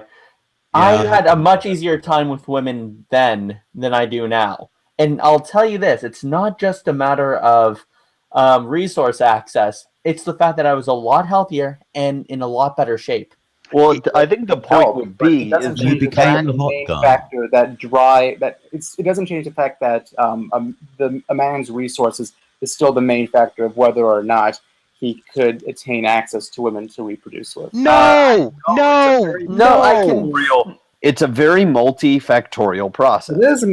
multifactorial, but we're talking about weighted factors here. It's multifactorial, but some factors hold more weight than others. Dude, if that was the goddamn case, none of these goddamn dickheads I see living where I fucking live would have fucking women with them. You got it. None of Yeah. them. Well, again, like you have you don't have a reason to actually say that it's one. All things being equal, right? The richer guy is probably going to get the girl, right? But here's the thing: not all things are equal. No, they're not. And I Yeah, mean, the and thing not is, every girl can get the rich guy. the physical attraction is actually the number one component in forming initially getting to For even know women. the person. For women, because physical attractiveness shows I got news for you. No, dude, I'm sorry, No, but for women- for for me, women, the it does first criteria is attractiveness too. because the women are the bearers of the child. So Clue. physical attractiveness of a Oh woman my is God. generally a good Here's- indicator. here's a t- here's a tip good- from Wait, half I have a to ask a queen. question. Are you basing this off of psychological studies, or are you Yes, basing I this? am. Are you Yes, basing? I am. The same psychological studies that I told you you should throw the fuck out because they don't actually reflect how I'm humans sorry, interact is with someone each other. Excuse me. I spent a lot of time studying this. Is someone who doesn't have a degree in that field trying to talk me down on a subject I actually have a goddamn degree? Well, I mean, Okay. I've read a lot of those papers. The best predictor of who you end up with as a mate is physical attraction. Yeah. Men. Followed closely by Not the proximity. same- Again, the way in which men and women are able to attract the other, they use different methods. For women, it is more important for them to be attractive because that's an indicator of how well they can be a childbearer. But What? Yeah. Hang on. Generally, hang how on, hang attractive on. you see it, because hang how on. attractive a woman is generally a good predictor of whether she can bear No, children. no. Actually, if you want to go back to when people cared more about Oh how many my children God. they can give birth to, it was the width of the hips that was the attractor, dude. Yeah, and that's The the whole, fuck? but that's what men find attractive, the hips. No, it depends on the guy, right? Like a lot of this is But cultural no, specific. no, it's the waist. No, the waistline matters. The waistline matters. Okay, are you going to let You're me finish insane. my sentence? Or Oh my God, Prudent, your sentence is fucking nonsensical. Why should we? but here's the fucking issue. I mean, a lot of what goes into attractiveness is also culture specific. No. Right? Fat women used to be very attractive. Rubenesque, I believe, is the word you're looking And for some people, They still are. BBW is still a thing. But I mean, these It's standards. whether or not it's in vogue in Yeah, the public standards change. sphere. Yeah. Yes, and that's that's something like, for instance, I forget what Vice did a great story. I forget what country it is, but there are women who will go out and like they have almost these like fat camps to get fatter because that's viewed as a, and I can't remember the country. I wish I did, because that's what the standard of beauty is in that country. Like a lot of it's cultural as well. Yeah, there's also bodies with larger an bodies. evolutionary basis for that as well. Because if the female is carrying excess body weight, then that's a good source of nutrient for offspring. But the thing is, it's not so much geared for offspring in that particular cultural paradigm. If you have that extra weight on you, it shows that you're fairly well off when you can afford to eat more. Yeah, I mean, there's actually a that too. kind of porn right now, and I can't think of the country it's from. I don't know if it's Korea or what, where the quote quote porn that they have is just these huge spreads of well cooked meals being shown. Did It you guys has get the nothing to do video- with sex. Did you guys get the video that I tried putting into the side chat? It's not letting me post it. Yeah, I see it. But Oh, again, yeah. like when we talk about these things, we have to say, oh, all things being equal, the smarter guy will get the girl. All things being equal, the better looking guy will get the girl, right? But it's a very complex, like there's no, I mean, I've never seen an actual equation that can somehow predict a mate. Like it's just I not. don't think anyone said that there was a prediction, but we have approximations. Okay, like Well, here's the thing. we don't have approximations. We have, but some We have a things are statistical gonna happen model later. that I am unaware of.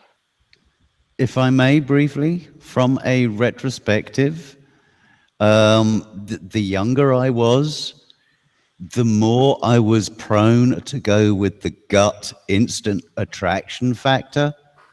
And the older I've got, the more thought I've put into it, into secondary characteristics that are what attract me. Yeah. And there is a correlation there with breeding age, obviously, for one. And second, accumulated learning and experience of relationships. I've never met a single girl that wanted to, get together with somebody just for the sake of having kids, or any guy that got together with a woman intending on having a lot of children. I'm sure they exist, but I think they're kind of outliers. I think that's a social fact. That's a social status thing. No, but it's right there. What you're talking about, 13, is when you're rich and you have all this money, your whole purpose in life is to get married and propagate the family name. Yeah, it's a most people. Yeah, one of the biggest regrets of corporate giant executives that never actually have a family is never having had a family. And most people in my shoes, where I grew up, middle class, fucking not poor as a fucking rock, but damn near. We just wanted to get fucking laid, and we didn't give a fuck if she was rich or not. And the girls that we got to fuck didn't give a fuck if we were rich or not. Most of the time, it mattered if we were good looking or not. But that's the thing that young people do. They're just trying. But those are just. Well, God damn it! We can't all grow up and be rich and famous and old. Okay, now here's a little biological fact. As a result of our technology and management of resources and, quality of food also being a technology, etc., living conditions, blah, blah, blah, society, etc., we are far longer lived now than we've ever been in our history. Yeah. Now, when you wind back to an era when the average age of death, you had people that did reach 60s and 70s, individuals, but the majority would usually die off in their 30s or 40s, possibly younger, given the incidence of infant mortality that kind of stopped a century ago. You're talking about a completely different organism than your Homo sapiens today. Okay. So I think the fundamental issue is that hang on. Culturally, we've got some catching up to do. Well, I think I think that here's the thing, and we're losing sight of this, is the original context of this was made in the idea that somehow mating preferences will make an evolutionary dent into our populations, even though we have really no evidence that this actually has occurred in the history of human society. Well, let me jump in here for 1 second. I'm actually going to... We're debating a point that's used an argument of an evidenceless claim. Hang on, just hang on 1 second. I'm going to let the room talk for a moment, but I'm just letting folks on the external. I'm going to mute the conversation going in for 1 second to speak directly to the people that are listening outside. You guys feel free, and I'll pick you guys back up in a second. Did anybody see the video that? Oh my God. Okay, I just wanted to point out to everyone that's out there watching this bizarreness that this is a room full of people that are discussing the conversation of how women are attracted to people with somebody that's never actually had sex. We are dealing with the virgin in the room here, and I find this incredibly fucking ironic and wanted to share because this is fucking hilarious. Anyway, back to the room. To getting married and furthering your life in a certain demographic, it's all about money and resources. Can I ask? We're back live, by the way. I just want to ask Prudent a quick question. Why is it that you feel driven to get laid, Prudent? I'm really not. Yeah, he's like virtually asexual. Okay. Well, at some point your biological clock will kick in, and you will feel a need to breed. Okay, there's two things. Like, I'm more focused on passing genes and passing memes. I feel that the internet can generally be a good place to at least create a platform to spread memes, which, and I don't mean memes like, like the silly memes. I mean like actual. No, he means memes like the pseudoscientific nonsense. But well, I believe in mimetic theory, but okay. No, I was just using there's need no, to there's read not because even it was something. poetic. There's not a. You're assuming there's a thing called mimetic theory. Whatever. I mean, it's funny because for all the rationality that you seem to preach, you're willing to be irrational when it suits your political ends. I mean, that's kind of an interesting contradiction. Next thing with genes. Again, as long as because again, I'm more focused on getting a good job, within like the next 5-10 years. If I can get a good status, I could either find someone who would be willing to mate with me, which I'm fine with, or I can do it the second way, which might actually be the better way. Wait, hang on. Did you just? If I may finish. No, I want to just make sure I heard you right. Did you just say that if you have the right means, you might be able to find somebody that might be willing to breed with you? Was that your wording? I'm saying, yeah, if I had like the finances, yeah, then it would be easier to find someone to mate. Or I can do the second thing, which is sperm bank, donate there, and hope that, and of course that actually increases my odds because I can possibly have maybe 10 to 20, maybe even more offspring, but I wouldn't know about it. But it's my genes anyway, so who cares? It's still humanity. Best case People scenario. don't want people like you around. and let me pray to God that those sperm banks close the fuck down before you get there. I was just thinking of the interesting scenario of him having having offspring like a couple of 100 years down the line. Well, like here's the thing. How many people on the panel want someone who wants the genes that predispose someone to think like nothing in this equation, like let me just put it this way, nothing in what you presented, Pruden, seems to suggest that you want to have children or have a relationship for what ostensibly I think are the best reasons, which is that you would enjoy it, it would bring greater happiness. You want to have it for a purely mechanical and evolutionary reason. And it might actually even fucking feel good. But that's how that's what I value. I value mechanical, material, and evolutionary. And you're a fucked up individual. That's all Well, I got to say about that. Here's the thing. That was my entire motivation behind not wanting to be a parent right up until I was early 30s. And then the ball game changed and there was fuck all I could do about it. Well, it'll be different for me. I just good luck. So I mean, so let me get this right. You have really no interest in a relationship in the sense of actually enjoying the company of another person. Nope. No, dude. So marriage might be off the board. Until you get your first blowjob, you don't know what the fuck you're missing. Oh, sorry. So that would mean also that, I mean, do you see friendships as also being equally transactional? Only if just wherever your friends can get you. Well, only if I'm able to get benefits from being in a friendship with somebody else, right? Wow, I mean, you're a disgusting person. You're an awful human being. Hang on. You are an awful human being. People have interests, and people use other people to attain those interests. But again, you also have to work with their interests as well. Like, right? Like, it's sort of the way like trade deals work. Like, each country has that is. But people are. Hang on 1 second. Wait, moderator, for a moment here. Let's just let Sam and Pruden go back and forth for a moment instead of yelling over them. Come on. Wow. Just give them a moment. I got not like. I just want to say for the people, Brian, we have not interacted in a while.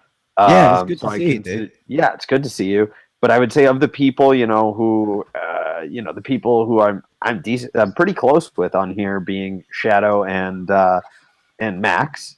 I'm not friends with them because I can get something out of it. I'm friends with them because I like them as people, and it makes me happy to be around people that I enjoy and who I learn from, and all of the nice things, and I could have a good time with, and all of the things that make you feel good.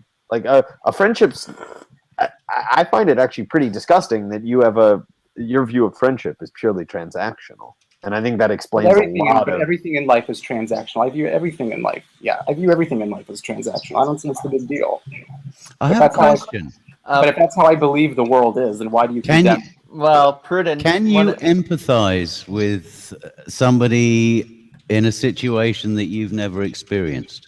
Yeah, I can empathize with them. I just Really, because you seem to have just suggested that you can't experience If there's nothing in it for a you, friendship. why Yeah. should why should you fucking do anything for anyone or Yeah, if there's feel no bad for anyone? transactional benefit, why bother? Well, usually because one, it makes me feel better about myself, and So there is So something it's in it for you. You internal feel virtue better about signaling. yourself. but Fuck you, that's the man. transaction. I get something out of it by feeling better about myself. So I just want to be clear on my understanding of what you just said. Essentially, what you've just said is that the transactional benefit is internal virtue signaling. I don't know if I would say virtues. I don't virtue signal. Thanks, honey. Ego. It's ego. Yeah, like if I'm trying to feed my internal ego, then yes. So, Prudent, are you... Okay. I think your ego needs Not a diet. exactly empathy. Could I perhaps jump in here? Go ahead, Max. Okay, so when I grow very close to people, or have friendships that develop, sometimes it goes somewhere and sometimes it doesn't. What really makes those things latch on is when part of my own self is invested in another person, wherein their life, in a sense, becomes part of my life. When they feel sad, I'm, in a sense, sad. When they feel happy, I'm enjoying because they're happy. If you're not like this, to me is a natural function of the human self. It transcends itself or the person, and it goes into another person. It builds this kind of interpersonal connection. And if you're breaking this down into an economic value, then really you're just turning a rich quality of life into an abstract form of quantification. Well, that's the goal. That's the goal. That's how. That's a shitty goal. That's a terrible goal. You're robbing yourself of probably the most valuable part of being a human. Yeah. Now, today, come on, like this whole idea of like there's something uniquely human. It's like, come on, like do we really need to? It seems like it's just a silly thing we all believe in, that, or at least we try to attain. But I think What?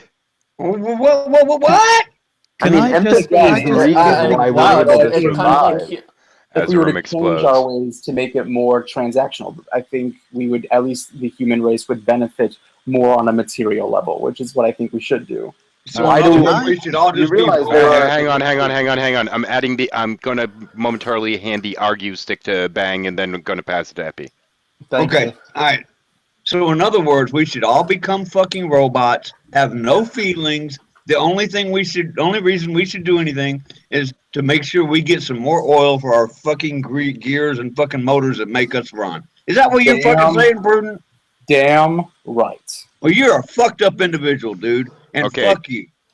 Now, Stick pass to Can I get Max. the argue stick? Max gets a stick. Who hurt you, Prudence? Who's hurting you? What's going on?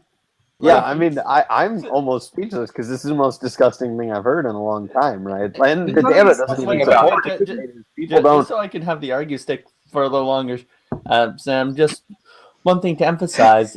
Human beings are a social species, you idiot. Part of our survival is the fact that we invest... Wait, part of our survival is that we invest ourselves into the selves of others, and vice versa. It's not just a mere exchange. There's a quality to it that exists. It's like denying your own... To deny it and to accept instead some kind of abstract monetary value that you're accepting as the real McCoy here. To me, it's kind of like saying, yeah, you know what? My own mental states don't really exist. Nothing really exists. Really, all that exists is just a bunch of brain synapses just going off. Like, if you do that, you're just reducing your own qualitative experience into something that doesn't really play a part in your daily life.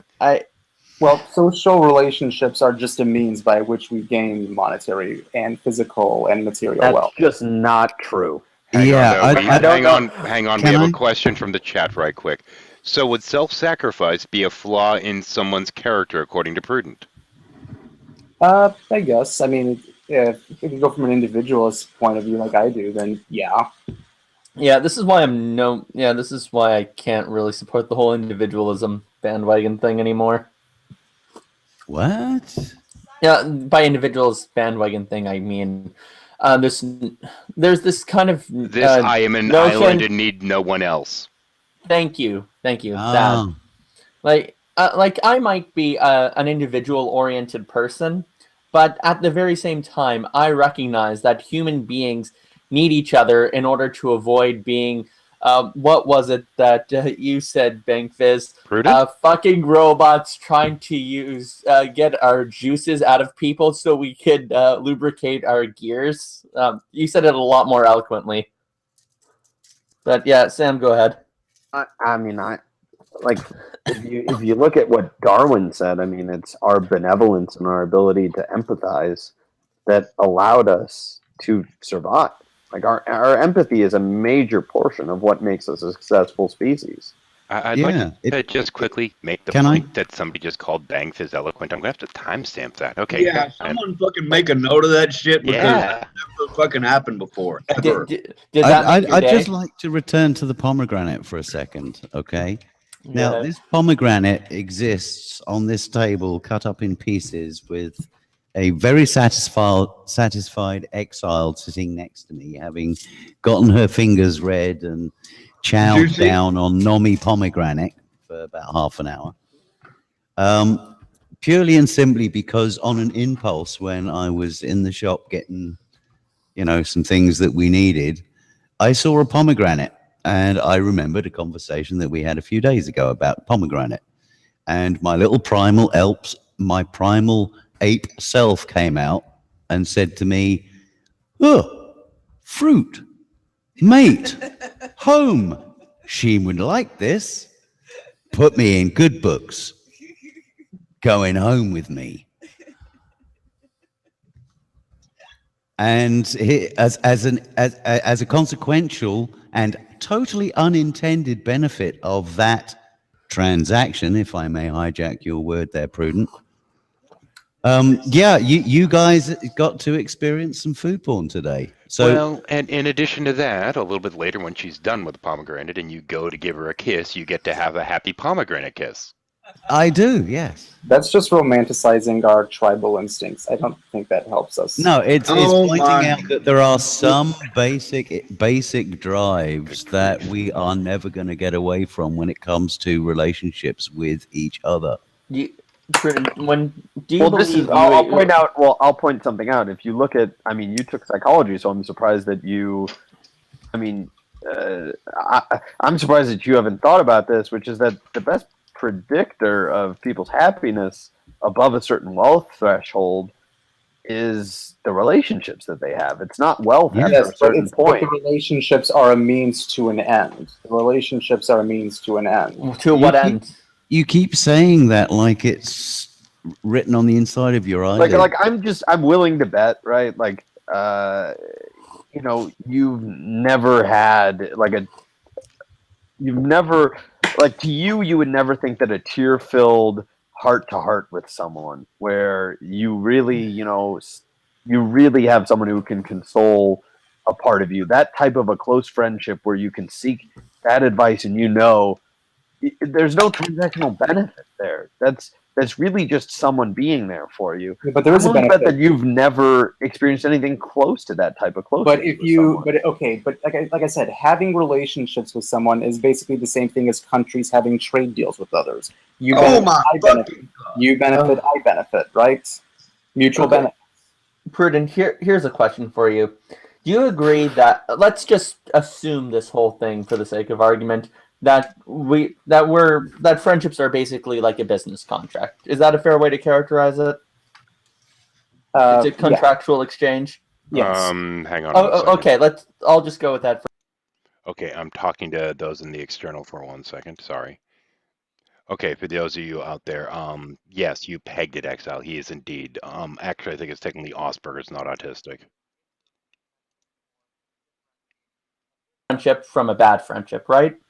Like, there are friendships that you have a chance to pursue, but you have a metric for determining which ones are worth pursuing and which ones aren't. Hold on a second, Max. We can come straight back to this as soon as 13 gets back, but let's really blow his mind and completely change the topic. No. I'm already back. Damn it. Okay. No, actually, the way I talk to the people on the outside is I mute inside here, and I mute it on XSplit, and then I just talk to them while you guys are still babbling. I can always hear. Yeah, you. so Yeah, I'm are you only good? going to for a couple more minutes because Game 7 of the World Series is about to start, and I want to watch that. Okay. So you agree with me that Exiled, yes, he is autistic. Actually, it's Asperger's, isn't it? It's on the spectrum. It's on the spectrum. So you have a metric for differentiating a good friendship from a bad one, but now that to some extent or another. Okay, but here's a question: how do you know that's a good metric?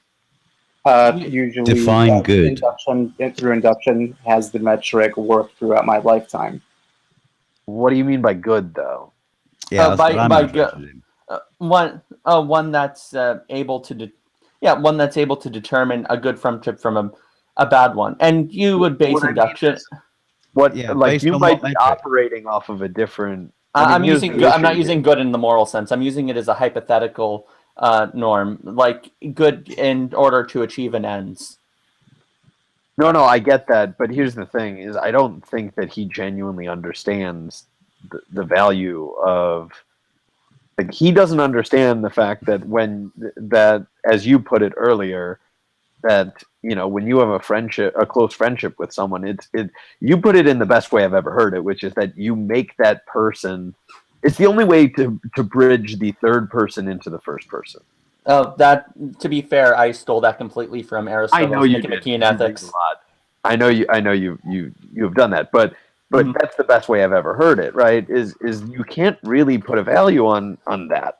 Right? There's no way to actually put that into a calculus because we're not talking about something that's quantifiable. How much an emotional connection isn't quantifiable. Oh my God! Okay, so now we can go back to talking about porn and real So- things. Oh my Game fucking Cup. god, that was insane. That About them no, cups. when I was asking if somebody hurt him, I was being serious because Yeah.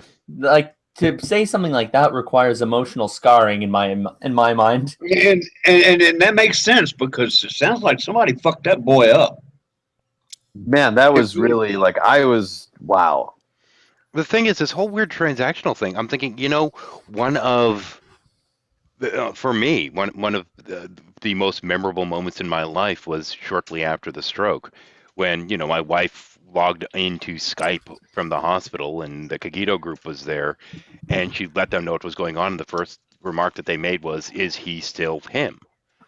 And the fact that they weren't concerned about, what's the damage, are his legs working, or his arms working? It was all cognitively, am I still me? And the fact that was their first concern, that was it for me. That was one of these great moments, I felt truly appreciated. Well, but that's it not a almost seems like- transactional thing. It's like, what the fuck? Yeah, don't you? I mean, I had I sort of had a heartfelt talk with my mom, and you can't put earlier today, and you can't you can't put a price on that, right? It's not. No, If we're going to talk about transactions, you almost get the sense that any emotional comfort he's ever gotten, if that exists for him, To me, is he could put a dollar amount on it. And That's the way it came sounds across, to me yeah. like the sort of rationalization that somebody would make, to rationalize and Not make having any okay friends? something that has possibly,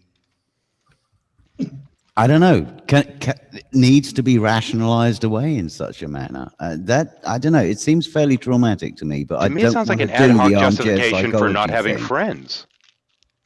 And the reason for not wanting to go look for friends and try to have friends. Is a defense? It can only be a defense, man. And I know the armchair psychology, bad form, but Oh, fucking well. I do want to give him some credit. It could just be a neurobiological thing, right? He is on the spectrum. well, that was why I asked about the empathy.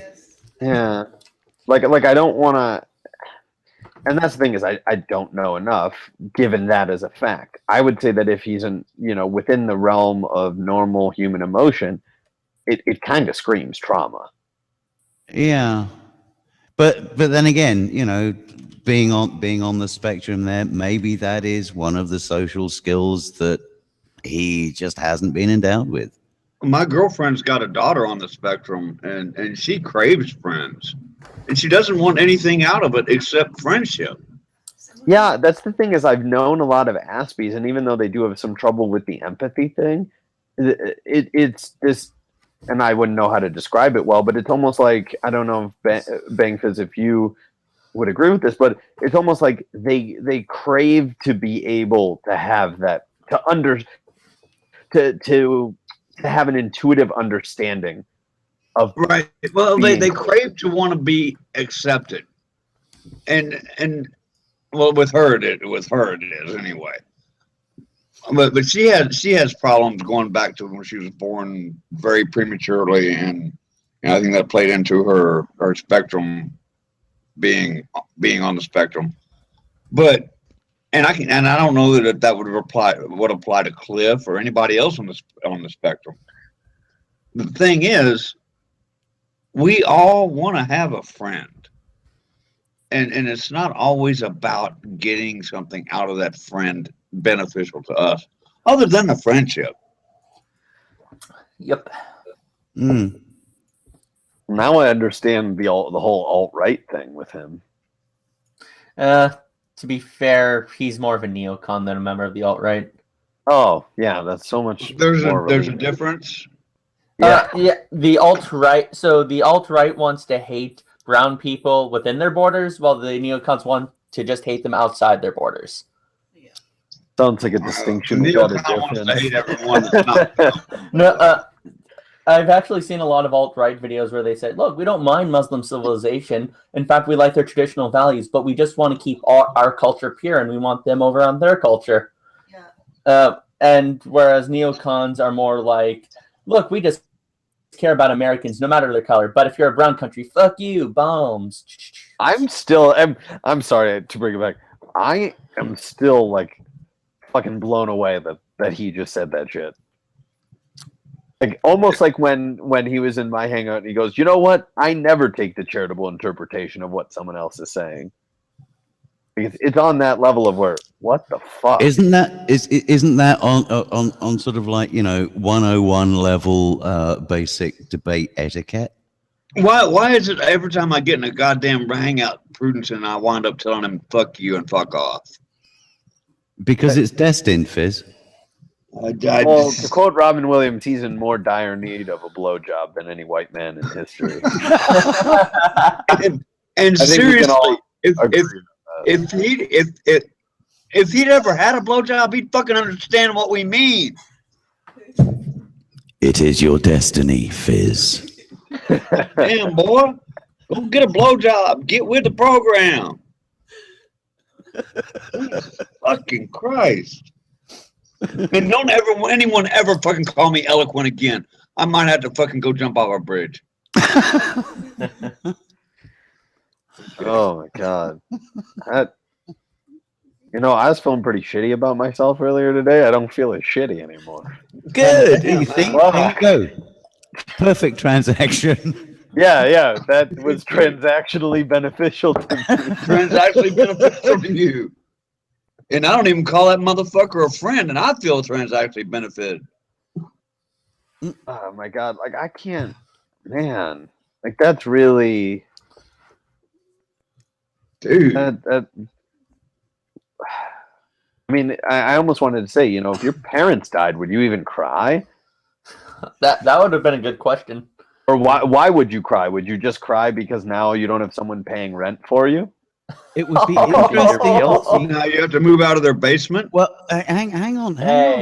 That's actually an interesting one, because how would that transaction work? What would it look like as a transaction?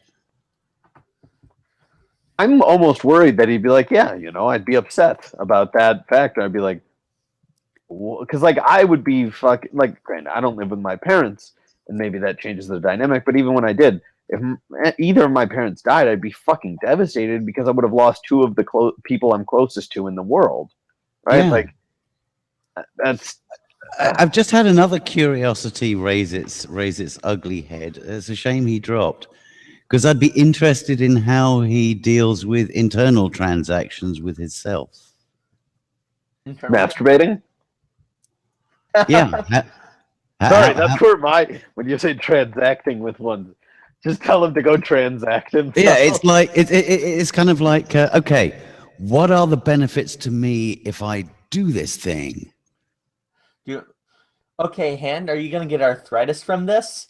Exactly. Yeah, weighing up the pros and cons of everything, and yeah, okay. Well, we'll go with the transaction that's most beneficial. How does that even work in a life? Okay, penis, are we going to get a red spot from the amount of time we spend jacking off today? Penis says, "Nah, talk to the hand. I'm not listening."